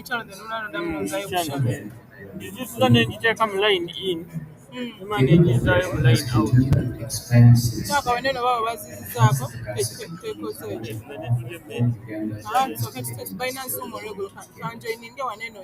Can also meet most of Uganda's annual low and high temperature. Anti twagala kulaba watu mutinga kali ka feed akabale kayitamu. Cables are made from electrolytic grade copper and aluminum.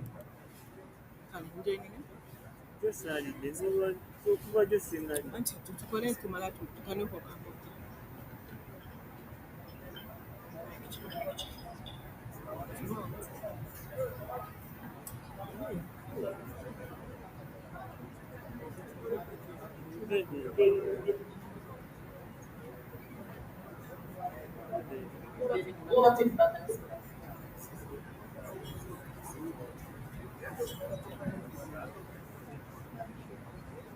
You okay?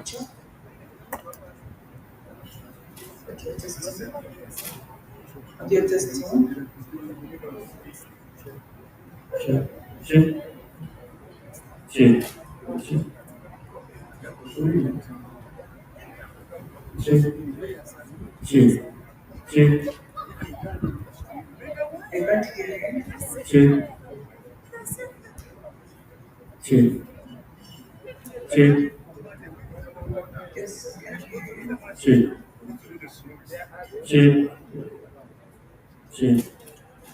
Loud and clear.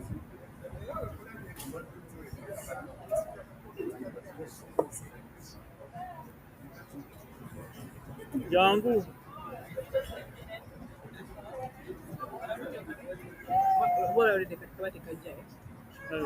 Kali eri akabadde kalimu tekeetaaga kati kumyutinga. Not the mute. You've muted it? Yes, I turned it down. Hey. Actually, Cable you don't have to Corporation turn down. Limited You is just have to located turn at this Ras one down. Uganda, between Kampala and Jinja. Yes. Only Uganda that. had its first electricity grid in 1958 with the commissioning of the Owens Falls Yeah, in Dam. case you're playing video, Cable play down. Corporation started in 1968 as Uganda's first cable factory. It was set up in technical collaboration.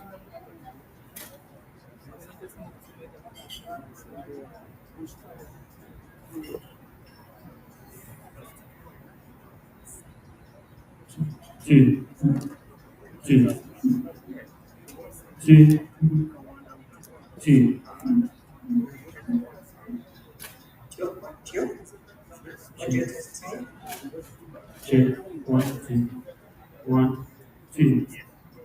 Loud and clear.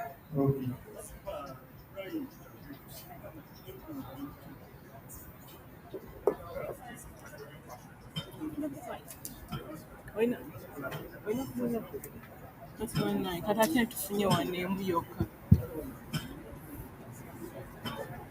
Wano tufunyewo emu yokka. Tugende tujja kufuna. Banaakuwa ndekayo video.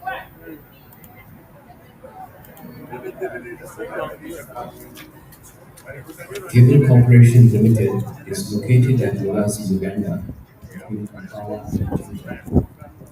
Uganda had its first electricity grid in 1958 with the commissioning of the Owens Falls Dam. Cable Corporation started in 1968 as Uganda's first cable factory.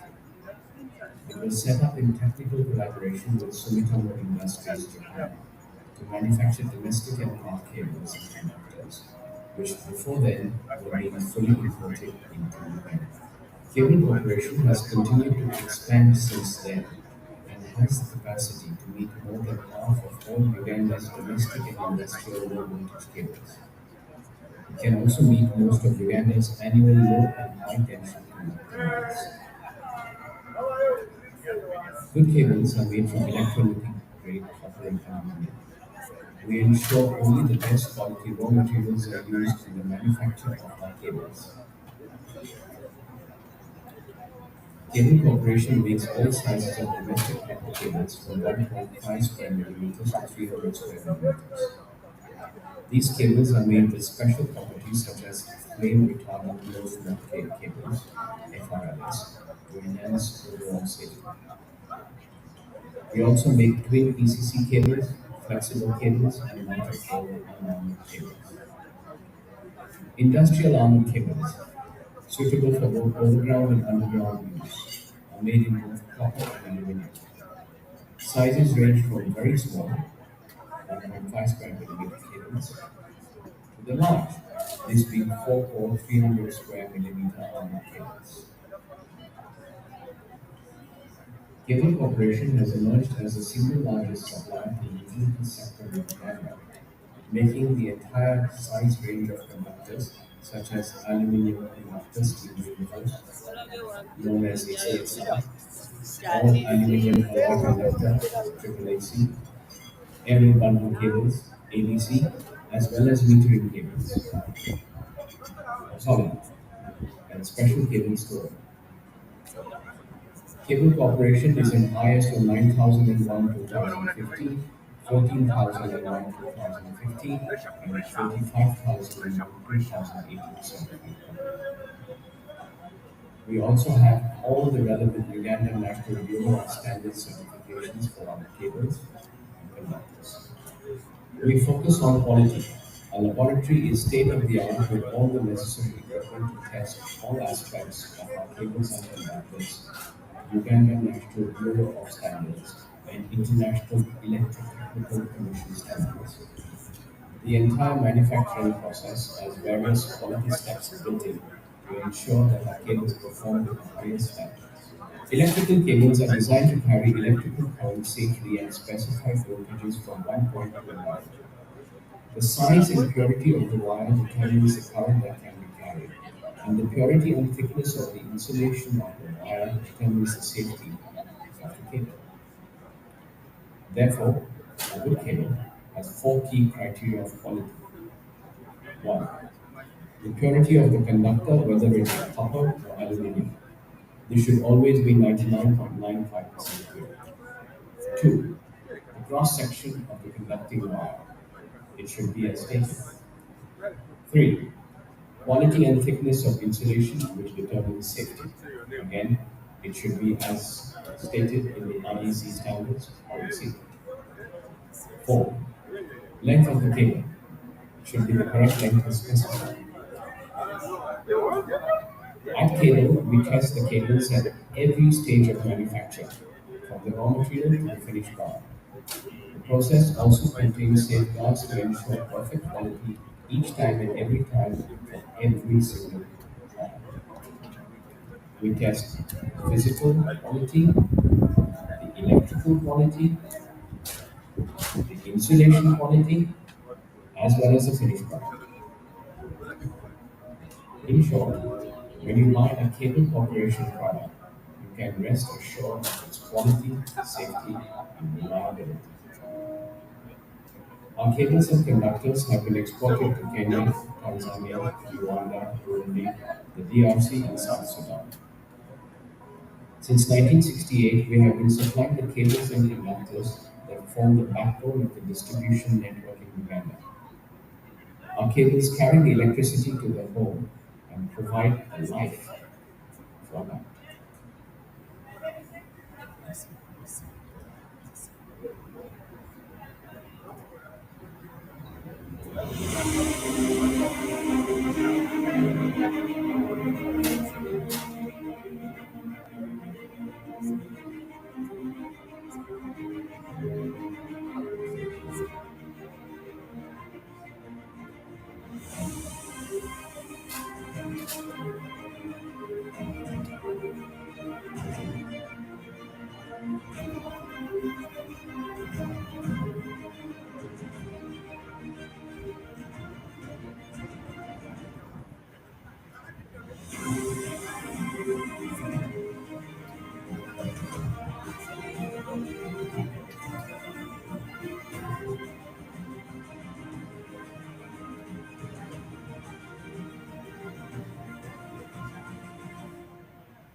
It's 3 p.m. and you're 50, and some say it's too late to start saving now.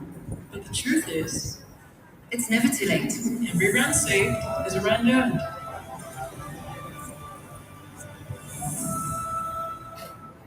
It's 10:30 a.m. You're 35, and life's good. But next door, they're living the big life.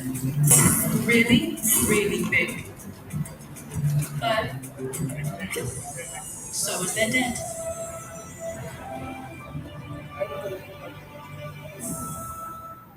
Six p.m. You're 60, and the work game is over. What's next? To enjoy every adventure ahead. Invest what you have wisely.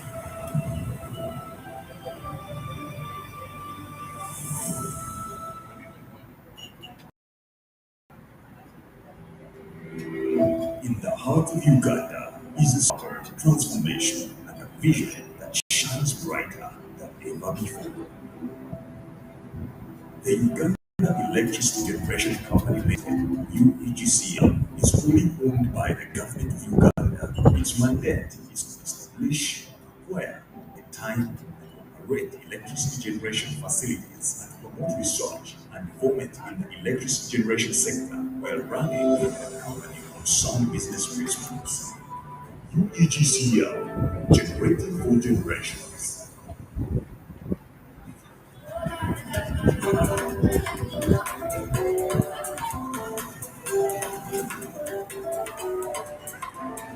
2024 is a unique year for the German Development Cooperation in Uganda, as Germany and Uganda celebrated 60 years of partnership following the signing of the bilateral agreement in 1964. Since then, Germany and Uganda have worked hand in hand to uplift communities and enhance development in various sectors and regions across the country.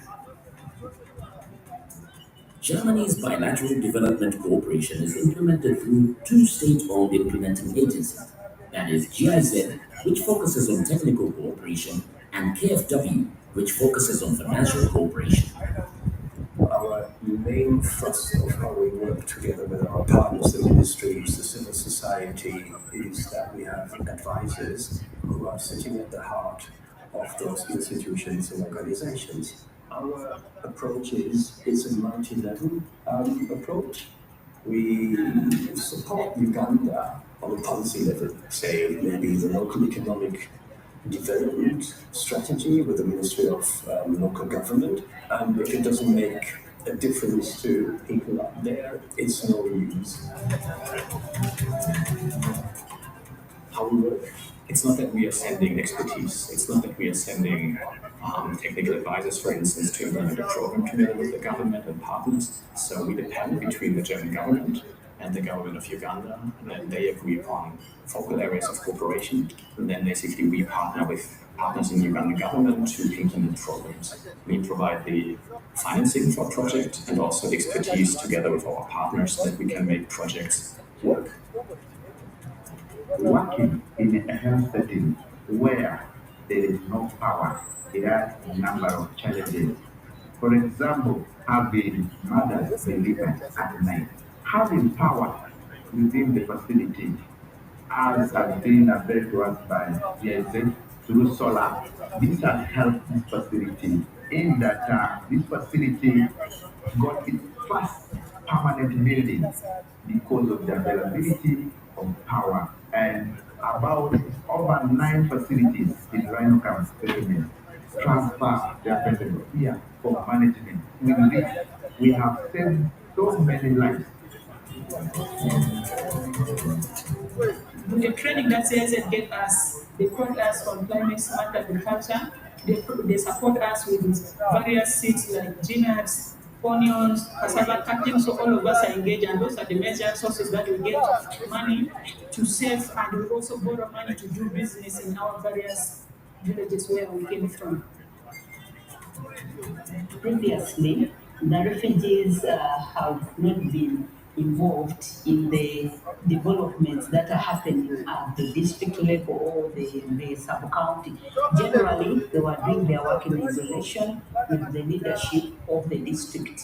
But from the dialogue meetings we've had, it provided an opportunity for the host community and the refugees to air out their challenges that they are facing in the community that are related to service delivery. Maybe challenges around water, maybe challenges of roads, education, and health. They're able to talk about this, and in the dialogues, of course, we bring the leaders, the duty bearers, to make responses to those issues. Political Uganda has been getting support from BMZ to implement skills development projects. One of the key aspects that we have narrowed down to is what we call the creative capacity building. This is an approach where community members come together, find a problem, and then they develop a solution to it.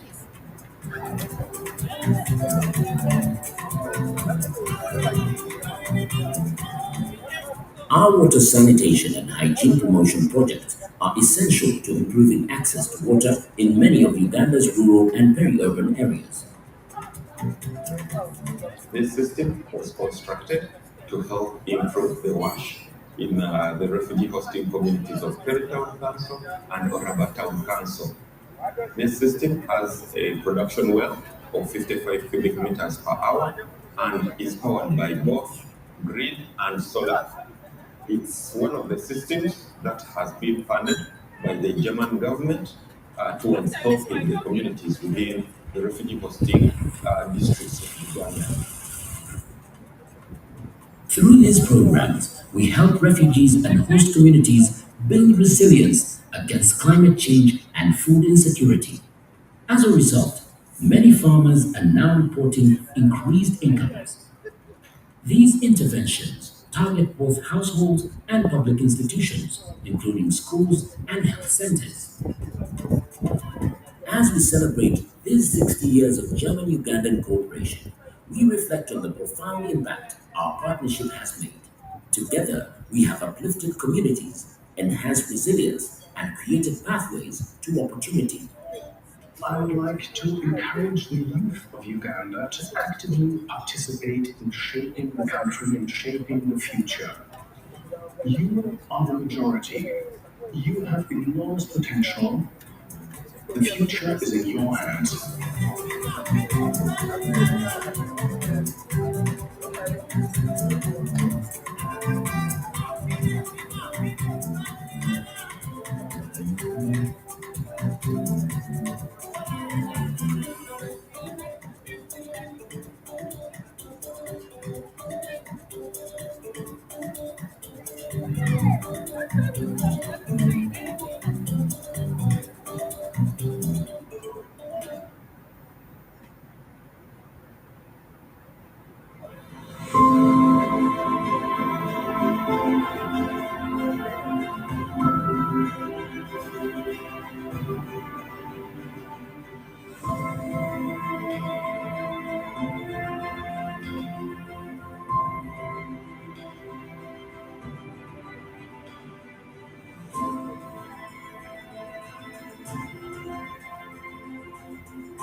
I prefer the mixer.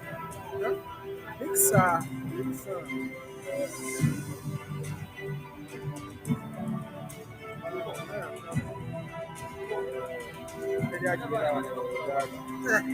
oyongeddeko kanti ninonya abadde bakuba abantu yamanya bajjaga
mujajulira ekya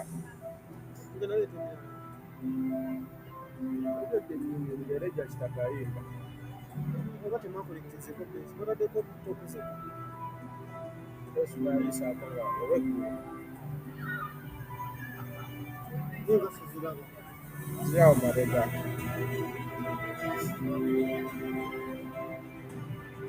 ate eriki oikiresesa yetekako sikuulo nakano sikuulo ezo zabbeeyi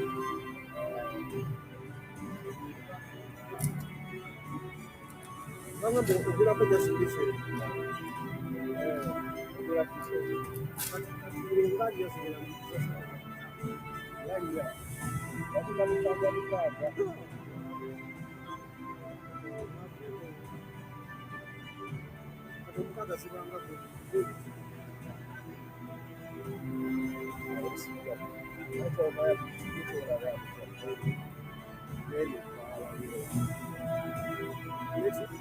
taala ono yaddugasebe kimosana kubamukulekera omukazi tewalabise omukazi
William, soko omuntu erayo tujja mujayo nga tugenda mu Zoom.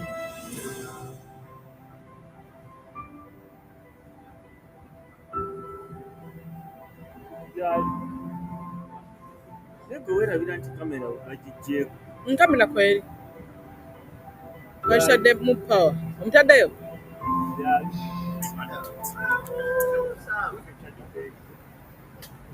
Of that? It's 3 p.m. You're 50. That means still Wi-Fi. Miss still Wi-Fi. It's never too late. Josephine. Josephine. Yeah. It's 10:30 a.m. I'm also not You're sure. 35 and life's good. But next door they're living the big life. Really, really big. But so was their debt.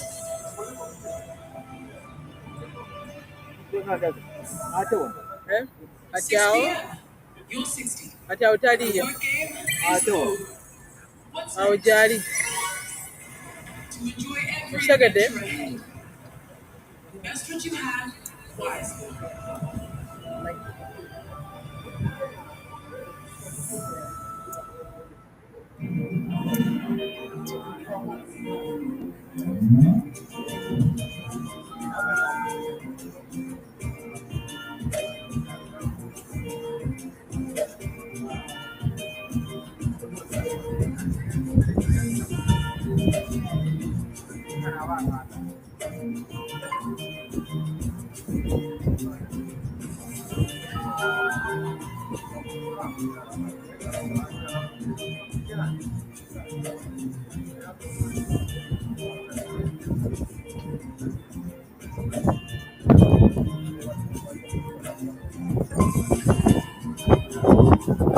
William.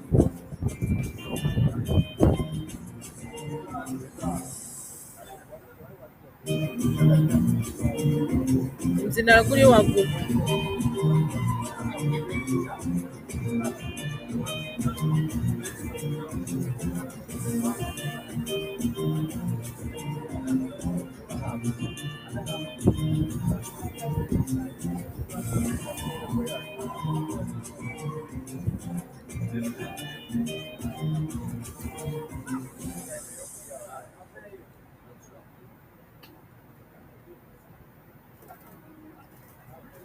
Cable Corporation Limited is located at Lugasi, Uganda, between Kampala and Jinja. Uganda got its first electricity grid in 1958 with the commissioning of the Cable Corporation started in 1968 as Uganda's first cable company. It was set up in technical collaboration with Symposium Industries Japan to manufacture domestic and arc cables and conductors, which before then were being fully imported into Uganda. Cable Corporation has continued to expand since then and has the capacity to meet more than half of all Uganda's domestic and industrial low voltage cables. It can also meet most of Uganda's annual low and high tension conductor needs. Good cables are made from electrolytic grade copper and aluminum. We ensure only the best quality raw materials are used in the manufacture of our cables. Cable Corporation makes all sizes of domestic copper cables from 1.5 square millimeters to 300 square millimeters. These cables are made with special The laptop that who? Millie. Okay. To enhance overall safety. We also make twin ECC cables, flexible cables, and multi-core cables. Industrial armored cables, suitable for both overground and underground use, are made in both copper and aluminum. Sizes range from very small, 1.5 square millimeter cables, to the large, this being 4-core 300 square millimeter armored cables. Cable Corporation has emerged as the single largest supplier to the utility sector in Uganda, making the entire size range of conductors, such as aluminum conductor steel reinforced, known as ACSR, all aluminum alloy conductor, AAAC, aerial bundle cables, ABC, as well as metering cables, solid, and special cable storage. Cable Corporation is in ISO 9001 2015, 14001 2015, and 45001 2018. We also have all the relevant Uganda national legal standards certifications for our cables. We focus on quality. The laboratory is state-of-the-art with all the necessary equipment to test all aspects of our cables and connectors. Uganda National Bureau of Standards, and International Electrical Pollution Standards. The entire manufacturing process has various quality steps to ensure that our cables perform to the highest standards. Electrical cables are designed to carry electrical current safely at specified voltages from one point to another. The size and purity of the wire determines the current that can be carried, and the purity and thickness of the insulation of the wire determines the safety of the cable. Therefore, a good cable has four key criteria for quality. 1. The purity of the conductor, whether it be copper or aluminum. This should always be 99.95% pure. 2. A cross-section of the conducting wire. It should be as stated. 3. Quality and thickness of insulation will determine safety. Again, it should be as stated in the IEC standards policy. 4. Length of the cable should be the correct length specified. At cable, we test the cables at every stage of manufacturing, from raw material to the finished product. The process also contains safeguards to ensure perfect quality each time we can for every single trial. Physical quality, electrical quality, insulation quality, as well as the finished product. In short, when you buy a cable corporation product, you can rest assured of its quality, safety, and reliability. Our cables and conductors have been exported to Kenya, Tanzania, Rwanda, Burundi, the DRC, and South Sudan. Since 1968, we have been supplying the cables and conductors that form the backbone of the distribution network in Zambia. Our cables carry the electricity to the home and provide a life for life.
It's 3 p.m. and you're 15 complete statement is too late to start saving your money. But the truth is, it's never too late. You're about to save surrender.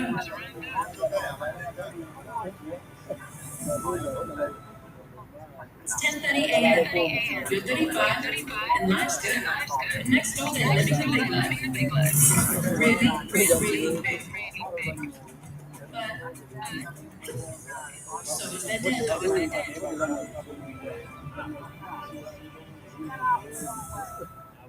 6 p.m. You're 60, and the workday is over. What's next? To enjoy every adventure ahead. Invest what you have wisely.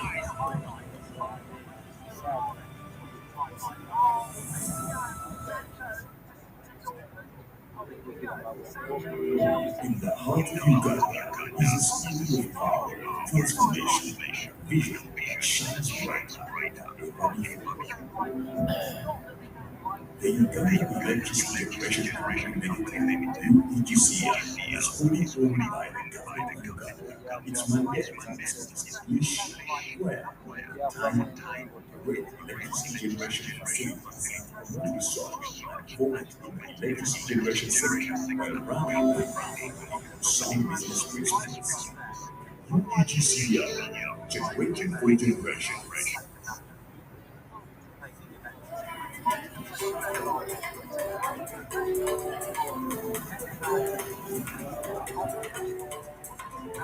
"2024 is a unique year for the German Development Cooperation in Uganda, as Germany and Uganda celebrated 60 years of partnership following the signing of the bilateral agreement in 1964.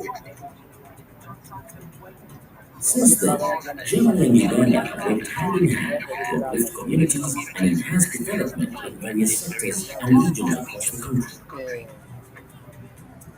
Germany's bilateral development cooperation is implemented through two state-owned implementing agencies, that is UNICEF, which focuses on technical cooperation, and KfW, which focuses on financial cooperation.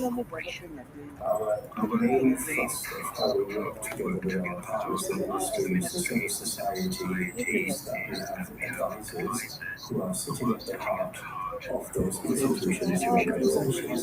Our approach is a multi-level approach. We support Uganda at the policy level, say maybe the local economic development strategy with the Ministry of Local Government. If it doesn't make a difference to people up there, it's no use.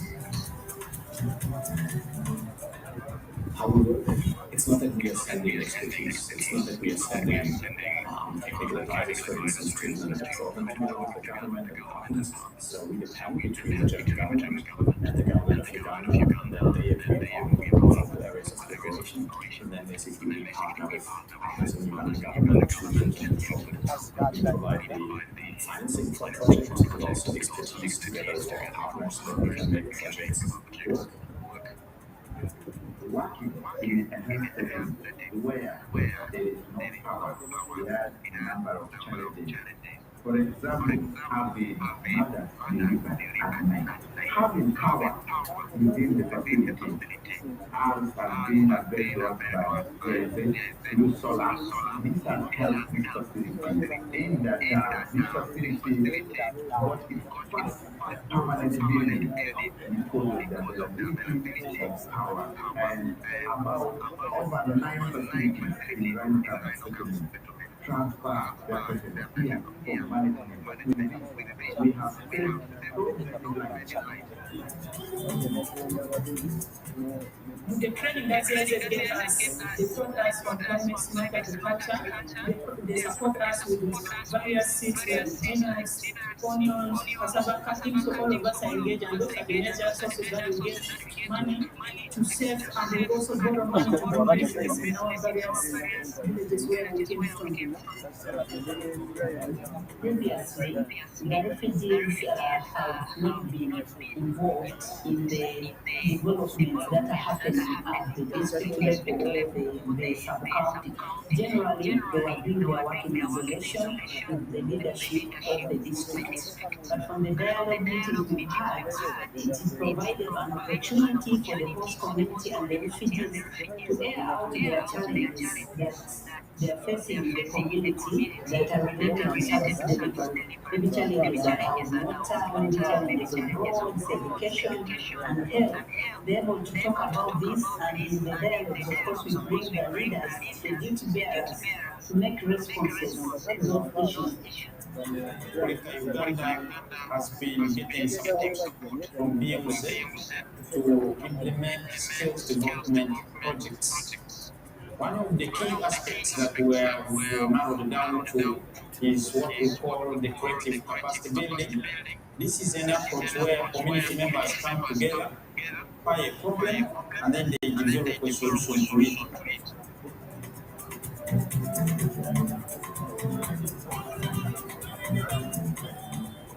Our water sanitation and hygiene promotion projects are essential to improving access to water in many of Uganda's rural and peri-urban areas.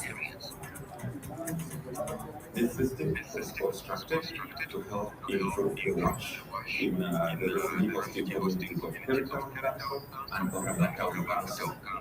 This system has a production well of 55 cubic meters per hour and is powered by both grid and solar. It's one of the systems that has been funded by the German government towards helping the communities within the refugee hosting districts of Uganda. Through these programs, we help refugees and host communities build resilience against climate change and food insecurity. As a result, many farmers are now reporting increased incomes. These interventions target both households and public institutions, including schools and health centers. As we celebrate these 60 years of German-Ugandan cooperation, we reflect on the profound impact our partnership has made. Together, we have uplifted communities, enhanced resilience, and created pathways to opportunity. I would like to encourage the youth of Uganda to actively participate in shaping the country and shaping the future. You are the majority. You have enormous potential. The future is in your hands.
Lydia.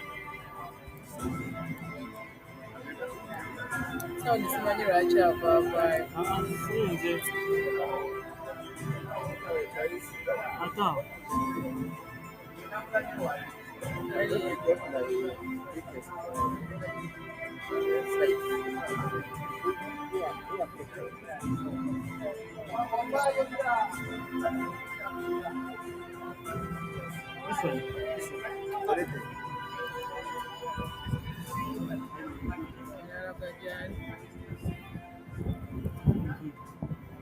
Yes, please. Charles first. Yes, Charles. Because I would like to show you what the new updated slide. Let me show you. Is this the one? Yeah. This is the one. So it's the one. Yeah, you'll be using a clicker like this. Is going to be at the point here. Read next. Read back. Okay, this one. Yeah. This. Just this. Like this. Next I and then this back. I have a pointer. It's a pointer. Yeah. No, this is the pointer is this one. This is just the move. Next to the next back and then the pointer is this one. But on the other one, the point is Exactly. yeah, it I don't know is. whether it's exactly. That's very clear. Let me get somewhere here. For who? Okay.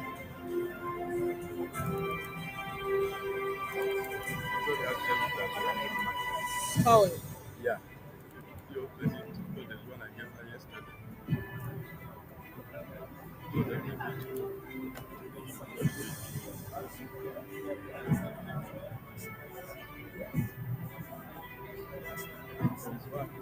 open another one. There is another one. This was the one I gave her yesterday. I told her to send it to you. Because I gave her the latest.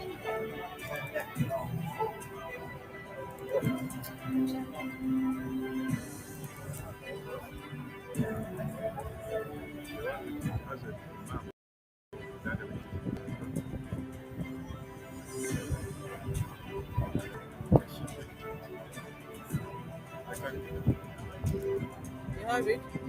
You have it there?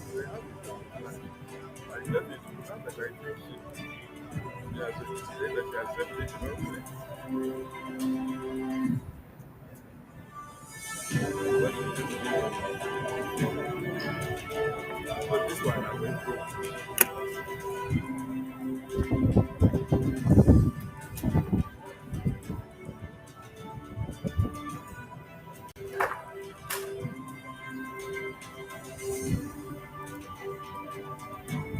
It's having which name? This is your bad company, right? But let me see. Because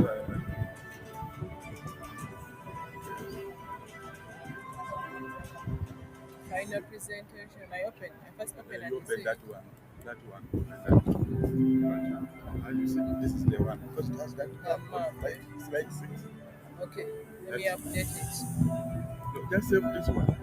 The other one, I've changed the number of I just do it? so that's the one I shoot. Okay. Please.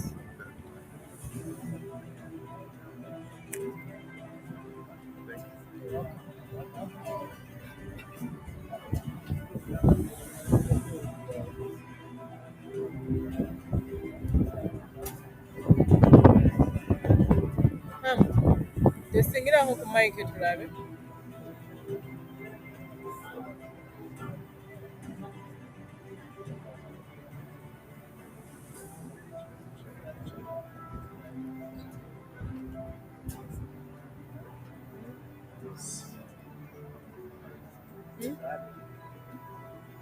So muting can stopping one.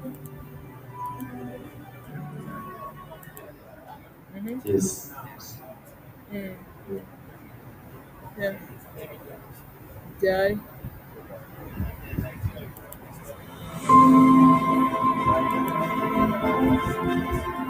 Naera kuyo wa video y'essimu owulirayo. Wa video etaliiyo.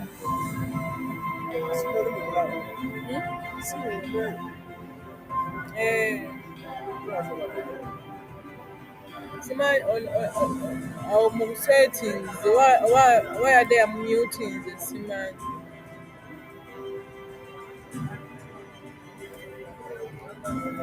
Wali eri obedda ajja nga waavaayo kati aviirireyo ddala. Sawa zino taliiyo. Era taliiyo.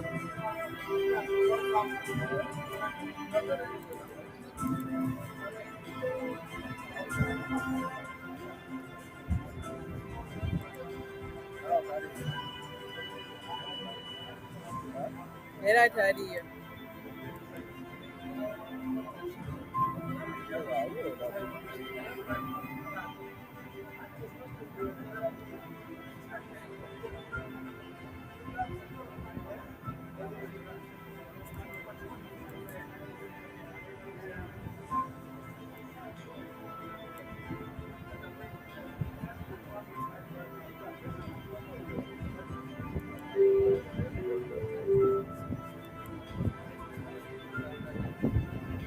Taliiyo oba yakoze biki simanyi.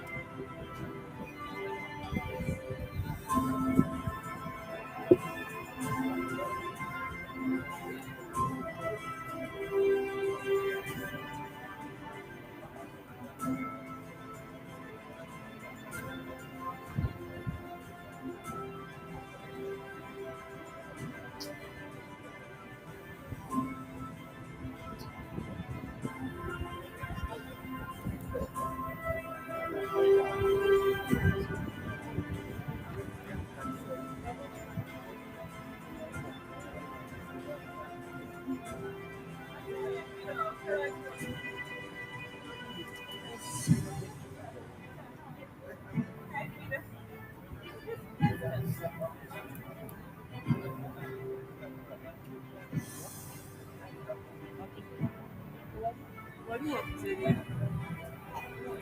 What am I presenting?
Really?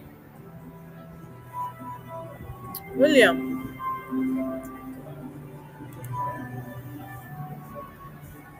See for the audio ku Zoom. Aisha, wabonyabonyeza bwereere. Ebisibuliwa. The audio mukuweereza.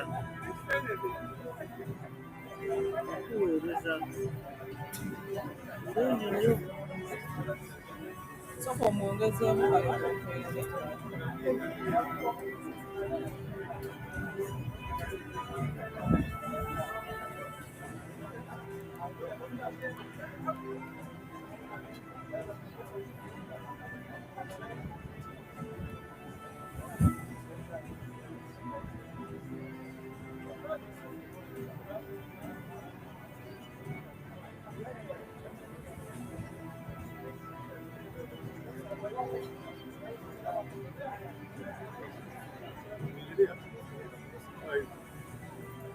Ready?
Ata.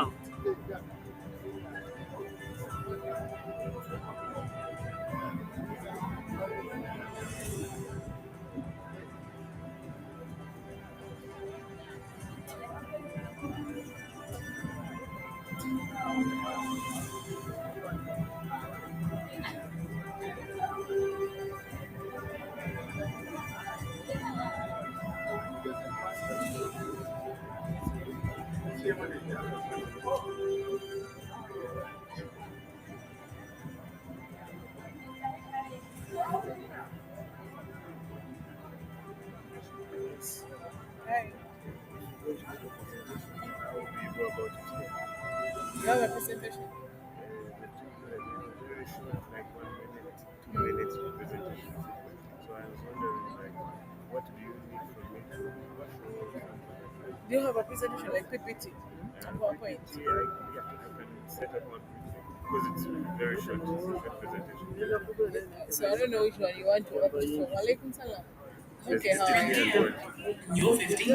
there are some there are some that opt just to talk. It's never too late. And then there are some that also share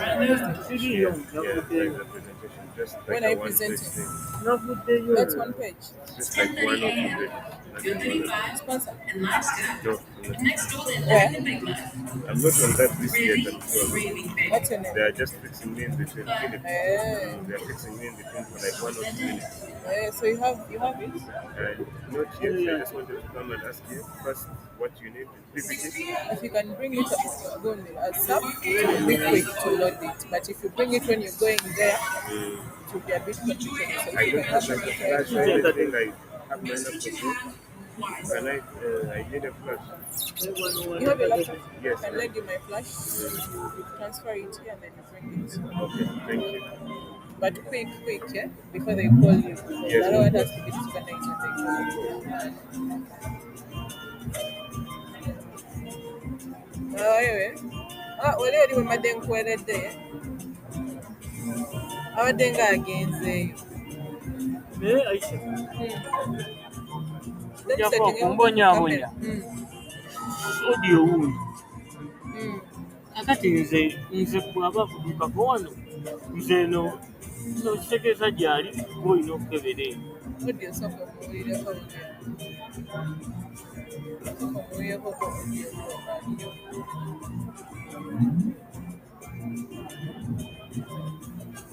Darius ayongerezeeko kamera Darius. Nze mpulira audio. Setinga audio kamera tulabe.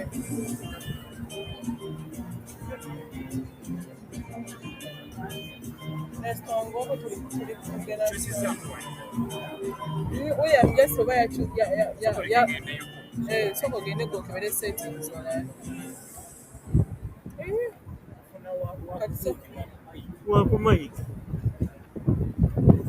Cable Corporation Limited is located at William. between Kampala and Jinja. Uganda had its first electricity grid in 1950.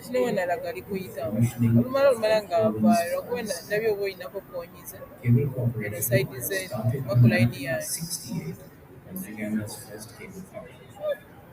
It was set up in technical collaboration with Symposium Industries to manufacture domestic and power cables and connectors, which before then were being fully imported into Uganda.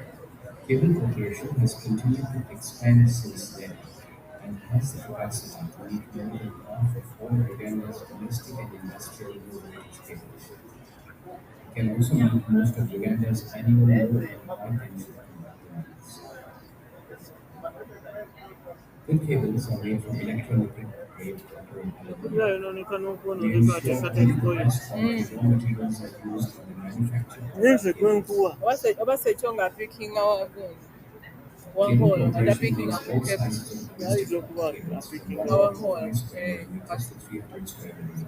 Settings. These cables are made with special. Darius ali kutunuulira oba alina kutya communicating. Take a mic. Enhance overall safety.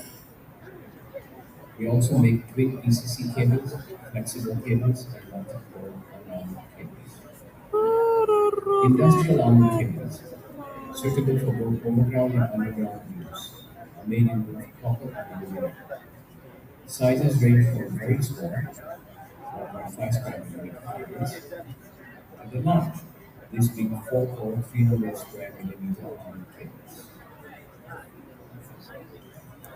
Cable Corporation has emerged as the single largest supplier to the utility sector in Uganda, making the entire size range of conductors, such as aluminium conductor steel reinforced, known as ACSR, all aluminium alloy conductor, AAAC, aerial bundle cables, ABC, as well as metering cables. Solid. special cable store. Cable Corporation is in ISO 9001 2015, 14001 2015, and 45001 2018. We also have all the relevant Ugandan National Bureau of Standards certifications for our cables and webinars. We focus on quality. Our laboratory is state-of-the-art with all the necessary equipment to test all aspects of our cables and conductors, Ugandan National Bureau of Standards, and International Electrical Commission standards. The entire manufacturing process has various quality steps built in to ensure that our cables... Good afternoon, ladies and gentlemen. I have the pleasure to introduce the session chair, Engineer Peter Kaketo, to invite his presenters one by one, and then he will tell us how the proceedings continue. The time now is 15 hours, 15:01. If we can be done, latest 4:30, that would be the latest. But if we can finish by 4 sharp, that would be very good still. Thank you very much. Good afternoon, all. I hope you still have the energy after eating, because something else is going to consume it. But we still have our afternoon session, and we are going to receive presentations. I've been given a maximum of 1 hour and a half, and we have 1, 2, 3, 4. We have 4 presentations. So we'll limit every presentation to 10 minutes, so that you have plenty of time for questions and discussions. So I'm going to read out those who will be presenting. You have Michael Chance. Oh, you are here. Oh, great. So Michael, you'll be the first presenter. Michael is going to present a paper on the impact of subsidies on clean cooking in Uganda, the case of cooking tariff and liquefied petroleum gas starter kits. After Michael, we'll have Charles Ndungu. Where's oh, you're making my life easy. All of you are around the table here. So so Charles will be presenting next. Do we have Robert presenting the energy consumption and welfare? Oh, great. You will be presenting as the third person. And then do we have Muhammad Osman? Muhammad, it seems the presenter's table is this side. You are on the wrong table.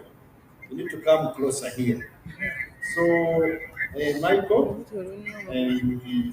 now I need IT to help me to hold the presentations. Let them fast forward. The events team, kindly load the presentation by Michael, the impact of subsidies on clean cooking. So Michael, you have a maximum of 10 minutes, and the floor is yours. While they are loading, you can do the introduction. Thank you, moderator. Good afternoon to you all. Usually after lunch, it's quite difficult to energize people, but let's try and see how it goes. So, first of all is observed. Welcome to this symposium, and thank you, ERF, for organizing such a successful inaugural symposium. It's really been very enriching in terms of knowledge. So, I just confirm that I'm good to go. Okay. So my name is Michael Chansi, and I work with the Uganda National Oil Company of Uganda. And we commit next year, if we can remove the electricity, it becomes energy, then we shall have collaborated to ensure that we discuss issues of energy in total. But thank you very much so far for the start. So as you can see, the topic, it's about the impact of subsidies on clean cooking in Uganda, the case of cooking tariff and liquefied LPG kits. So as you can see, this paper is really looking at how subsidies rolled out to to ensure that there is accelerated access of energy, but most importantly for clean cooking working. So while I was reviewing my paper yesterday with one of my, in the office, one of the ladies looked at the topic and said, this topic is ours. When you talk about cooking, this is our topic. But it will be sad if men are seated in front and the women again are seated behind, because issues of cooking impact women. So, and I want to start off with that this topic really is directly aligned to the SD7, which looks at access to affordable and clean energy, but also issues of gender equity under SDG 5, SDG 10, reducing inequality. When we talk about access to energy, we're looking at issues of inequality. And then SDG 11, sustainable cities and communities. How do you ensure that communities have access to clean cooking? So let's dive deep into the session. Okay, so quickly, that's the outline of the presentation. I'll give you a bit of context, go through the problem, and walk you through the methods, data, the findings, and we discuss a bit of the conclusions. So when you look at the graph, the world map and the bit of Uganda, you can see that the developed world has a lot of access to clean cooking. This map really shows where is access to clean cooking at, really at where the masses getting a lot of energy for clean cooking versus the sub-Saharan Africa, as you can see, which is quite low in terms of clean cooking. But looking at the other side, you can see that Uganda alone, there are just a few shades of access. If you can see Kampala here, there is a little bit of access to clean cooking energy. But then the rest, no wonder they said, yes, I think the other day, that when you fly over Uganda, you see at night it is dark.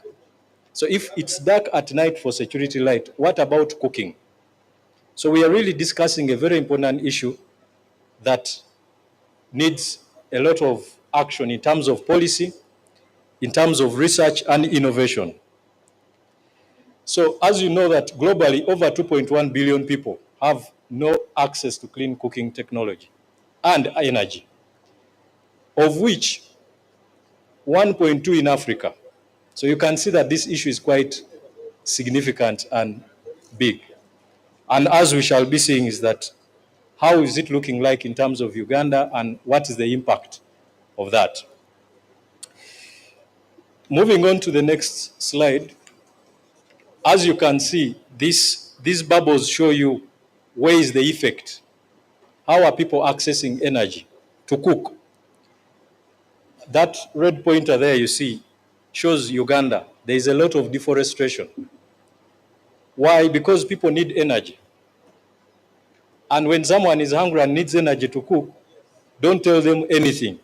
Don't tell them this policy, the other, they will cut down anything to cook. That picture there of that lady shows you where the biggest impact is. That lady is carrying a very young child. And as you can see, based on the statistics, it tells you that women are hit hard. In fact, in Uganda, over 10,000 premature deaths are happening because of effects of lack of access to clean sources of cooking. In terms of hours lost, productive hours, over 5 hours are lost trying to secure firewood, charcoal to cook. And who is doing this? It's the ladies. So 2 is lost in looking for charcoal, 3 cooking. So imagine that over your lifetime. You find that you're denying these wonderful souls a chance to enjoy and live a full life. So as you can see, really, it's something that we need to really discuss. We've been discussing a lot of grid transmissions, generating, bundling, unbundling. But the common person, the person at the bottom of the pyramid, wants a solution. In terms of forestation, as you can see there still, we are losing a lot of forest cover annually. In fact, the NASA report shows that about 41% of forest cover is already gone. And in the next 30 years, we shall have no forest. So you can see, we have a lot of space to address some of these challenges. So, what is the reality? As you can see on the other side of the right, access to electricity is growing rapidly, which is very good. And thank you very much, ERA. Thank you, the electricity sector, really to try and see that there is generation, transmission, and connectivity. In fact, that shows you that about, the graph is really growing quite fast at about 40%. But when you get back to this side on the left, you realize that it is even difficult to see those who have access to clean sources of energy to cook, including electricity. And that only shows you 0.6%. The larger part of the graph, they don't have. And as you can see, the per capita distribution, it's quite going down. So as the population is scaling out, you will see a bit less of access, distributed access to clean cooking. So what does that mean? And this lands me to the problem. So Uganda has set out a very ambitious energy transition plan. And in this energy transition plan, Uganda expects that to switch 89% of the population, depending on biomass, by 2050, very ambitious to switch that population and reduce it to 15%. Moreover, 2%, those having access to low emission fuels, the ambition is to increase that to 75%, quite ambitious by 2050. So this study really is trying to examine the mechanism or the instruments government is trying to roll out to see if there is effect or impact. And the study is only considering the two so far subsidies where we are able to get some data. First, it's the electricity tariff. And this lifeline tariff is regulated and rolled out by the ERA. So this tariff, the way it is that for the first 80 units, kilowatt hours, you pay standard tariff of 775.5 per kilowatt hour. The moment you kick in, you get to the 80th kilowatt hour, the subsidy kicks in, and it's lowered to about 412 per unit. After the 150th kilowatt hour, the subsidy kicks out. So that means you only have 70 kilowatt hours of that are subsidized. And that's costing ERA approximately about $13.7 million annually. So ERA is foregoing a lot of revenue to ensure that they contribute towards access to clean cooking. And this is a cooking tariff, by the way. The only thing is, as you use, you want to know that you have actually started using it. On the other hand, the Ministry of Energy is rolling out the LPG starter kits. So government is rolling out this project to say, by 2027, let's distribute over 1 million gas cylinders and kits. And these, annually, I think they have a target of distributing 200. However, to benefit from that gas, every beneficiary must forego to at least 27 or about 100,000 shillings to buy the gas. So you're given a kit of about 500,000 shillings plus gas, plus a cylinder, but you buy gas. So this is the point of entry into this subject, to say, are these subsidies actually effective? What are so far as, because if you look at the electricity tariff, it was rolled out in January 2022, same time about the LPG project. So we are trying to study, are these, ever since government intervened, is there a bit of impact these subsidies are having. So, next. So, this paper used a very simple model, and we used the interrupted time series analysis. This is a very good model because it tries to analyze an intervention and compares the results before and after. Ideally, when you're having an impact study, the gold standard would be to use a randomized control trials to have a treatment group and a control group. But this study comes in as quite sufficient because for a program that has already taken place, how do you use data to assess if there is impact? So we looked at data that over 12 years from ERA, the Uganda Revenue Authority import data to try and understand demand, import demand for LPG, ERA looking at electricity consumption, Ministry of Energy trying to understand the projects on LPG, and the UBOS to understand the population distribution.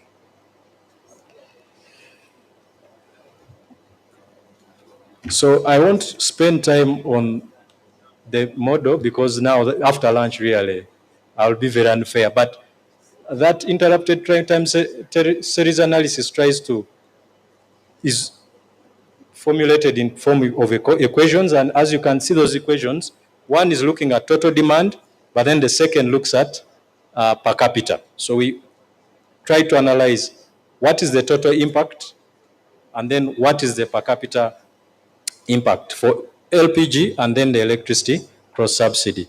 And then the last equation really tries to compare, is LPG a complement to electricity, to try and understand if that relationship is there.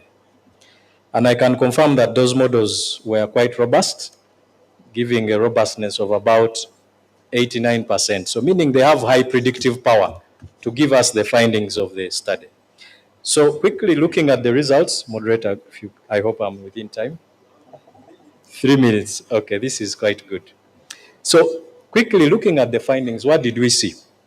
So in total, you can see that on the other side on the left-hand side, you can see that before ERA rolled out the electricity cooking tariff cross subsidy, there was a bit of demand of about 153.73 gigawatt hours. But after the rolling out of the subsidy, you can see that it jumped to about 229.45.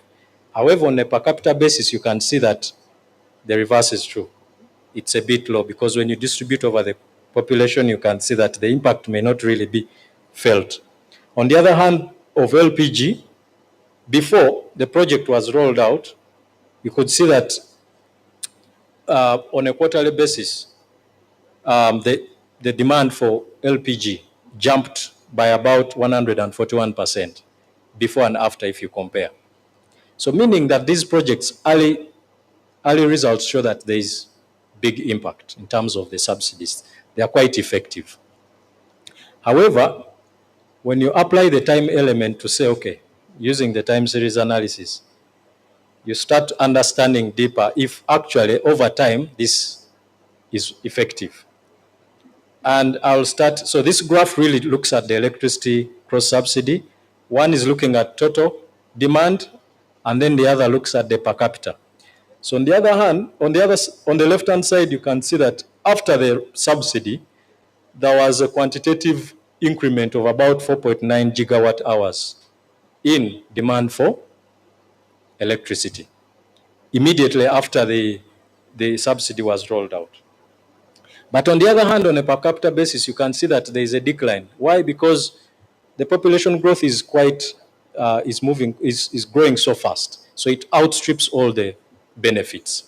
However, still, as you can see, the other side is that the graph stabilized immediately after the subsidy was rolled out. That implies that the subsidy was effective. So that means this is a very good policy for government that is rolling out, especially ERA. Now, in terms of LPG, so before rolling out this program, as you can see for both graphs, you can see that generally the demand for LPG was growing quite faster. But immediately when government intervened to distribute these LPG kits, demand for LPG grew by about 450 tons. However, on a per capita basis, the other side, you can see that it's quite marginal. You can't really see it. That leads us to another question. What could be the issue? Who is actually getting these cylinders? Yeah? Because in total, we can see that there is impact, but who is actually benefiting? So the last objective, try to understand how related are these two sources of energy. And you can see that both are related. That means that as demand for electricity goes up, expect the demand for LPG to go up. That means these two complement each other. So, Mr. Moderator, I'm on the conclusions. Yes, thank you. So now that we've seen the results, what do we conclude?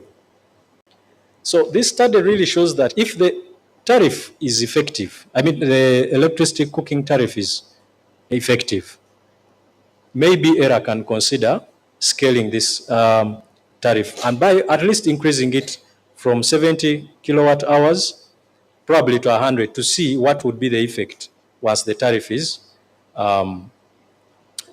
increased to, I mean the subsidies increased to about 100 kilowatt hours.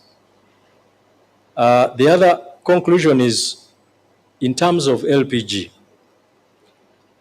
When government says you get a free cylinder and a kit, but then bring 100,000 shillings, how many people are able to afford in Uganda? Remember, these projects are supposed to benefit people at the bottom of the pyramid.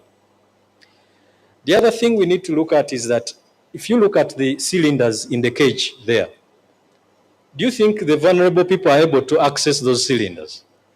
Probably it's people driving very powerful machines coming to purchase these cylinders. You can see they are just close to Total. So you can see that there is a bit of distribution challenges there. And that means it's possible that much as we see impact, it's possible that the already well-to-do are benefiting from this. So possibly, as a policy recommendation, if government is to redesign that project, the recommendation from this paper says, how about consider a 6 kg cylinder with its kit? As you can see, very simple, immediately ready to use. The cost is half, about 57,000 to refill. In fact, the total kit is about 150,000 shillings. The cylinder, the gas, and the kit. So if you're distributing a 13 cylinder, 200,000 cylinders a year, split that by, if you distribute 6 kg cylinders, it means you can double the distribution. So we have very many people having access to LPG.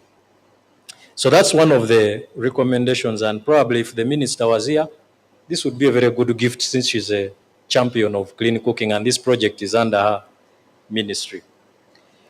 The other is, how about rolling out these subsidies jointly? You know, rather than one moving and then the other is laying back. Because we've seen that generally LPG and electricity are complements. So with those remarks, I want to say thank you very much for your attention.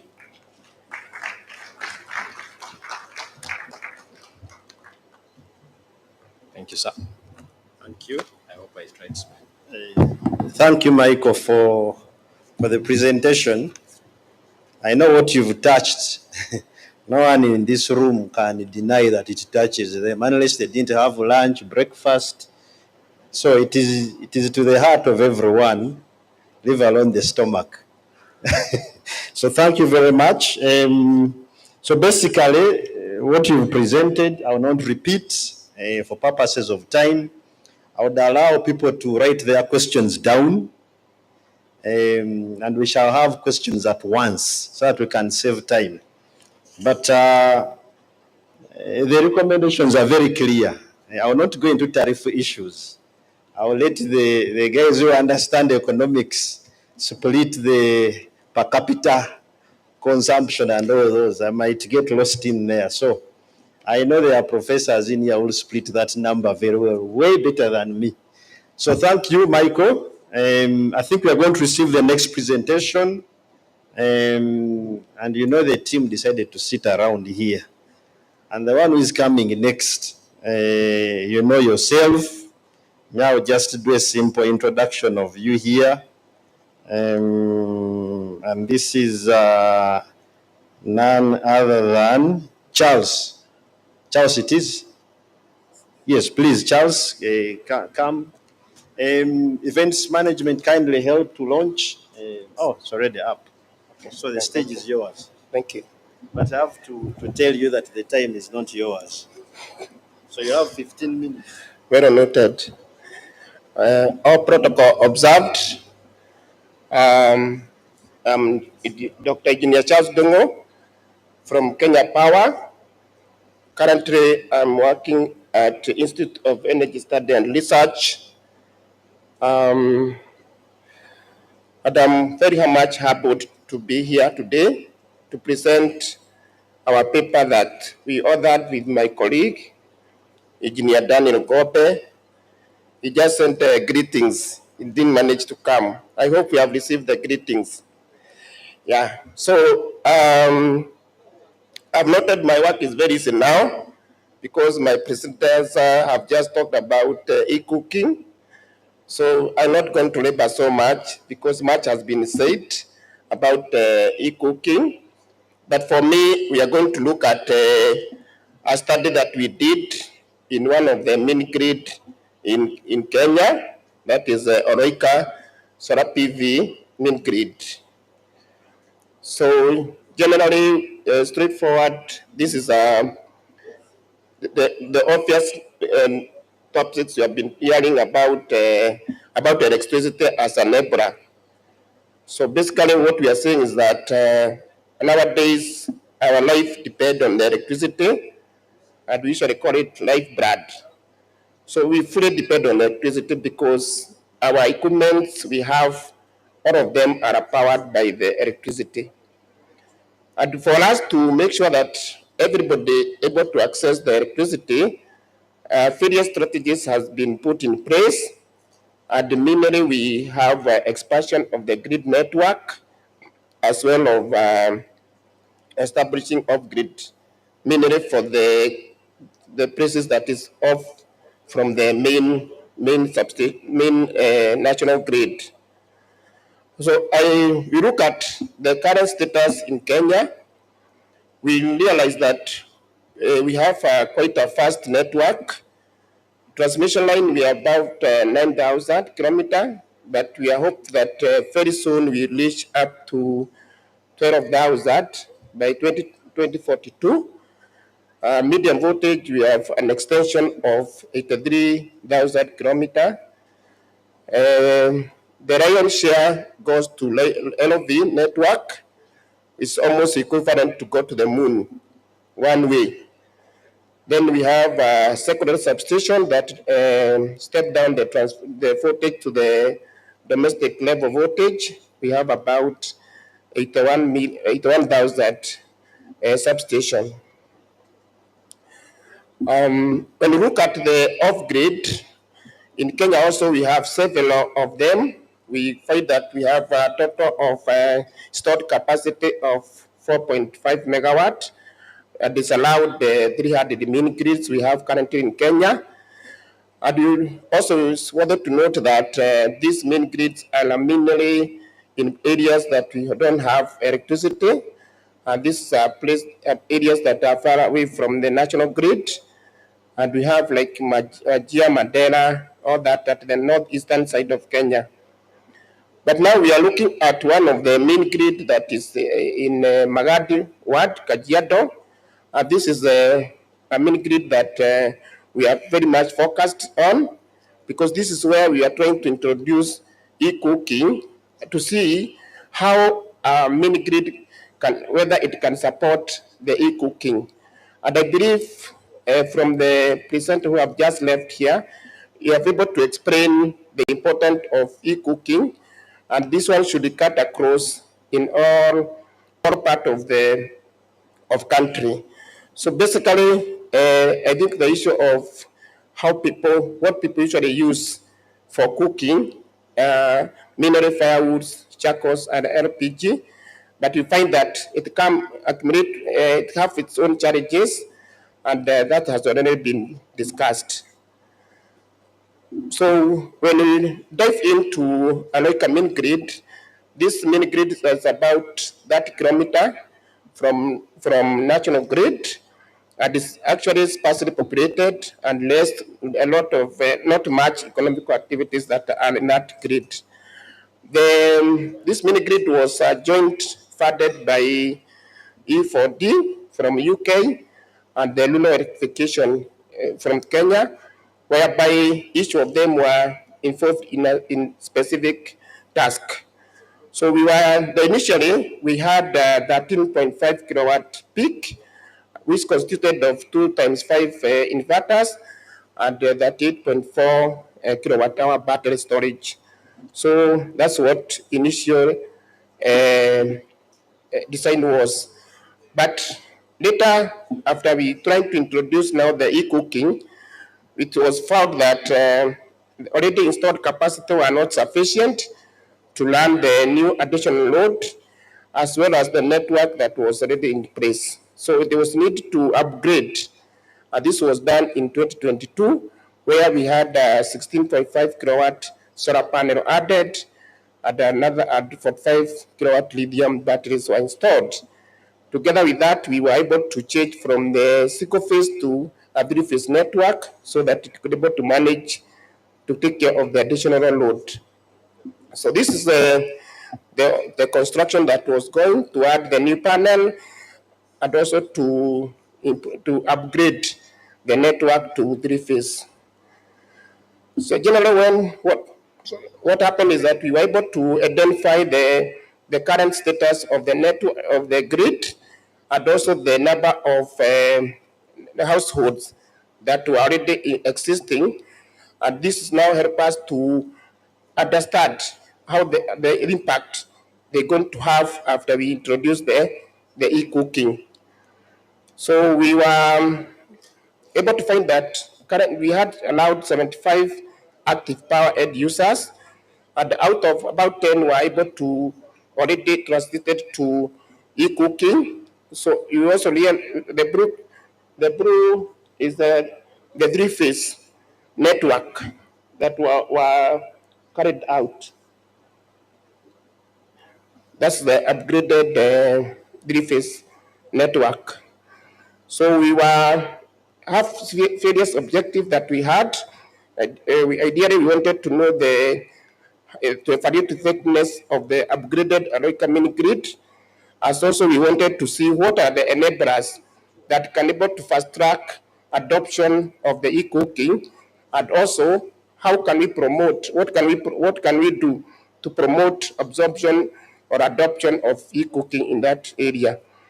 So this just shows us how the three phases after the upgrade, how they look like. You were able to see that there was a balance between the three phases, and also there was there's a high consumption of energy, especially during the daytime when there was sunlight. There was a lot of load that were being connected by that time. So we looked at the barrier that were preventing the quick adoption of the e-cooking, and we were able to realize that the initial cost was one of the challenge that customers were facing. They were not able to buy those e-cookers. And then also there was issue to do with the taste of the food, where they were complaining that those who are using the e-cooking, they were able to lose some taste of certain foods. Again, also there were limitation of the number of foods that they could be able to cook with the e-cooking. Also, they mentioned about intermittent power supply. Again, this was coming very rampant because of sometimes the power was not sufficient. And you can imagine somebody who is preparing food and then the power goes off. So there are several issues that were brought about. So we were trying to look at how do we, how can we support the growth of the e-cooking. So basically we were trying to advocate for the reduction of electricity. I'm happy that Uganda, you already far away from us. So we are going to borrow that. So also wanted to have a special tariff to encourage more people to start using the e-cooking. And also we were to do a lot of training so that we can able to show the benefit of e-cooking. And then also there was aspect of end of life, because again, the end consumer could assume if the e-cooker break down, what happened? And they have spent a lot of money to procure. So there was also aspect of maintaining good quality power so that at all time the end user can able to use the gadget to cook. So those are some of the enablers that we are trying to advocate. We had a sensitization of community to assist them to appreciate the aspect of e-cooking. So we are able to do some demonstration, and that way we are able to convert some of them to adopt this e-cooking from the traditional ways they have been used to it. So in conclusion, we are saying that it's very important that we adopt now the e-cooking, and this one should also cut across even in rural areas and even undeserved communities.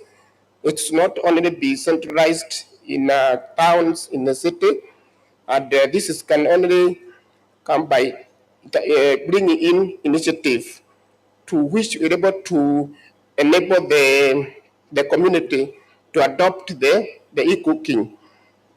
We have seen that the traditional way of cooking has several problems, and we need to try to come out of it by introducing something better than currently what the communities are using.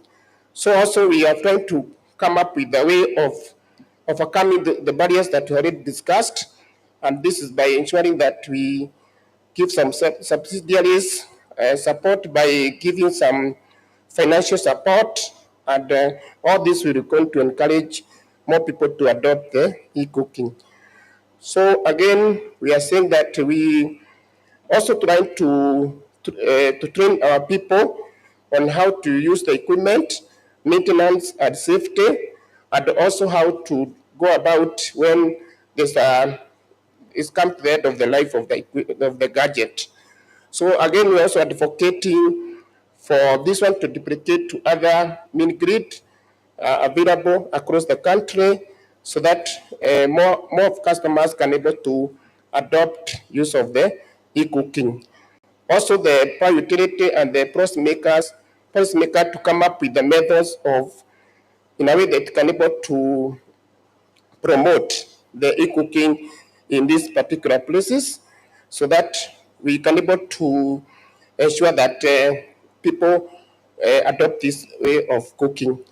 So finally, also we want to mention that it is important that the network to be much robust, so that it can be able to support the new additional load.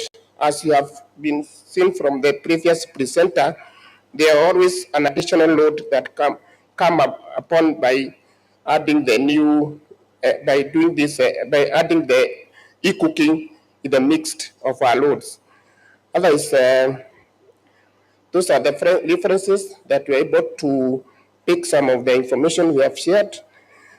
And it's my pleasure to conclude there. And thank you for this opportunity. Thank you. Thank you, Charles, for the presentation. I think you can see the linkage. Please keep your questions. This is Charles. The previous presenter was Michael. So when I call upon you to raise questions, don't send the questions to me. Me, I'm not the expert. I have the experts here. So we are going to be receiving our third presentation, but we are not doing very well for time. And don't say that I allowed the other guys. They used some tricks on me. But let's receive a presentation from Robert. Yes, from Robert. You introduce the topic as well. Thank you. Distinguished ladies and gentlemen, good afternoon. I'm Robert Paul Wamlima. I'm a student of energy economics. I'm in my final year of PhD, but I also work with the government at the Ministry of Finance, Planning and Economic Development. Our topic this afternoon is electricity access, energy consumption, and welfare of households. Distinguished ladies and gentlemen, you realize that since yesterday we have been talking about generating power and making sure power is generated and accessed. Okay. Yeah. Okay. So that is one narrative of generating power. We call it a push strategy. But we need to look at the pull strategy also. How do we get this power utilized? How do we attract more private investment in energy and make sure that we enjoy power which is so critical to our livelihood? And I'd like to thank ERA for organizing this symposium. Last week at the International Association of Energy Economics in Paris, we had very good discussions. And when we discussed, we imagined that the environment without power, how would the situation be? Even under this roof, if there was no power, how would ERA try to communicate to us what they have prepared for us? That is by way of introduction. I'll not speak to everything, but here we are anchoring electricity on welfare, and we define welfare as the well-being and quality of life of individuals.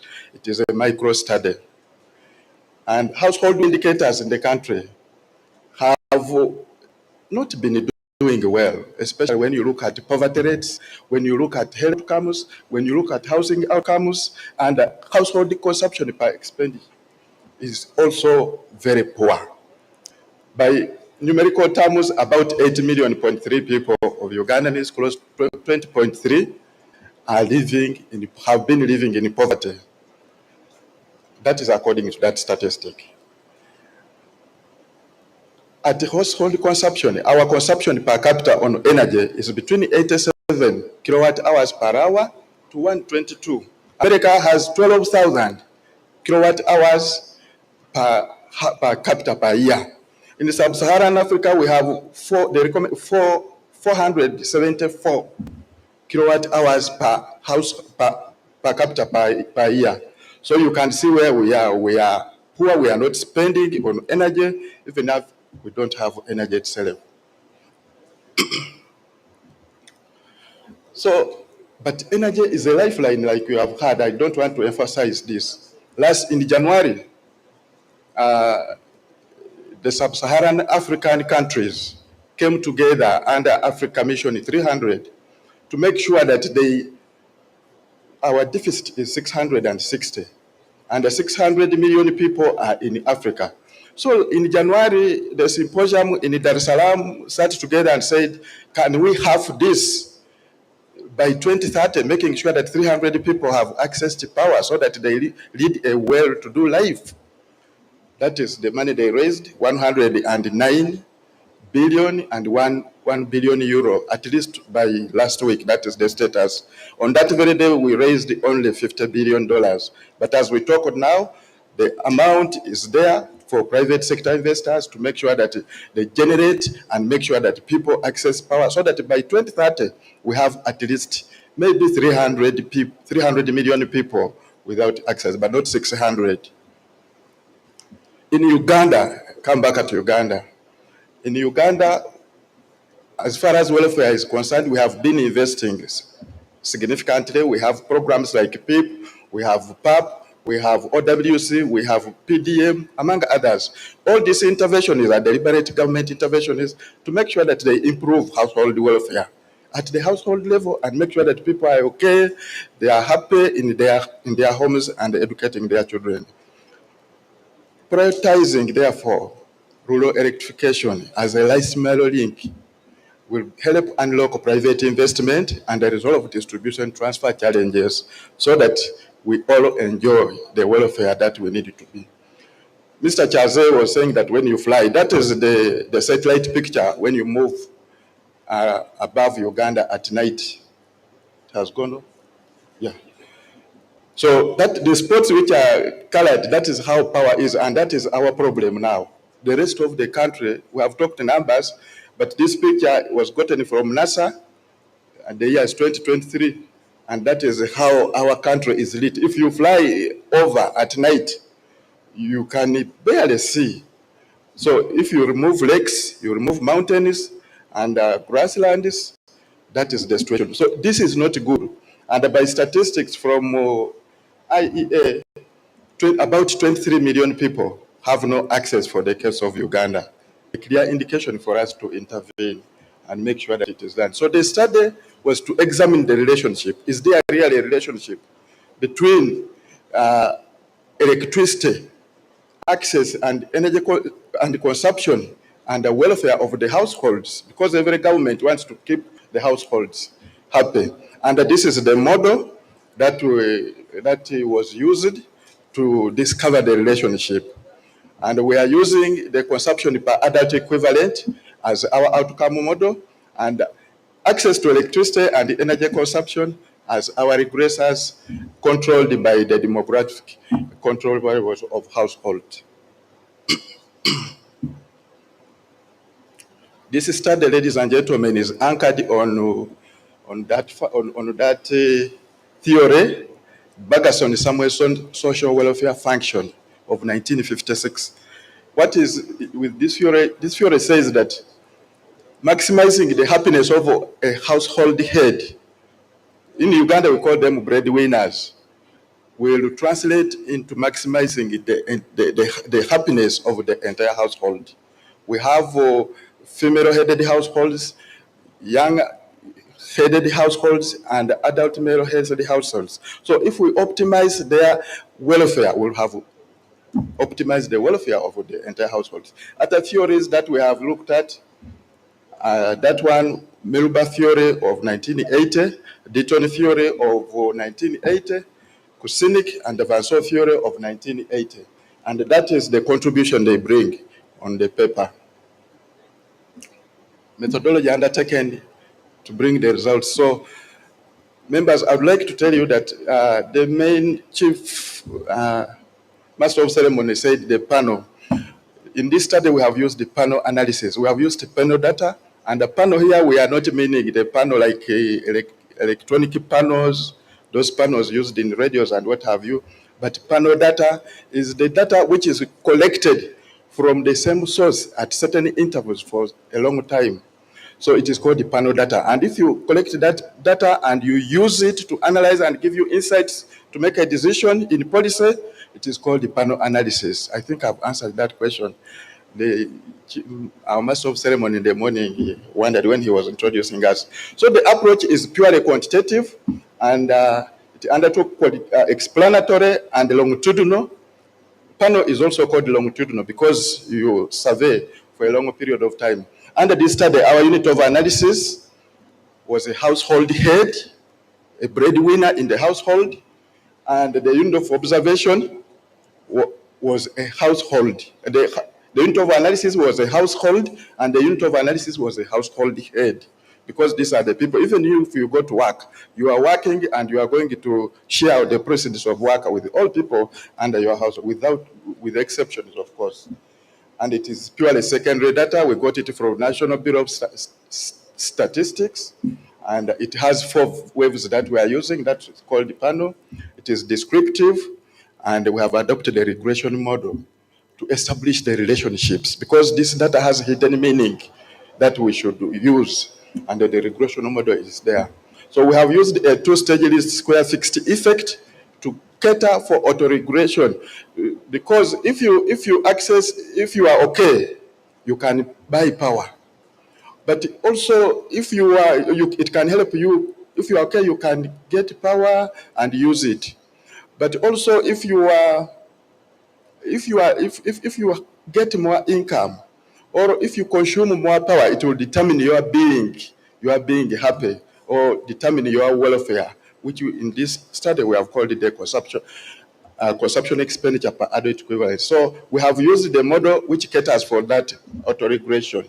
And that is the model I don't want to explain much in mathematics, but it tells you that consumption expenditure per adult equivalent is predicted by the household consumption of energy, household access. You don't only access, but you should consume, household size, household residence, whether you are in urban or in rural area, the labor force in your household, how you are working, the household education, how many of you are educated, and the employment sector, where are you employed? Are you employed at ERA, or you are employed in manufacturing, in the private sector, or in the government, and the adult composition of the house. And all this is controlled for the ERA to make sure that we get credible results.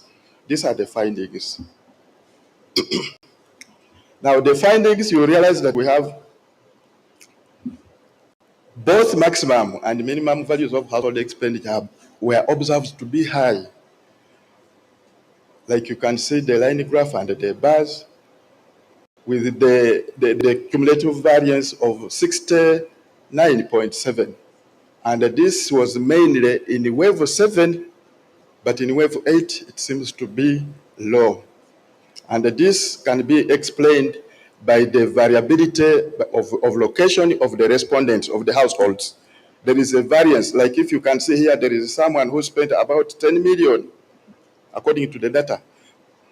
And if it has used that one, there is someone in the village who may have spent, like you'll see later, has spent nothing, or spent even much less than that.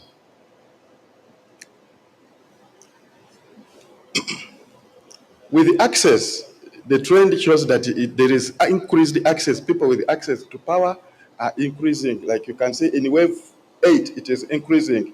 And when you see that trend line, there is a golden cross there, turning it to wave 8, implying that in wave 9, if you use data for wave 9, you will see that more people will have connected. Maybe this one is explained due to intervention is done by ERA and all the sector players.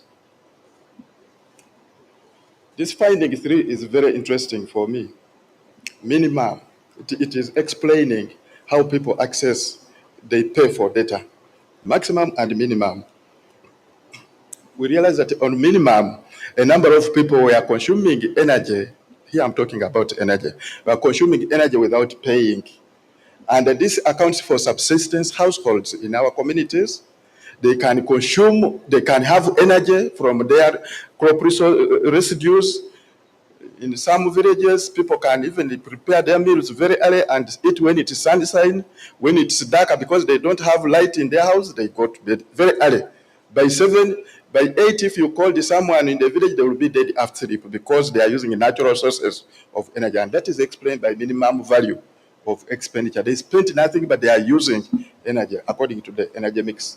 The results, the major results of the regulation are here, and you can see the significance. Those ones with these 3 stars. I just want to go to recommendations because this one will be provided in the.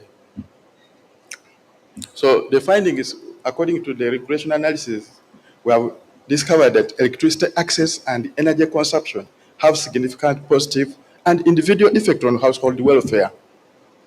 Other insights from this study show that household size is associated with the negative, with, okay, I've missed it, but, oh, okay. Some household level education impact is positively related, like you'll see in the regression model. Household consumption with only male adults is associated with improved welfare. I don't know why that is something to, why males are alone, they have better welfare. Is it because they forego other things? And large household sizes, labor force increases because all of them contribute. So the implication here is that policy should be skewed towards that. So we should enhance and fast track access electricity intervention, both by effectively implementing the programs. UEDCL, ERA, and they have programs which are very good, but if we enhance them, it will be good. Enhance consumption, enhance policies. We have policies that enhance consumption. We have PDM. PDM is parish development model. Government gives you a transfer to increase your expenditure. If that part of that can be enhanced to spend on power, it will be very good. Enhance household expenditure policies like PDM to include household consumption. And these are the references. I thank you very much.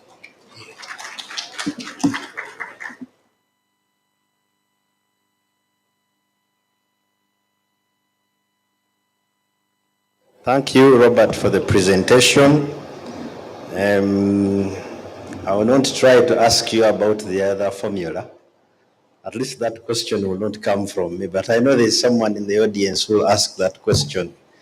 So thank you, Robert. I think we are going to receive the fourth and final presentation for this session, and then we shall go into the question and answer.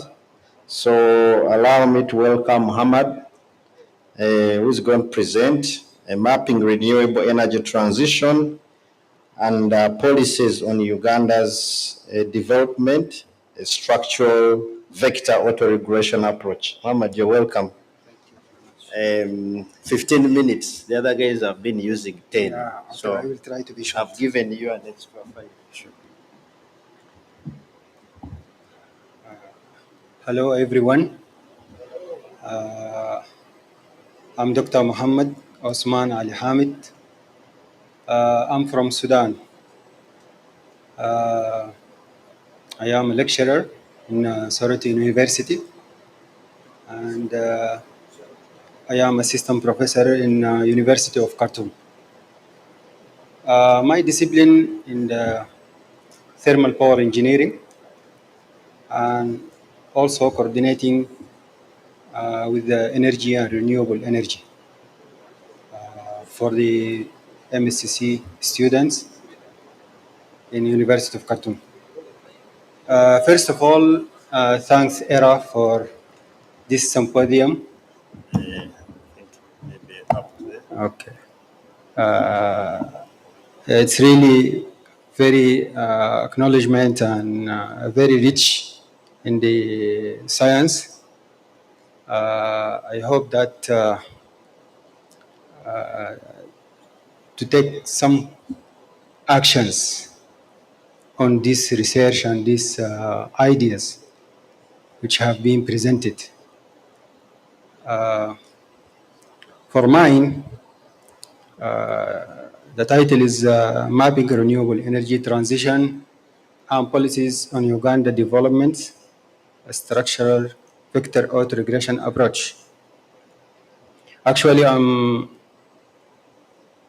trying to knock the door for the Africa and especially for Uganda about the energy and trying to make the best using of energy. However,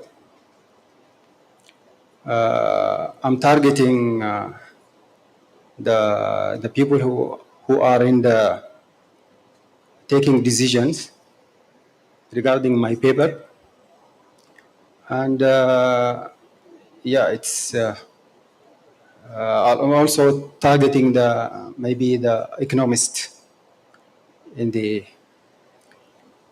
this field of energy. So I can say that Uganda electricity generation mix, it has a percentage according to the source of energy, and we all agree that hydro power is more percentage in generation electricity in Uganda, and other resources which are solar and fuel, fossil fuel and biomass. So I'm concentrating on the hydropower energy that at least to make systematic framework and at least to help the people in the decision making to be aware of some recommendation or some conclusion from this paper. As we see that the challenges, we all talk about the rural electrification and transmission in Uganda. It has a problem, and we can see that's limited investment and also the infrastructure, which you are targeting also here the environmental disciplines is also they should take care about it. Also the regularity, which is very difficult. That's I think the decision making they do not have a clear view for taking actions regarding the policy. So we are engineers. We are believe in numbers and applications. So the important axis for this research is like renewable energy policy that has been used since a long time, 2007, and it takes about sharing how renewable energy in national energy mix and how it's improved in the national grid, and also fostering about the regularity and developing frameworks to be very clear. The second one is the energy access and economic developments. That is, we talk about energy utilization in urban area in Uganda. That's also affecting the employments. People, there is less job, and also there is insecurity of energy.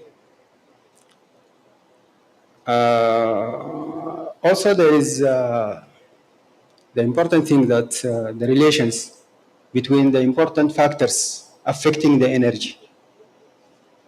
Actually, there are many factors, but in this research area, I want to be a shortcut for some variables which are very important.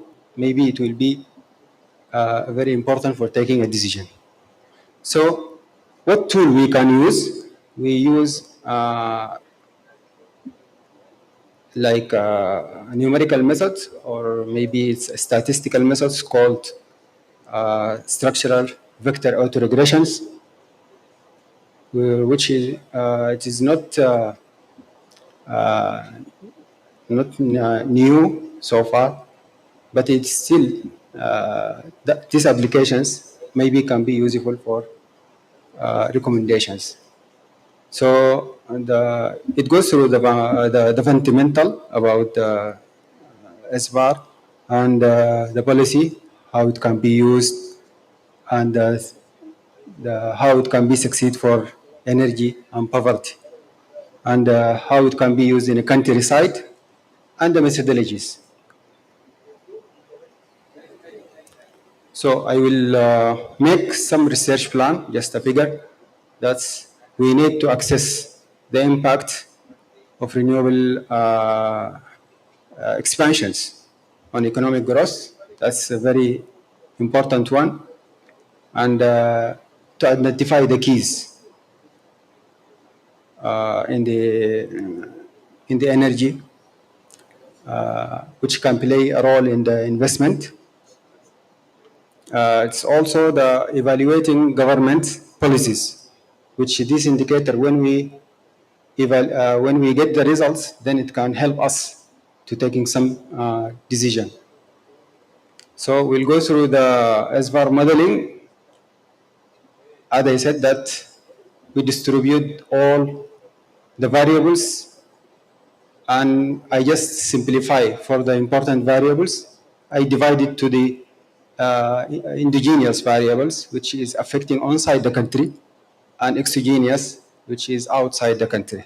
And indigenous, it's talking about the economic indications and rate of industrial growth, GDP, and rate of electrification. So energy access also is also an parameter which also play as indigenous variables, and investment level also can be as indigenous variables. Exogenous, that's with the variables which affect the energy from outside the country, which is like an oil prices and the government subsidies. I think the government should play also a very key role on this in the subsidies. So the setting the parameters that we need to model assumptions and definition of the SVAR, and we estimated the matrices, and we calculate something called impulse response functions, IRF, and we calculate the variance decomposition, and finally we get the forecasting for 5 years. That's the model of SVAR. It helps us in predicting maybe short, long period for 5 years at least. So the tools, there are many. Maybe there are free, which called open source of R, and other is like commercial EVUs and Stata. It also can be used for modeling this data. So why are IRF? Actually, it is showing how the systems dynamically respond to shock. So the shock, we always consider about the outside or the exogenous variables. And why we take, like, we have the time lag, because we have a very long time for taking decision. And also the direction of that, direction and magnitude of that variables. Does it positive or negative? And resistance of that shock. Does it, in the series, it takes like so long time or a short time? Another quantity, which is variance decompositions, which is showing that this is just an example for electrification. Electrification, like how it could be affecting each other about the climate finance and oil prices and hydropower investments. Because as I said, we have like many variables. So it will be like many sorts of equations should be set in regard to link all these variables. So there is assumptions on that model. Actually, the information is maybe quite a lot for ERA till 2024 and UBOS 2014. They have a data, and also the estimation of SVAR modeling should be also considered. The source of estimation, it depends on the historical data. I calculate all the data since 2010 till 2025, and then we project till 2030. We set the standard deviations for all the variables.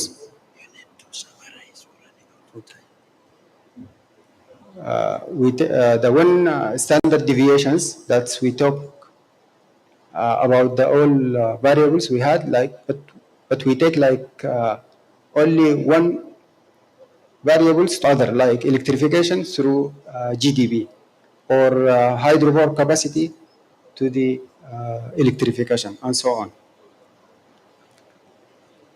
There is a drivers also taken on the assumptions for a shower is a new future plants, hydropower plants, and NIAG in 2027 also has been considered for their estimations about 150 megawatt per year. The electrification is supposed to be plus 3.5 per year in the grid, and also we consider that the off-grid of solar also in the calculations. Also the GDP also assumed to be a specific percentage, and the tariff defined also to be by 5% due to economics, and the policy constraints also it depends on the delay of taking a decision.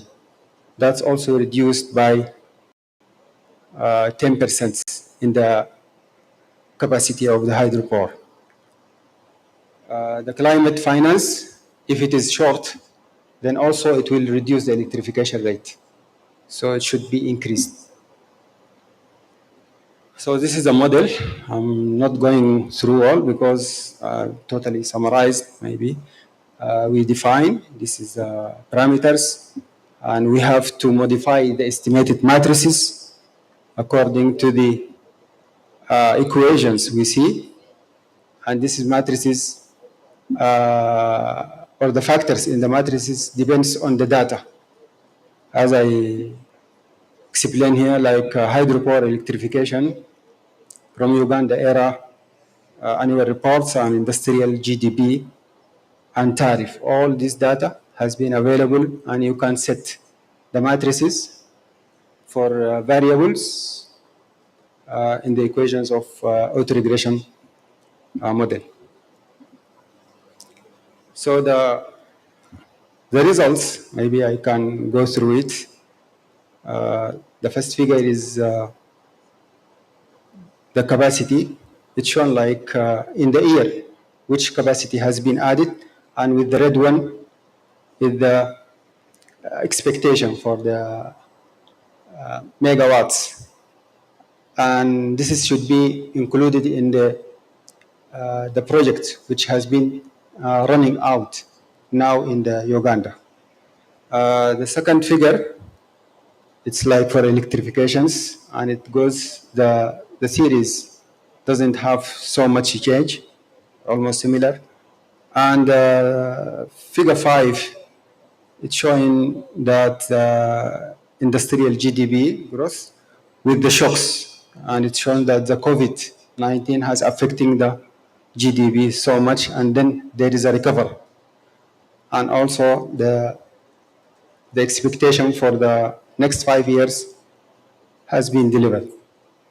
The tariff electricity in figure 6, also there is a mark that there is subsidies has been increased in Bujajali hydropower, and it goes to the 5 next coming year as a trend.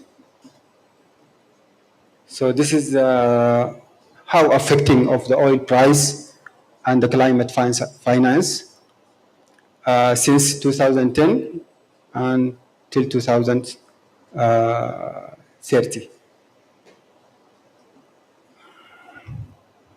This is actually, it shows all responses of IRF, impulse response functions, regarding the parameters, the GDP and the electrification rate and hydropower capacity and the tariff, how they respond to the, you should specify, like you specify the main invariables, and then you explain the other three parameters in your equations.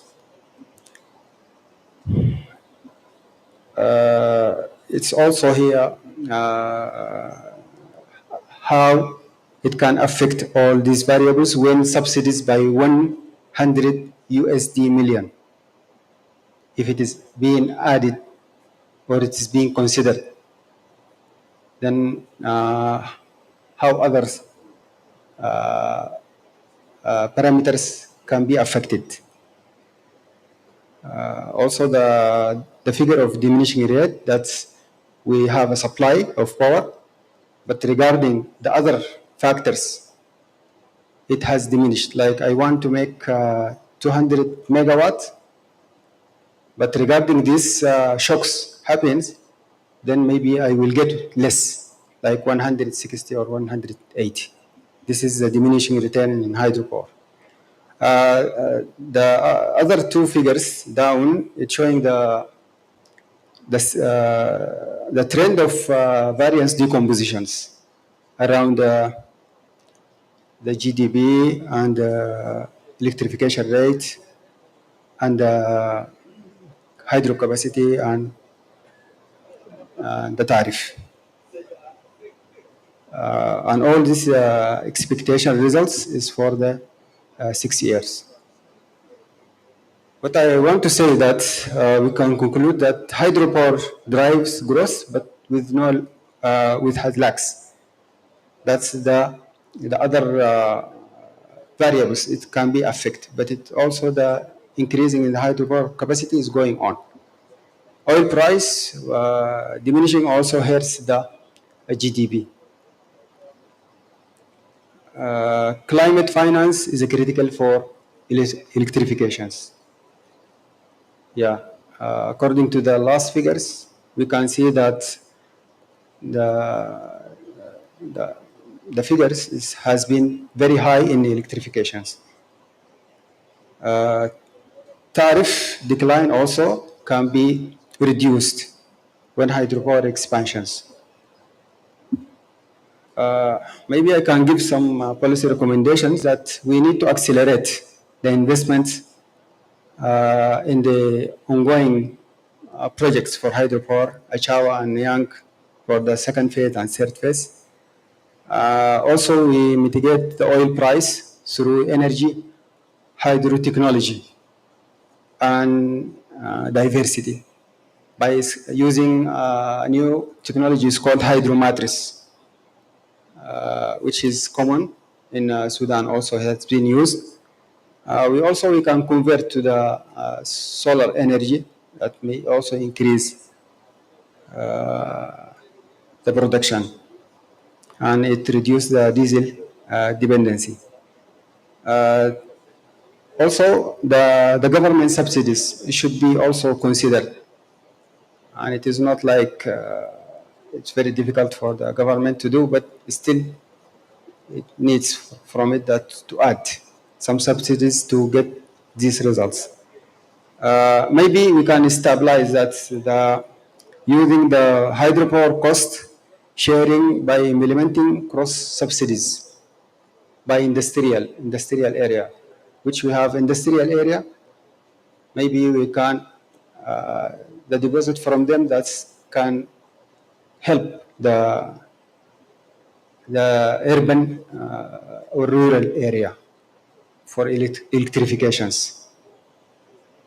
The last one is strengthening the data system, at least to get maybe very realistic data, and it also can be help us for doing maybe accurate results even.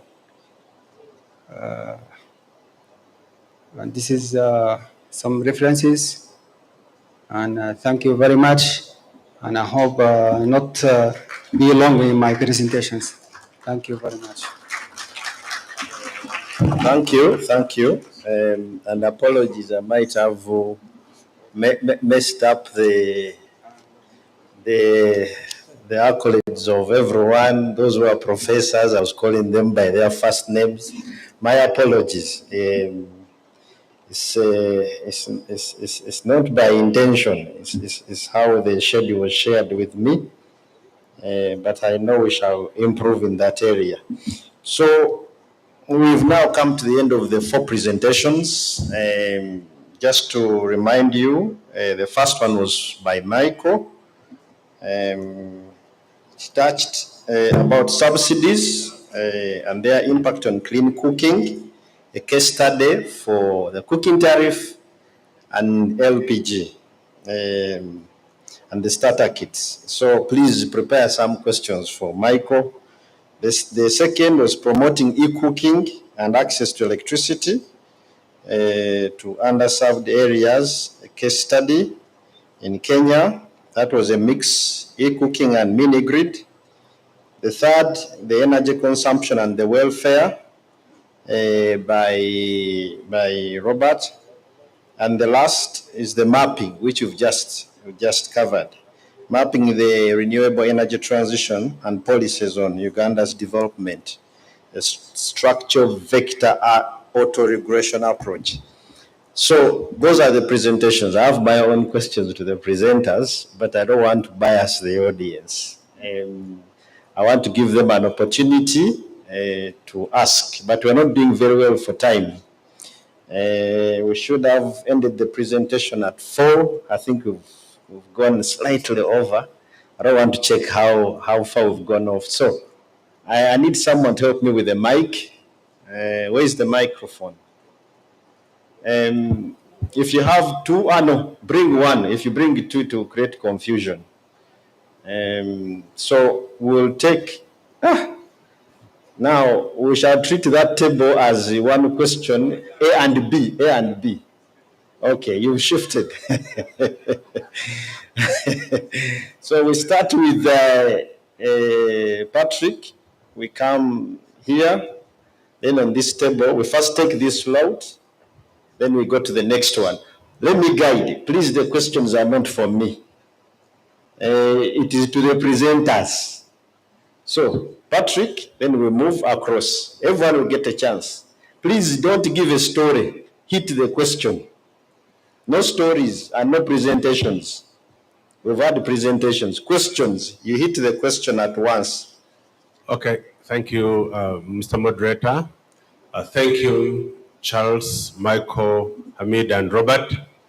My question, first one goes to Michael on the demand that was used to project the impact of the cooking tariff.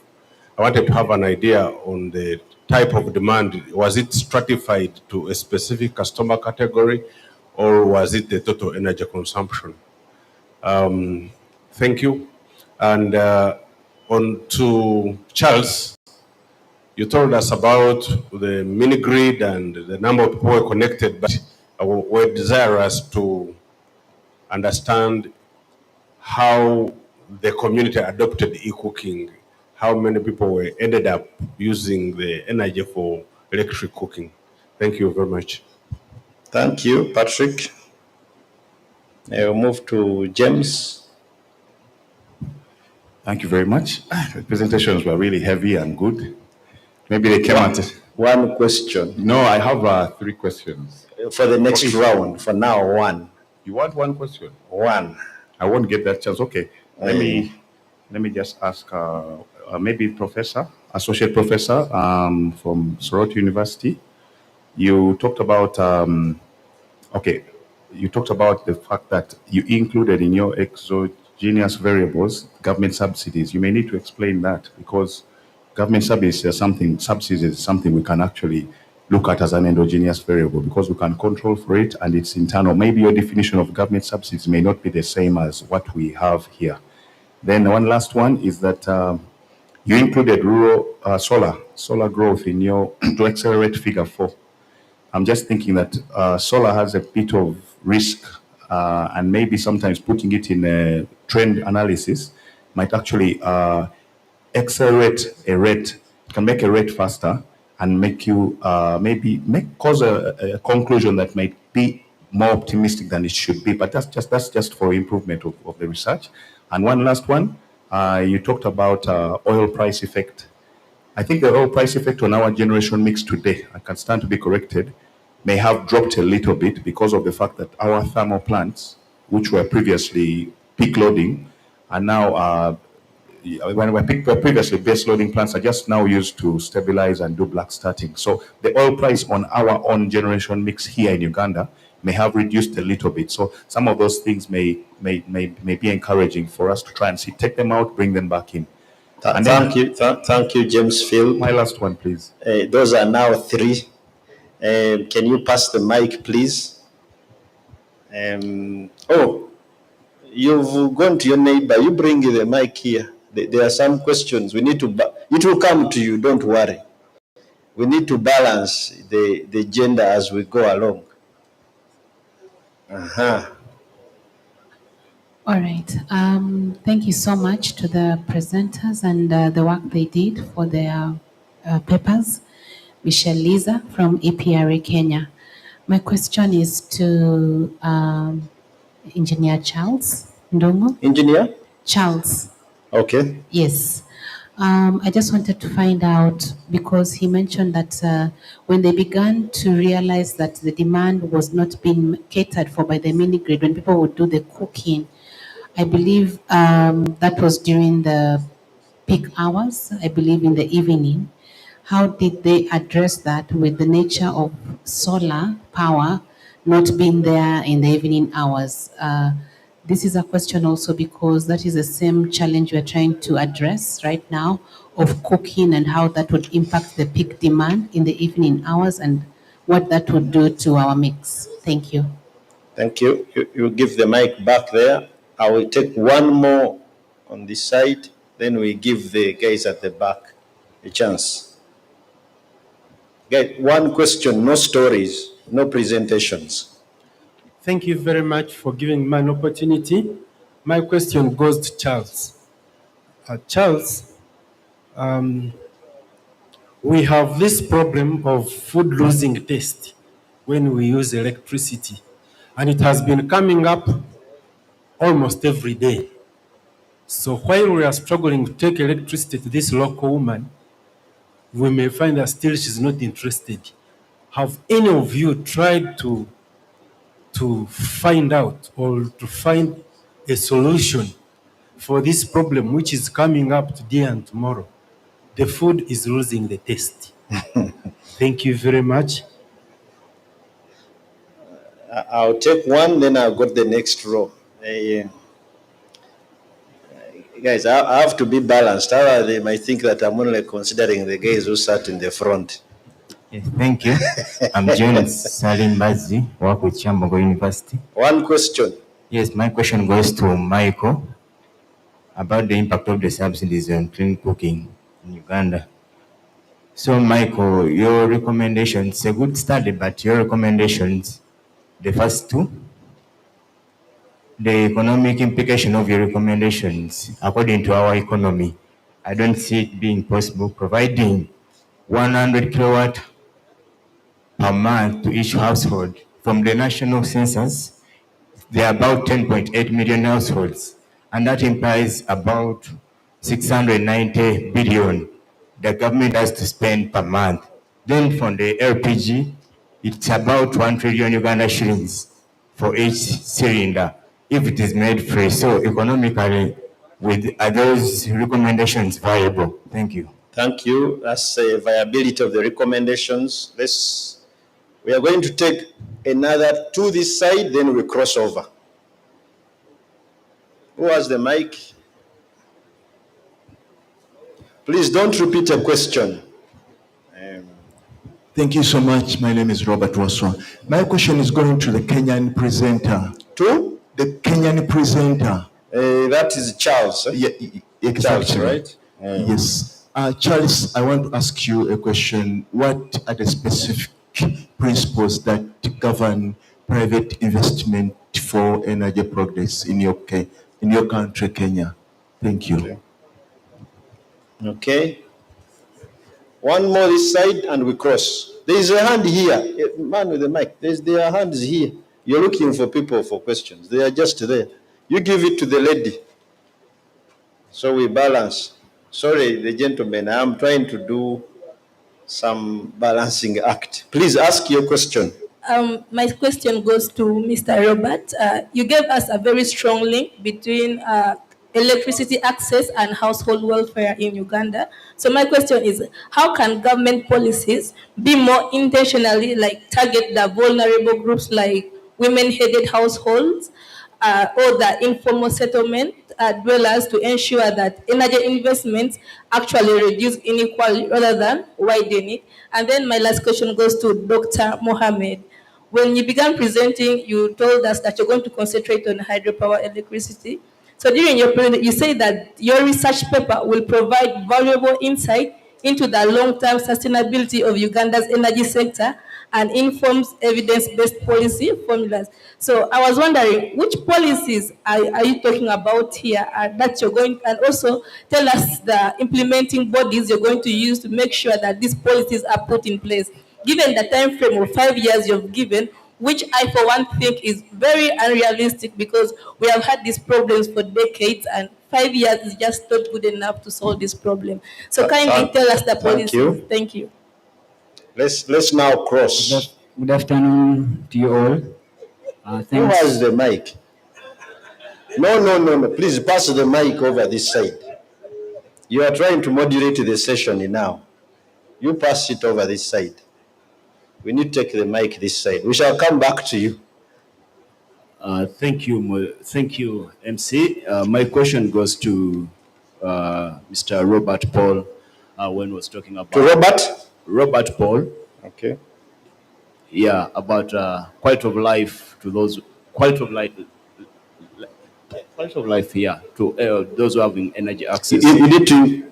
Yeah. Basically, my question is there like a comparative case that is Africa-based where we can understand the social value proposition for those who have access to power compare to the social economic liability those who don't have access to power, and we can make a compelling case to make sure that those who don't have access to power get access to power to tap into their human resourcefulness.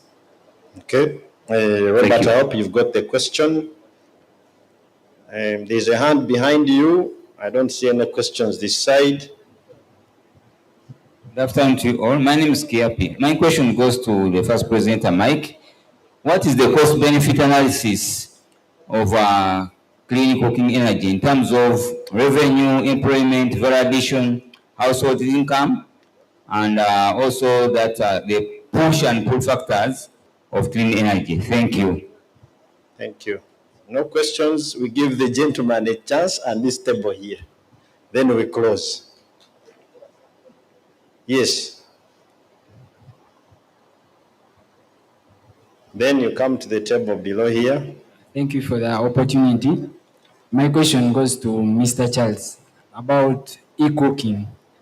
How can e-cooking technologies be of implement while addressing the challenges of limited electricity to developing regions and ensure safe cooking solutions where there is limited access of electricity? Thank you. Okay, thank you. To the table here. Oh, Kenneth, you have your hand up. Let me first give the gentleman here. You will be the last one. I know Engineer Sam also now is preparing some question. Thank you very much. I'm James Dricho, and my question goes to Engineer Michael. You need to raise, I didn't. What I'd like to know is that... The question is to who? To Michael. Michael. Yes. He presented a recommendation, but then I'm looking at how do we develop the end-of-life framework for Ugandan context for the appliance that he is promoting. Thank you. Thank you. Kenneth, then is the one behind you. Yeah, thank you. My question goes to Mr. Michael Chaze. I hope I can. Michael, you have plenty of questions. Yeah, so among his recommendations, he proposes that we relook at extending the 70 cross-subsidized units to at least 100 or such a number. As you may have seen from the presentation, he says that we currently are losing about 50 billion in revenue, having given that subsidy. So I'm wondering if we have to extend it to 100, could he have done some analysis to see how much we will be losing? And if that is the case, what impact would such revenue have on the sector? Because sustainability is a key factor in everything we are doing. Thank you. Thank you. So, presenters, I think everyone has a fair share of their questions. You bring the mic. Since they're on the same round table, we can start with Mike. We go in the same order. Mike, you can tackle all the questions, whichever I don't remember. I'll try and see if I can start it. Thank you, moderator, and thank you for the questions. That implies that people are very attentive. So, starting with Patrick, demand used for the impact, is it, what did you use? Total demand, total consumption, or stratified? Right, Michael, I think you can come here so that people can see you very well.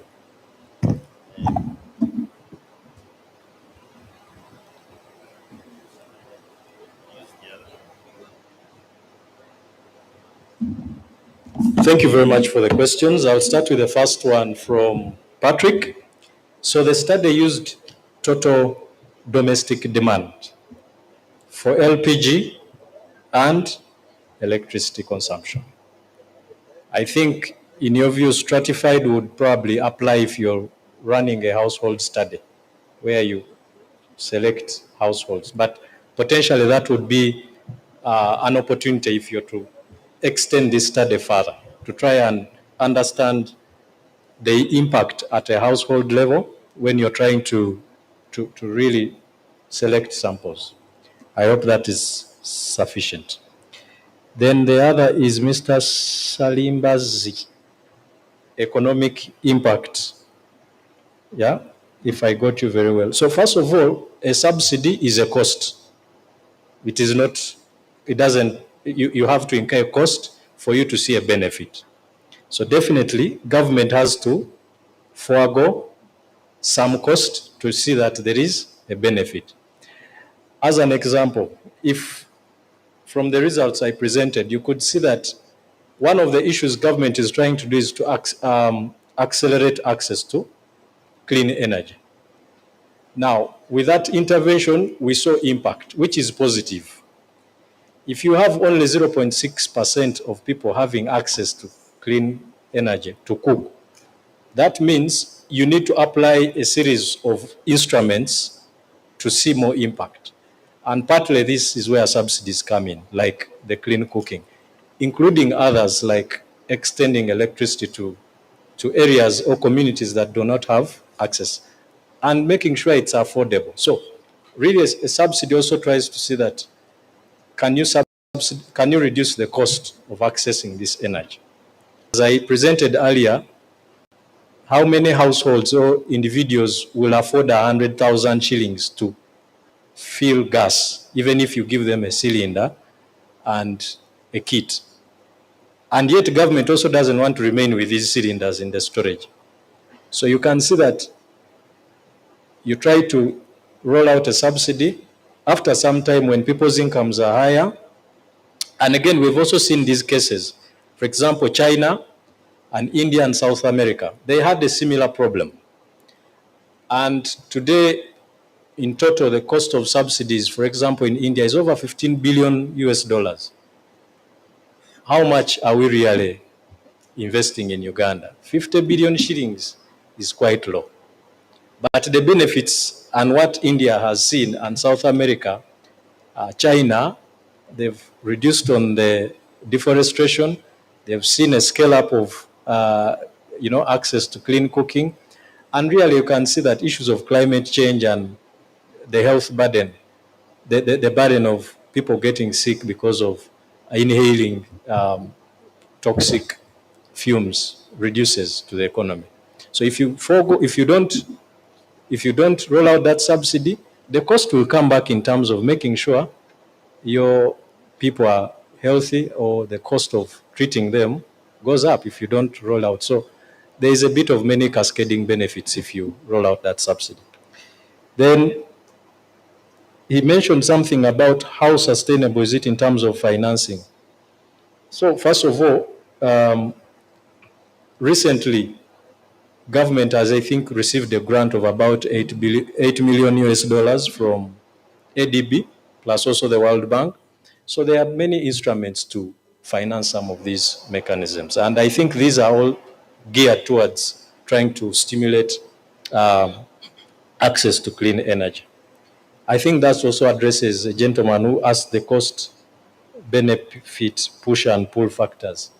Again, this study looked at the two subsidies.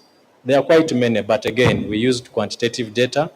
If one wants to extend this study, you can study other subsidies. Remember, these instruments don't work in isolation. You need a combination of them. Yeah. James, the end of life appliance, right? Okay, this is not in the study, part of the scope, but I think on average, a cylinder can last for about 10 years. Really, that's sufficient time for you to replace something that is an equipment. So I think that would be the yeah. Michael, there's a question that some of these recommendations are impractical. You heard it. Okay. Hey, that they are wishful thinking. Is that? So the question of impracticability is relative. It depends on how you perceive it. The data has given you the story. It has shown you what happened, a structure change when before the intervention and after. We are also saying that there is potential to get more benefit if you scale up a little bit on the tariff and say, okay, I'm giving you 70 units free. Maybe 100, 30 more is okay. You can get more benefit.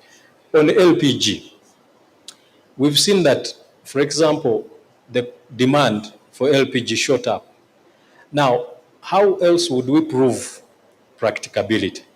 We are seeing what the story was before and after.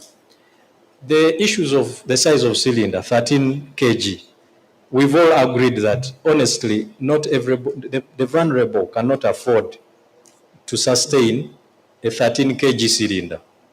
And we're saying, can it be cheaper? At 150,000 shillings, I can get gas, a user kit, and have my 6 kg, and I'm able to serve. So 200,000 cylinders distributed of 13 kg versus 6, meaning if we have 6, we can have at least 400,000 cylinders distributed annually. So we have bigger impact. And that's possible. It just requires a redesign of the government project. Does not require any law, does not require any regulation. It is just about project design, because we've seen the benefits. Yeah. Thank you. Thank you, Michael, for the responses. Okay. We shall clap for you at one. There might be more questions. But anyway, let's clap for Michael. I think he has addressed the questions very well. We'll now call upon Charles. You can use the podium.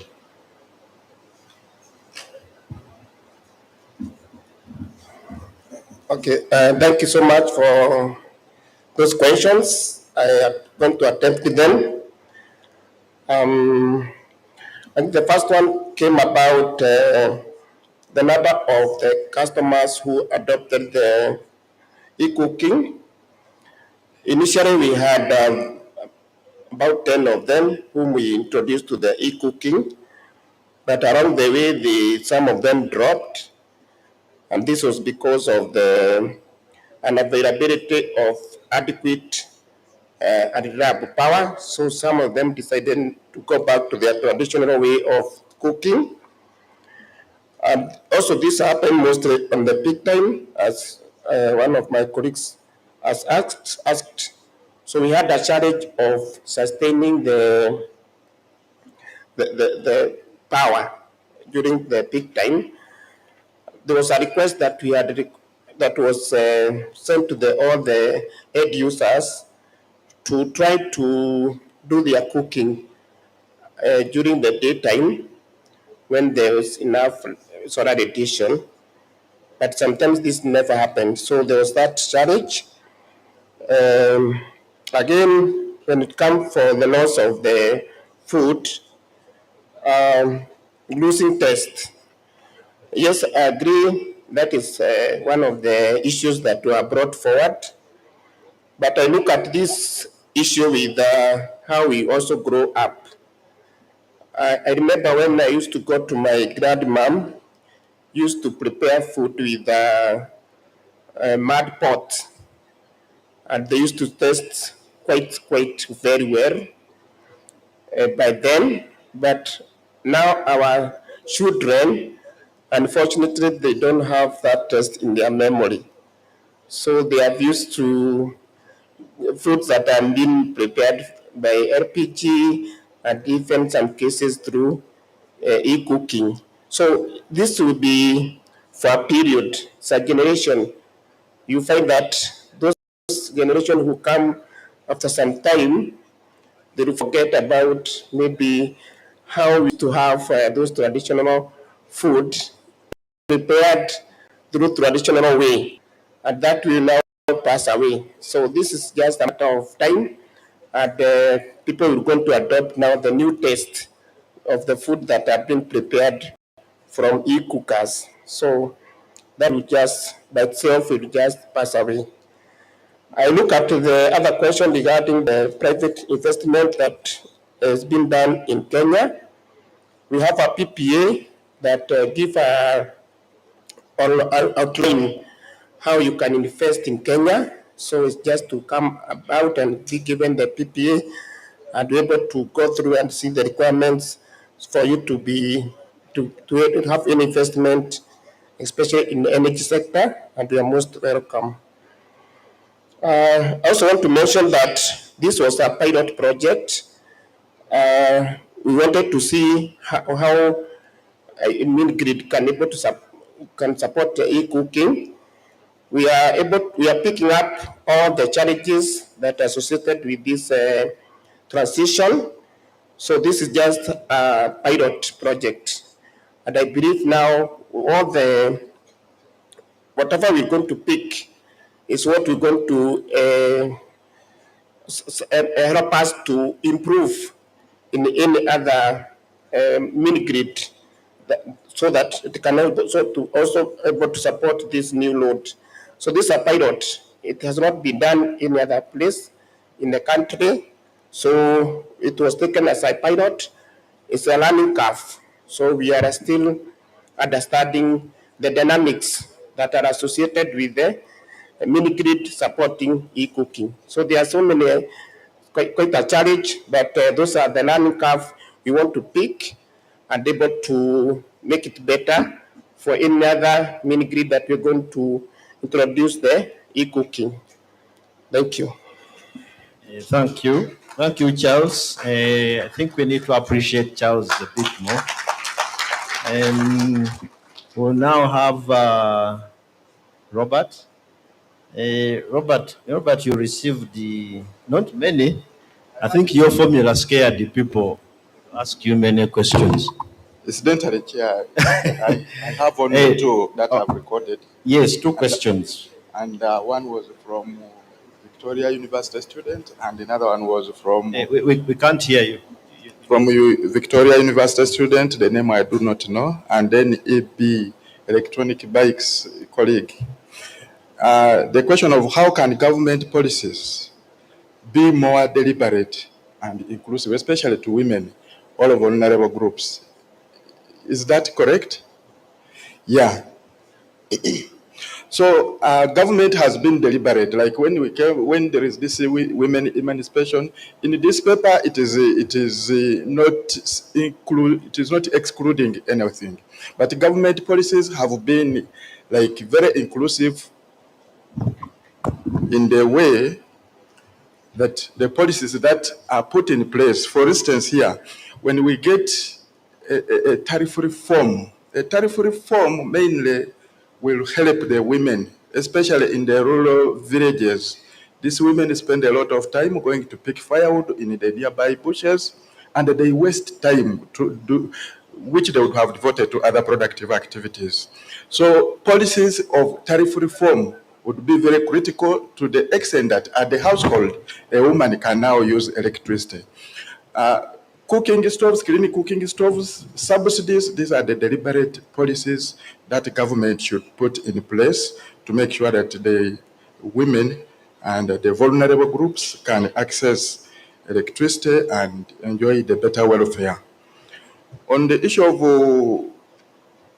the comparatives, in this presentation, we were told to do a lot of summary. But the best classical examples that have been cited in the main paper in Chile and Pakistan.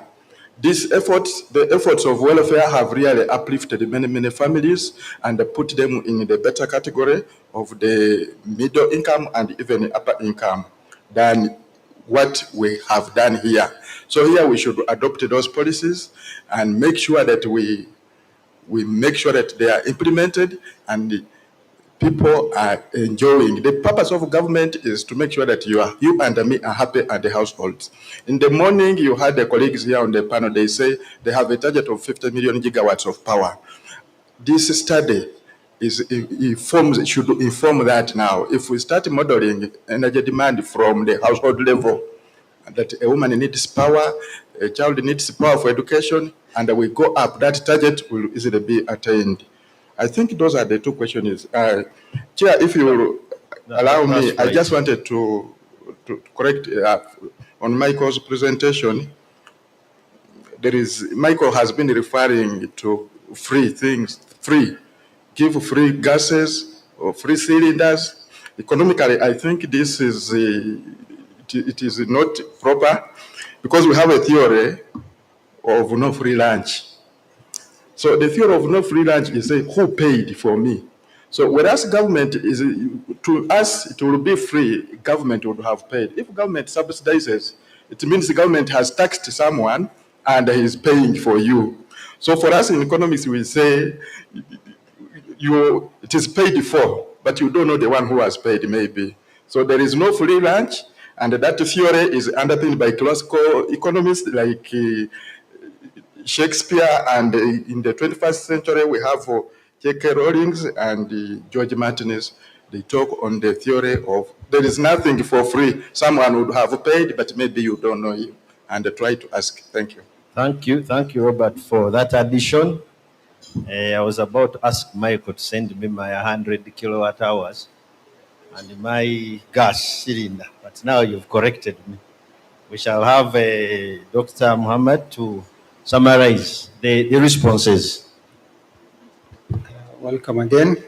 Regarding the questions about the subsidies, actually, I can say that subsidies maybe can be as two, internal or external. External, that's mean like government got some loan from any other agents or some banks. Then the internal subsidies could be for small projects, for hydropower. The effect of the climate finance from as external resources of fund, it shows like inclusive in the results we shown in the presentations.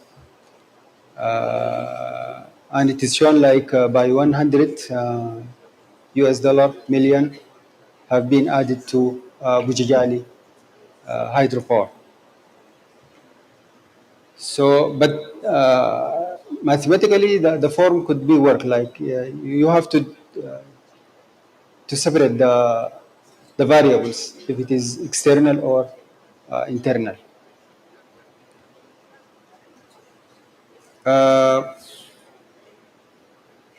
For the questions that about the results frame and the policy that should be taken, actually maybe I said some policies about accelerating the hydropower in this future planning of the projects, because it has been take decision before, and also for subsidies like up to 250 for small hydropower plants, like using hydro matrices.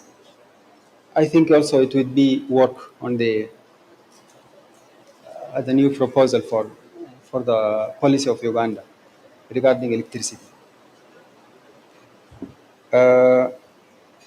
You talk about the oil, the impact of the oil movement on our sector. Someone raised that. The oil. Yeah. Yeah, actually, I show some figure that we have two variables. That's oil price. It has been sorted since 2010 till 2025, and we predicted till 2030. And it has some reasons according to the climate change and also the Ukraine war, changing on oil prices. Actually, I show in the presentations. For more detail, maybe you contact me for that one, because yeah, it's even the time series for oil price is getting increasing regularly without any seeing any shocks like COVID-19, or also in the climate finance for the energy sector during the war threat. Okay.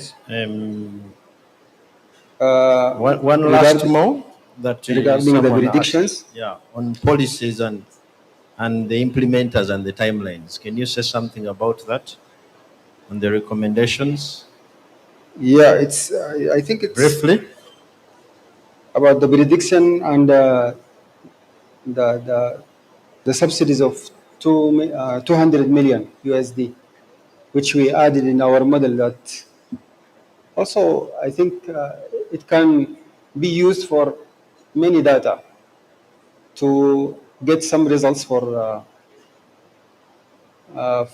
how influencing the climate finance according to the other parameters for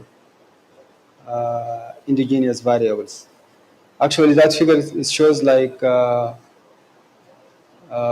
variation decomposition, which give you the percentage from the because it is short time, and it is better that to make the prediction for short time, not for a long time, because the influence it will become like a straight line, but within short periods it will be very clear. There is variations, and you can distinguish exactly where the policy you can take. Thank you, Dr. Muhammad. Thank you very much. We give him a round of applause for the presentation. I think that brings us to the end of the presentations for today. I'm very sure everyone has asked their question. If not, they are still here during the tea break. You can fire them as many questions as you wish. I hope they won't charge you for the responses. So I want to thank the audience for being attentive. It's not easy to pay attention after lunch, especially when the meal was very nice, but at least everyone has stayed alert. So I want to hand over. I think my duty has ended here. So I'll hand over to the director to take over.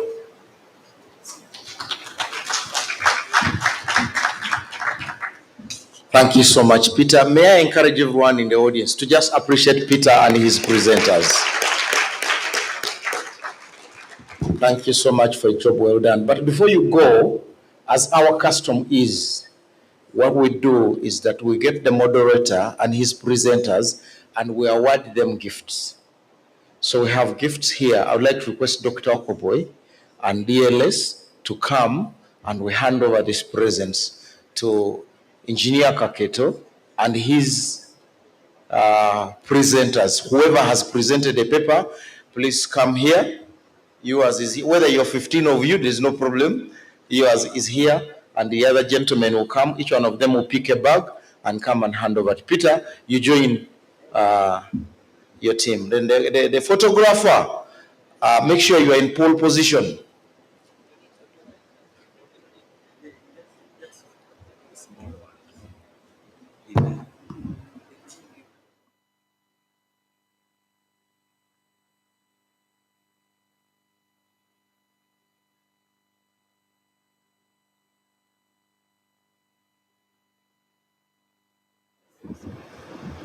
And by the way, in my saying of all presenters, just for clarity, even all the presenters who presented before the lunch break, if you're here, and if there is a presenter who did a presentation and did not receive a present, please show up. Me, I know all of them, so nobody can falsely come. All presenters, even before the lunch break. There was a gentleman who, oh, he's here, I've seen him, solar drones. Then there is a young man and his professor from Chambogo University. Okay. So Dr. Okoboy and Council Bigger, yes, you're there. So they'll hand over and then you come here for a picture. That little token is basically from our hearts to you. Use it as you find it fitting.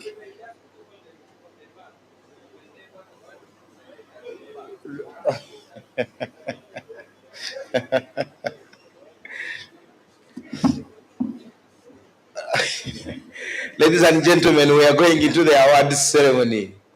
We're going into actually not the awards, but the closing ceremony. We've been awarding. Hey, Roger, please join in for the picture. Yes, after you've handed over the bags, you join in for the picture.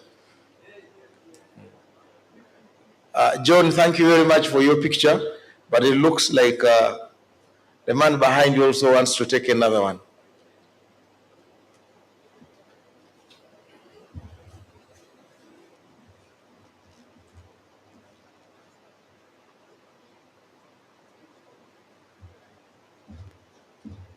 Thank you so much. Thank you, everyone.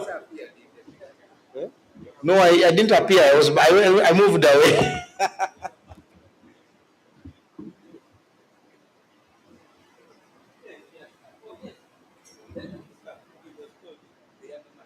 Where is the? Oh, he's here. Yes. Where is your professor? Come. I was asking about. Yes. That's what I wanted to find out, that you got a present. Very good. And then please stay around for the closing ceremony. It's a simple one. Thank you. Thank you very much. Thank you very much. Ladies and gentlemen, as we flip into the closing ceremony, I would like to find out from, if Isaac, are you hearing my voice, or Mile, or Robert Karuhanga, please come and confirm to me that you're ready for the next part of the events or the closing ceremony. If you are not ready, I can use 1 minute to do something very noble. Engineer Joseph has got a very noble thing, and he told me in 1 minute he can cast a slide here and show us something that might interest us, all of us, We're corporates here. Engineer Joseph, why don't you also come with your young man and in 1 minute put something on the screen here that everyone should look at and get amazed. And I am doing this because I'm waiting for Robert Karuhanga, Isaac, and Mile to tell me about our readiness.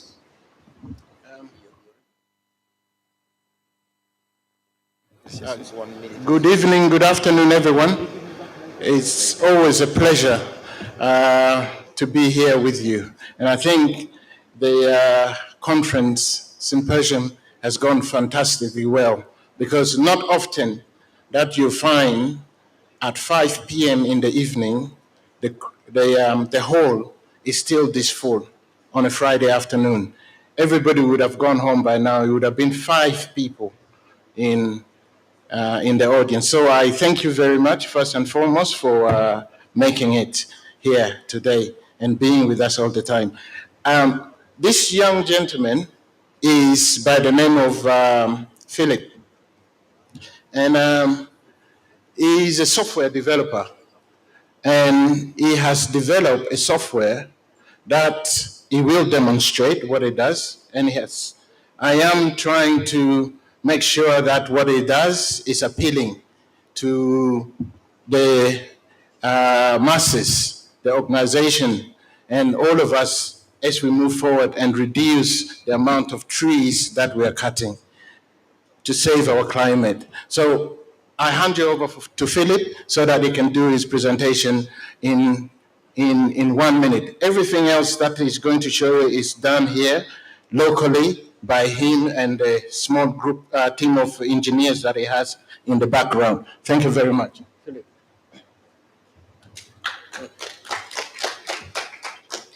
Thank you, Engineer Joseph, and thank you, Mr. Julius, for the opportunity. My name is Philip Musime. Like you said, I'm from OneTag. I just want to start with a simple question. How many of us here use paper business cards? I've seen many organizations, roofings, and multiple others print paper business cards, maybe 200, 300, and they have to repeat that every 6 months. So usually these paper business cards are not very helpful because people misplace them, they toss them away, they just throw them away, damage them easily, and they end up not having the effect that they should have.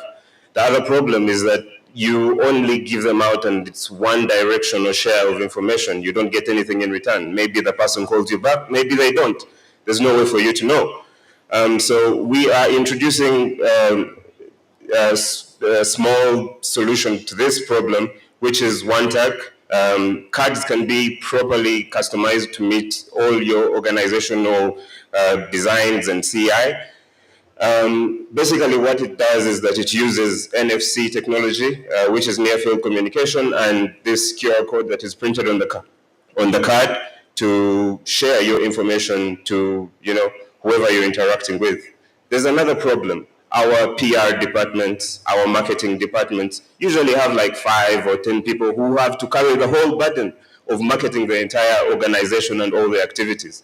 What if we could print something like this for every employee, design the cards to match the design of the company, create profile pages that carry all the information about the company and organization, so that each of your 100, 200, 500 employees, every time they try to share the information with someone else, the person sees everything about the company, what you're doing, what is new, what you're selling, images, videos, social media links, which is more than usually you can show on a small paper business card.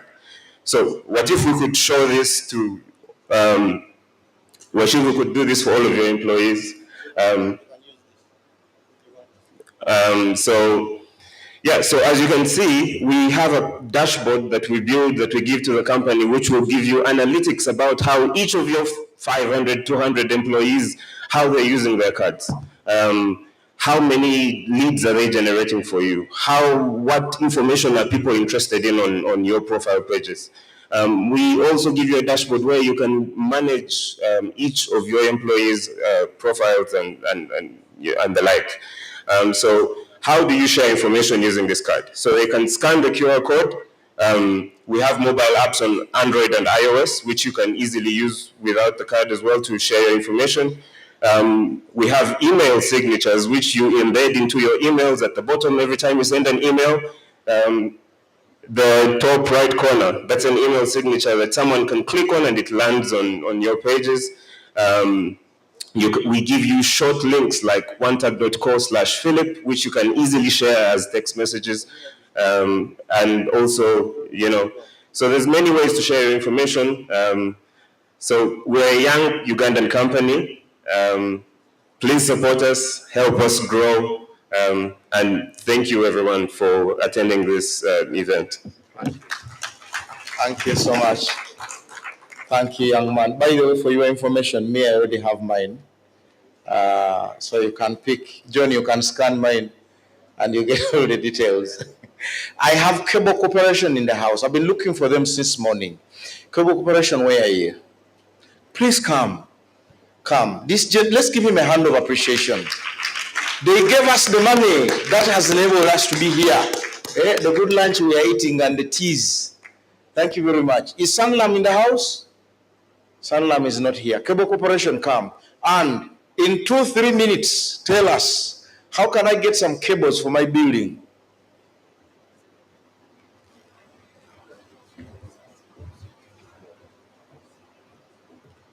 Thank you. Dear distinguished guests, ladies and gentlemen, all protocol observed. Cable Corporation were established in 1968 after 10 years of the commissioning of the Owen Pause Dam. We're a cable manufacturing company leading in both industrial and domestic cables. We are located in Lugazi, that's on the Kampala-Jinja Highway. We have categories that we sell these cables. We have the industrial cables. Those ones we have the single cores, which we manufacture from the 1.5 mm to the 1000 armored. Then we have the single domestic cables. We have the twin ECC cables. Then we have the flexible cables which are on the market. Then for the utility bodies in Uganda, we are the largest suppliers. We have the SSR conductors, that is the aluminum conductor steel reinforced. The bare conductors you always see on the grids. Then we have the aerial banded cables. Those ones come in the categories of the ABC 35, ABC 70, and ABC 50, the 3-phase and the single phases. Then we have the armored conductors. These are from the 1.5, 2-core, 3-core, 4-core. But the biggest of that, we can produce to the level of 4-core 300 mm. When you're producing these cables, you have to produce them from the high quality raw materials. Basically, our raw materials are copper, we have aluminum, and we have the PVC or XLPE. And in the most recent times, to make these cables resistant to fire, we've introduced the flame redundant low smoke cables. So when you insulate it, you preserve it that when there's any short circuit, these cables are not so flammable compared to the PVCs. And then we have the zero halogen redundant cables too. So those ones is more superior to the FRS cables. Now to the Ugandan market, we sell all these cables and conductors on the market. We are with international production standards, and we are at the same time UNBS certified. So all whatever you purchase from us is of high quality because we put into the whole standards that which suit the cables to the market. That one, our client is satisfied with the quality. Two, they are durable enough. And three, they will be not affected by either weather or anything with fire outbreaks. We have a fully fledged laboratory during our production process that makes it worthy and fit to see that these cables we put onto the market are of the highest standard. So you're all welcome, and we are honored to be part and parcel of this symposium. Thank you very much for taking us into consideration, and we do believe that with your support, we can challenge highly and maximize or feed the Ugandan market without us bringing in importation. Because the only detriment is that when you do import, us as Cable Corporation, we won't be growing because much of the market will be infiltrated with the imported cables. But we want to prove to you that we are a high quality manufacturing company. We subscribe to Bubu, we subscribe to PPDA, and we want to grow with you as you grow with us.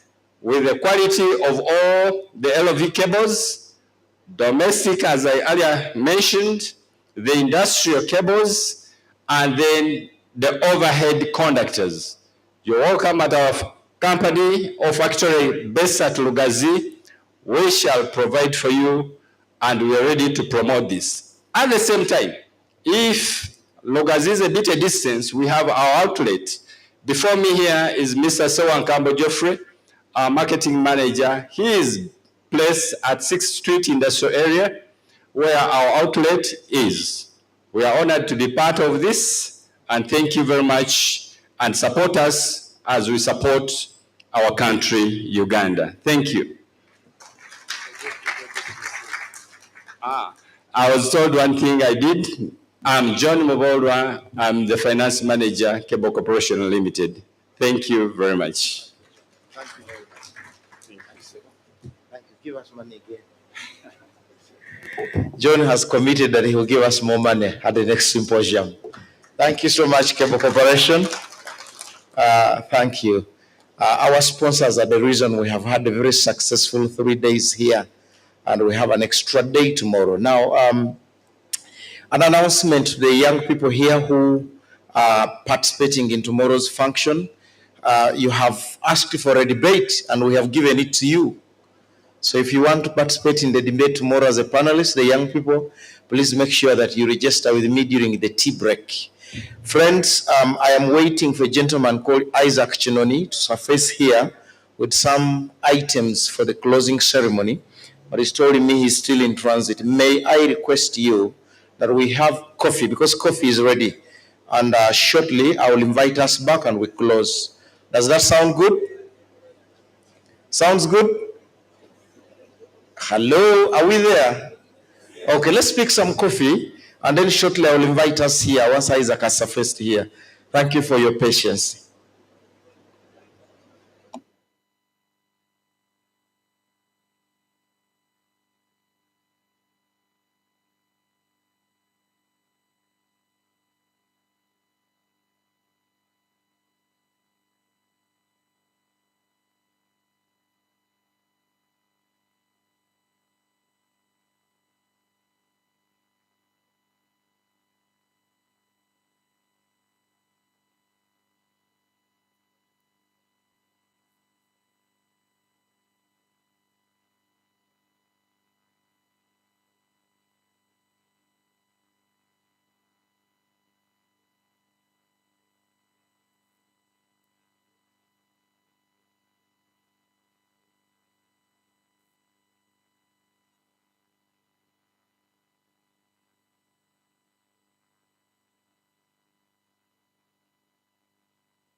Hey girl, ain't no mystery.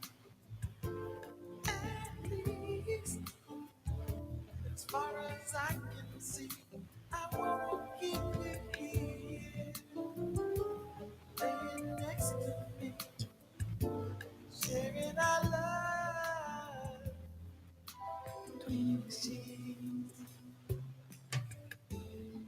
Ooh boy, let me hold you tight, and you know I'll make you feel alright. Oh baby boy, just cling to me, let your mind be free while making love between the sheets. Ooh,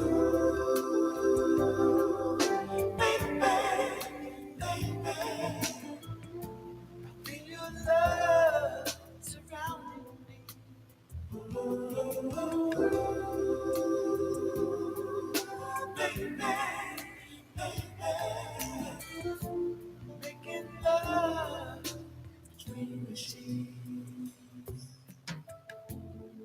Ooh, girl, I love you all night long, and I know you felt it coming on. Ooh, darling, won't you taste my love? Ooh, it tastes so sweet. Sharing our love between the sheets. Ooh, baby, baby, I feel your love surrounding me. Baby, making love.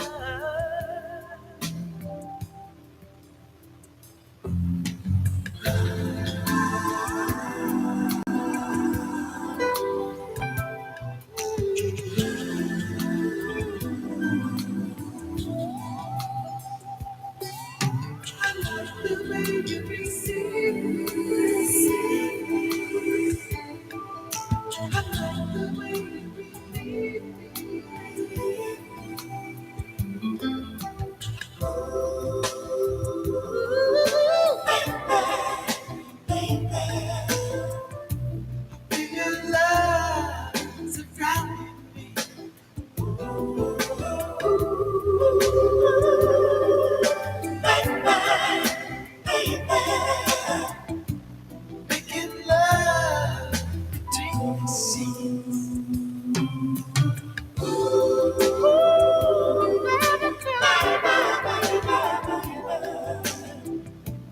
feel your love surrounding me.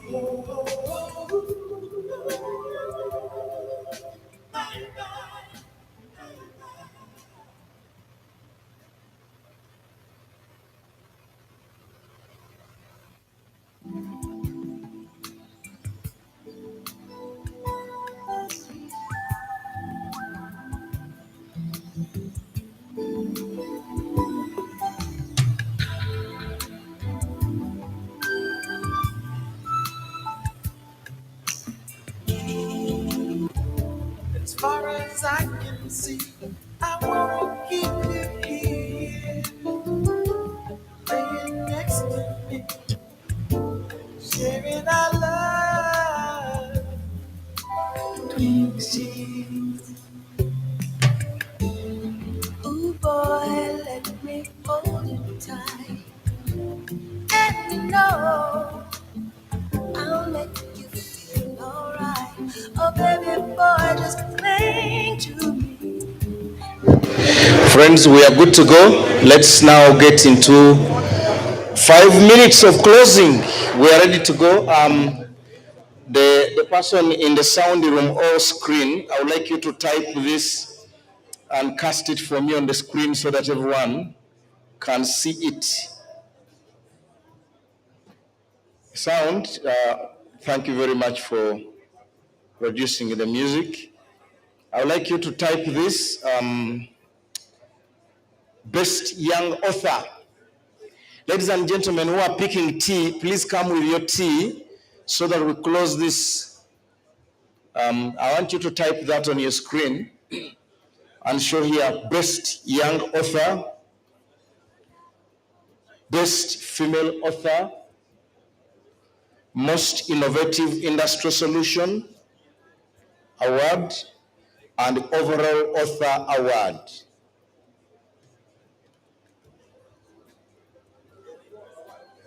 Yes, therefore.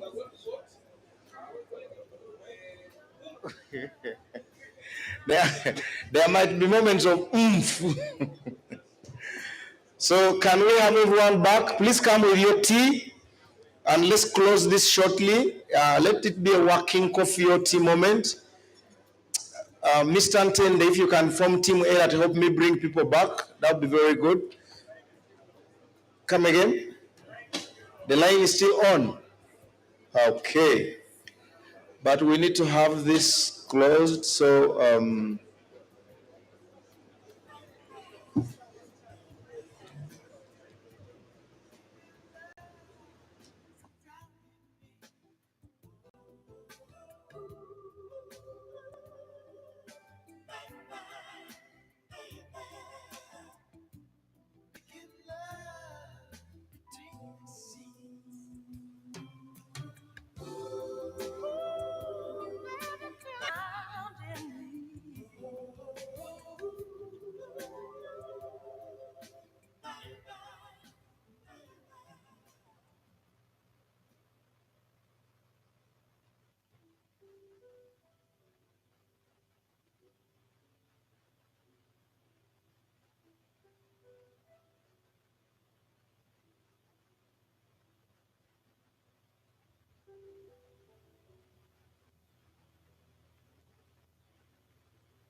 colleagues, let's get back to the hall and we close this. Let's get back to the hall and we close this. If you picked your tea, I would rather that you come back to the hall and we close this if you picked your tea.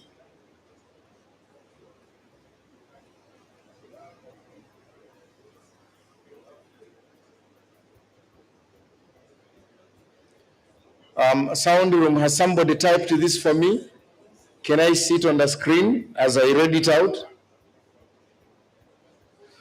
I said best young author, best female award, Most Innovative Industrial Solution Award, and overall Author Award.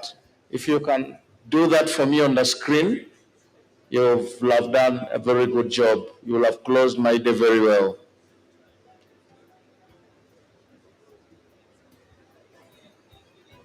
Just list them all there. Best Young Author, Best Female Award, Most Innovative Industrial Solution Award, and Overall Author Award.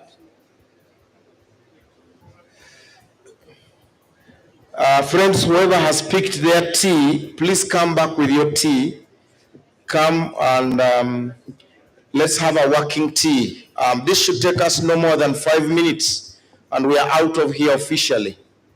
They just want to have a networking moment, can stay. But for now, if you came in, we'll have this done in 5 minutes.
I have postponed some people's tea, and I want to make sure that in 5 minutes I am done so that they enjoy their tea.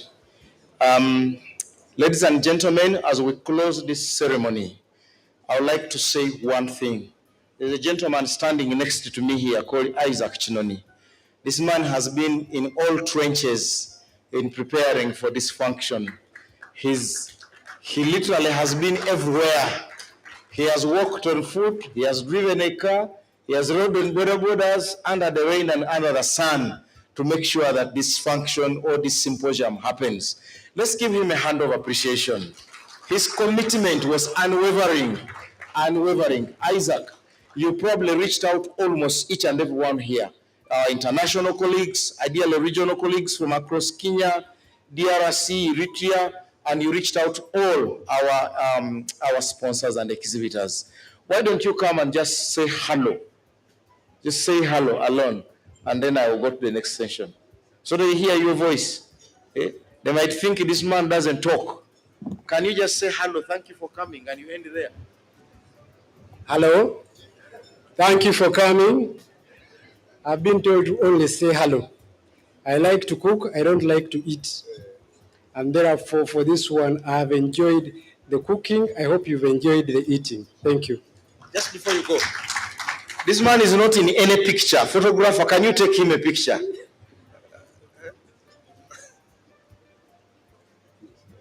And yet he's been the man behind everything. Okay? Thank you very much. Thank you so much, Isaac.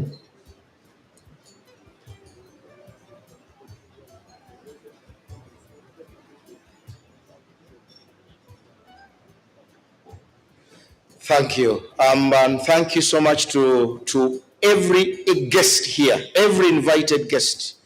All of you, as you know yourselves, thank you for coming. Our thank yous are not enough, but I want to say thank you. Academic institutions, corporate institutions, people who came from the NGO, like my brother there, who came from the civil society, students from universities, lecturers, all of you, everyone here in your respected capacity, we want to say thank you very so much. Your coming has been very instrumental to the success of this event, and we are not complaining in any way. Instead, we are very happy and full of gratitude that you honored our invite and you have come. Now, I want to make an announcement. This is what announcement number one, then I get to this, becomes announcement number two. Announcement number one is that every author who has presented a paper here, you have a certificate of recognition of your effort from ERA.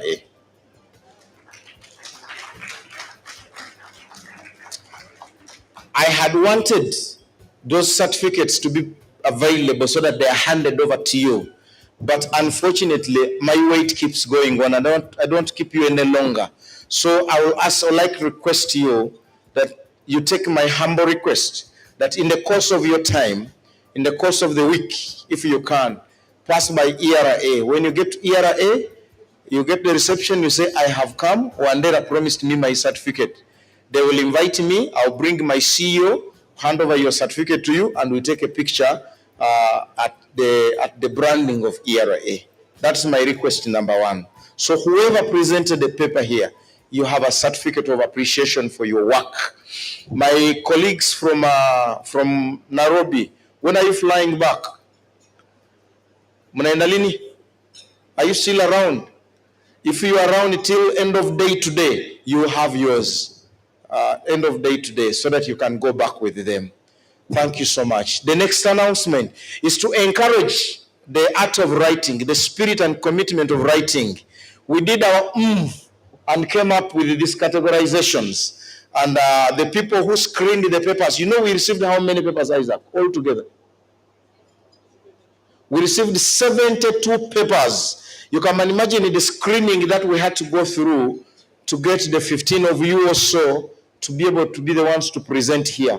It was not a simple exercise. It was a very rigorous exercise where we were supported by professors, by academics to screen and say, this one qualifies to be presented, this one should not be presented. And so out of that, the professors who screened the papers also gave us recommendations of these awards here. And they said in that regard, we should have a Best Young Author Award, an overall Best Author Award, Best Female Author Award, and Most Innovative Industry Solution Award.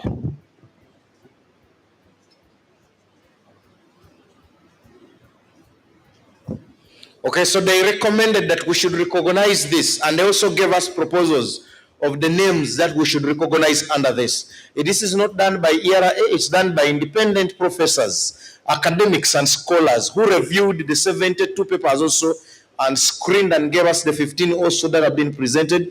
The very people came up with this and said you should be able to award these categories. However little the award could be, let it be. But before I even call out the names, let me make this for emphasis, that this symposium that was launched this week is going to happen on an annual basis between May and June. Good. So if you are an author, you are a writer, you are an academic, you are a practitioner, and you have a passion for sharing knowledge, prepare. We'll release a call for papers and provide the theme earlier than we did this time, so that you have enough paper to screen and review and make your paper very robust before submitting it. In that regard, I want to start with the order I prefer. It's here, but then this order is not what I wanted. So let me start with the Best Young Author. The Best Young Author, these are two people. The screening team told us these guys did a very good job. And this is paper number ES 018, Regan Chomhendo and Shemu Rwandaga. Where are they? Can you, if they are here, can you please come forth? Best Young Authors. And I would like to request the director of the engineering department at ERA to come and award these young people a little token of appreciation for their work from ERA.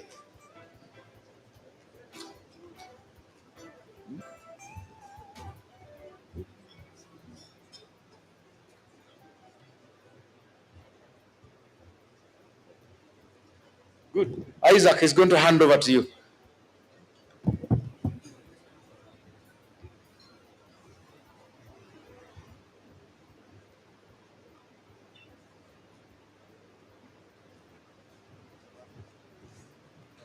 Where is your colleague? At work? Okay. So, Judith, that is a little token of appreciation to these young people that you should hand over to them. And then you've been asked to come to the right.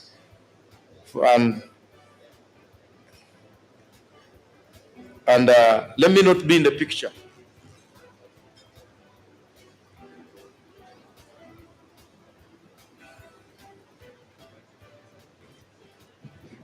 The certificate is going to come. It's not ready. So we'll have it awarded when it's come. It's already here. Thank you so much. And let me see. Is Bell present? Our sponsors. Bujagali Energy. Where are you? Let me see if Bujagali is in the audience. Bujagali, come. I want you to award this. You're going to award the best female. You're going to give out the best female award. Bujagali Energy Limited. Come and provide the award. The good thing is that you have a lady with you. They are going to provide, they're going to give the best female award to paper number AES 029, Christine Ampere and Sheila Kajina.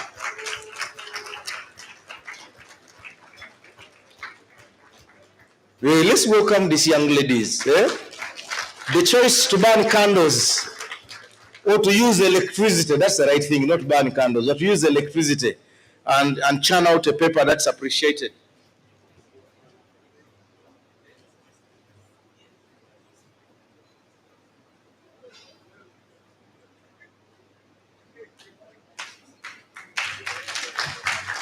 Congratulations. Can I have Cable Corporation, the innovators of our cables, to come and give out this present? Mr. CFO, you may come and hand out this present. This present goes to the most innovative industry solution that was presented to us here. and this is paper number AES 041. Mr. James Dricho, the man of the flying drones. Very practical. After this, I will ask him to deliver drugs to Sugulu Island using a drone in Sugulu Health Center 3.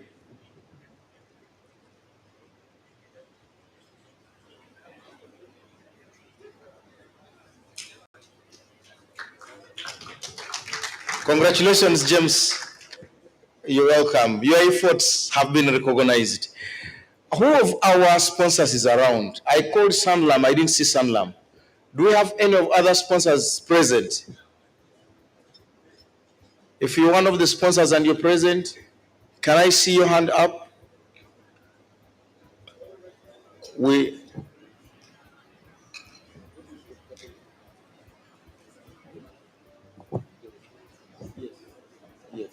I am now, no, the sponsors are, some of them have gotten tired.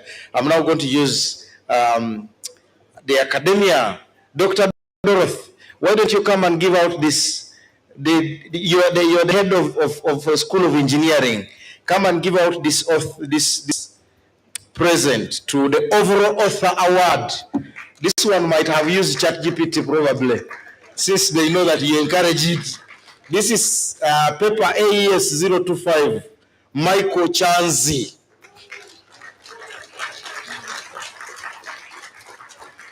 Michael bags the overall author award and is handed to him by Professor Dorothy Okello. Thank you so much.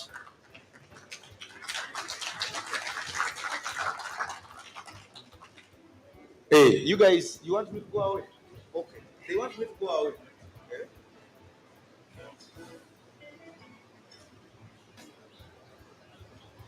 That?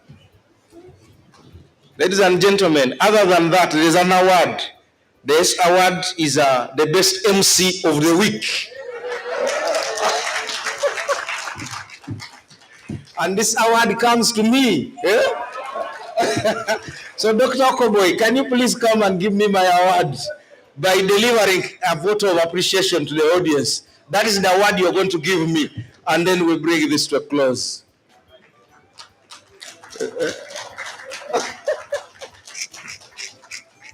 Just see my man and then we will close. Oh,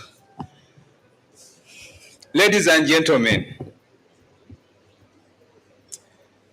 we started on Wednesday.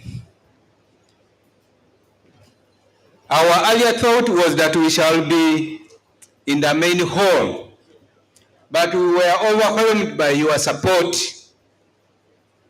and we had to change and bring the conference, the symposium, in this tent. That tells us that the demand for this kind of symposium is overwhelming. And we thank you so much for responding to our call.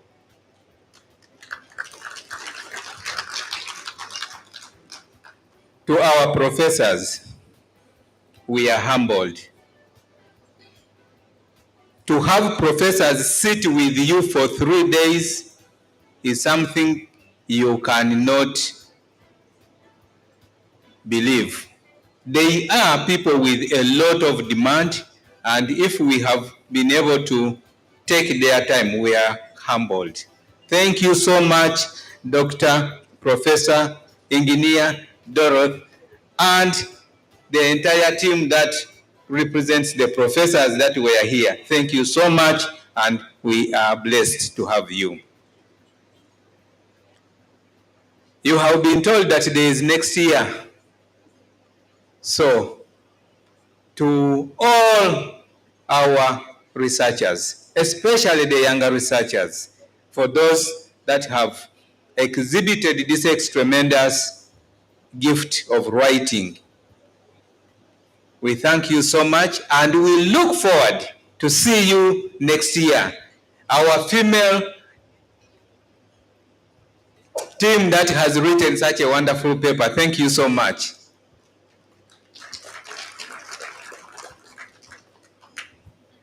Mr. Now we even know your name, Mr. Dricho James. Thank you so much for the paper on drones, but we look forward to see if the funding can come. The professor is there. Please continue having the discussion with her. And to ourselves, now to all of us, let us give a thunderous applause to the 3 days we have been here, and even we have another day tomorrow. So we give a thunderous applause to ourselves.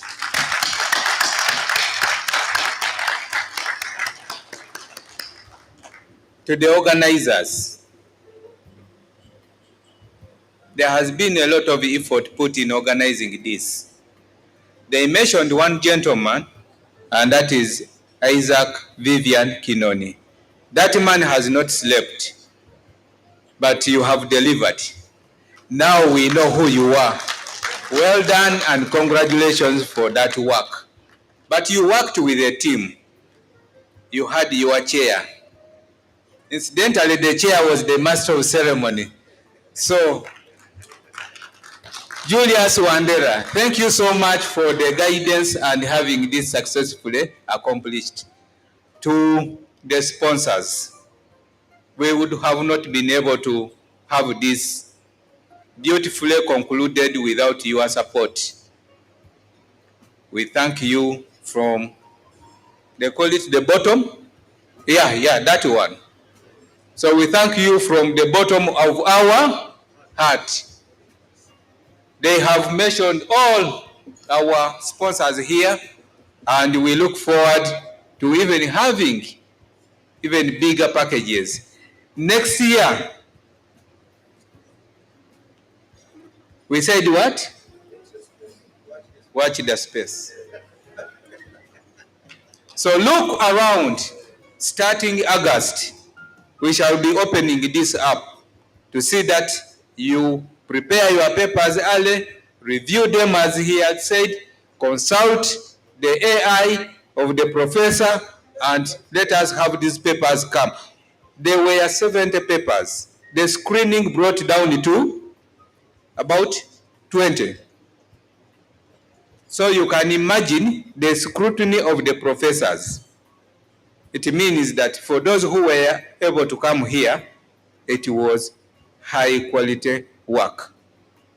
Our brother from Sudan, you are welcome to Uganda, and welcome to Soroti University. The good work you are doing, we recognize. Thank you so much. So with that, ladies and gentlemen, what more do I have to do? Is to bring this to a conclusion. So thank you so much, and this is beautifully done, and we wish you all the best in your endeavors, and see you again, maybe here, maybe Munyonyo, we shall see. Watch the space. Thank you. Thank you so much, Dr. Okuboy. Now it's time for us to go and have our tea, but we cannot close this without saying thank you to our team in the sound. Thank you to the team that put up the screens. Thank you to the decorators, Team Nuru, and everyone who has played the part. You've done a good job. I am not saying you should pack up because you know we have tomorrow. I'm just appreciating you for the good job that you have done. And then the exhibitors, I'm sure you're hearing us. Thank you so much for bringing the staff. Ladies and gentlemen, if you have not bought something, at least just go and walk through there. But if you can't, please buy something. We have got a package, we have got a box at the entrance of the hall. Isaac, I don't know what that means. What does that mean?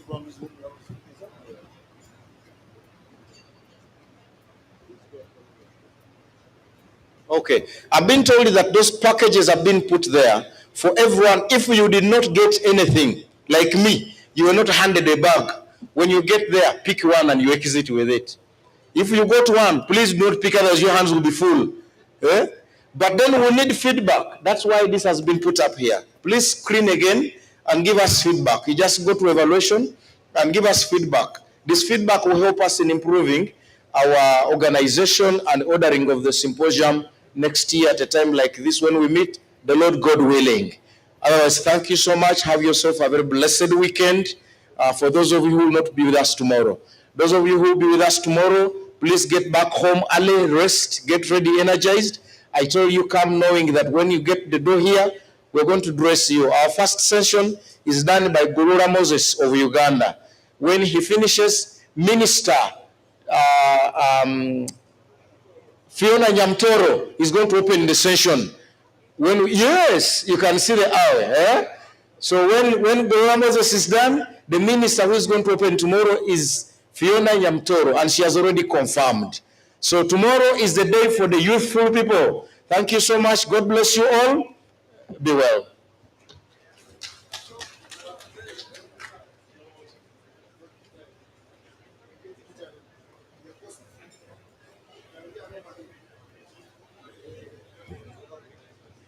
The young people, you've seen the promotions. We have artists in the house tomorrow to make sure that you don't sit for long. Okay? So you also need to put on shoes that will be able to enable you to shake left, center, and right. Thank you and welcome.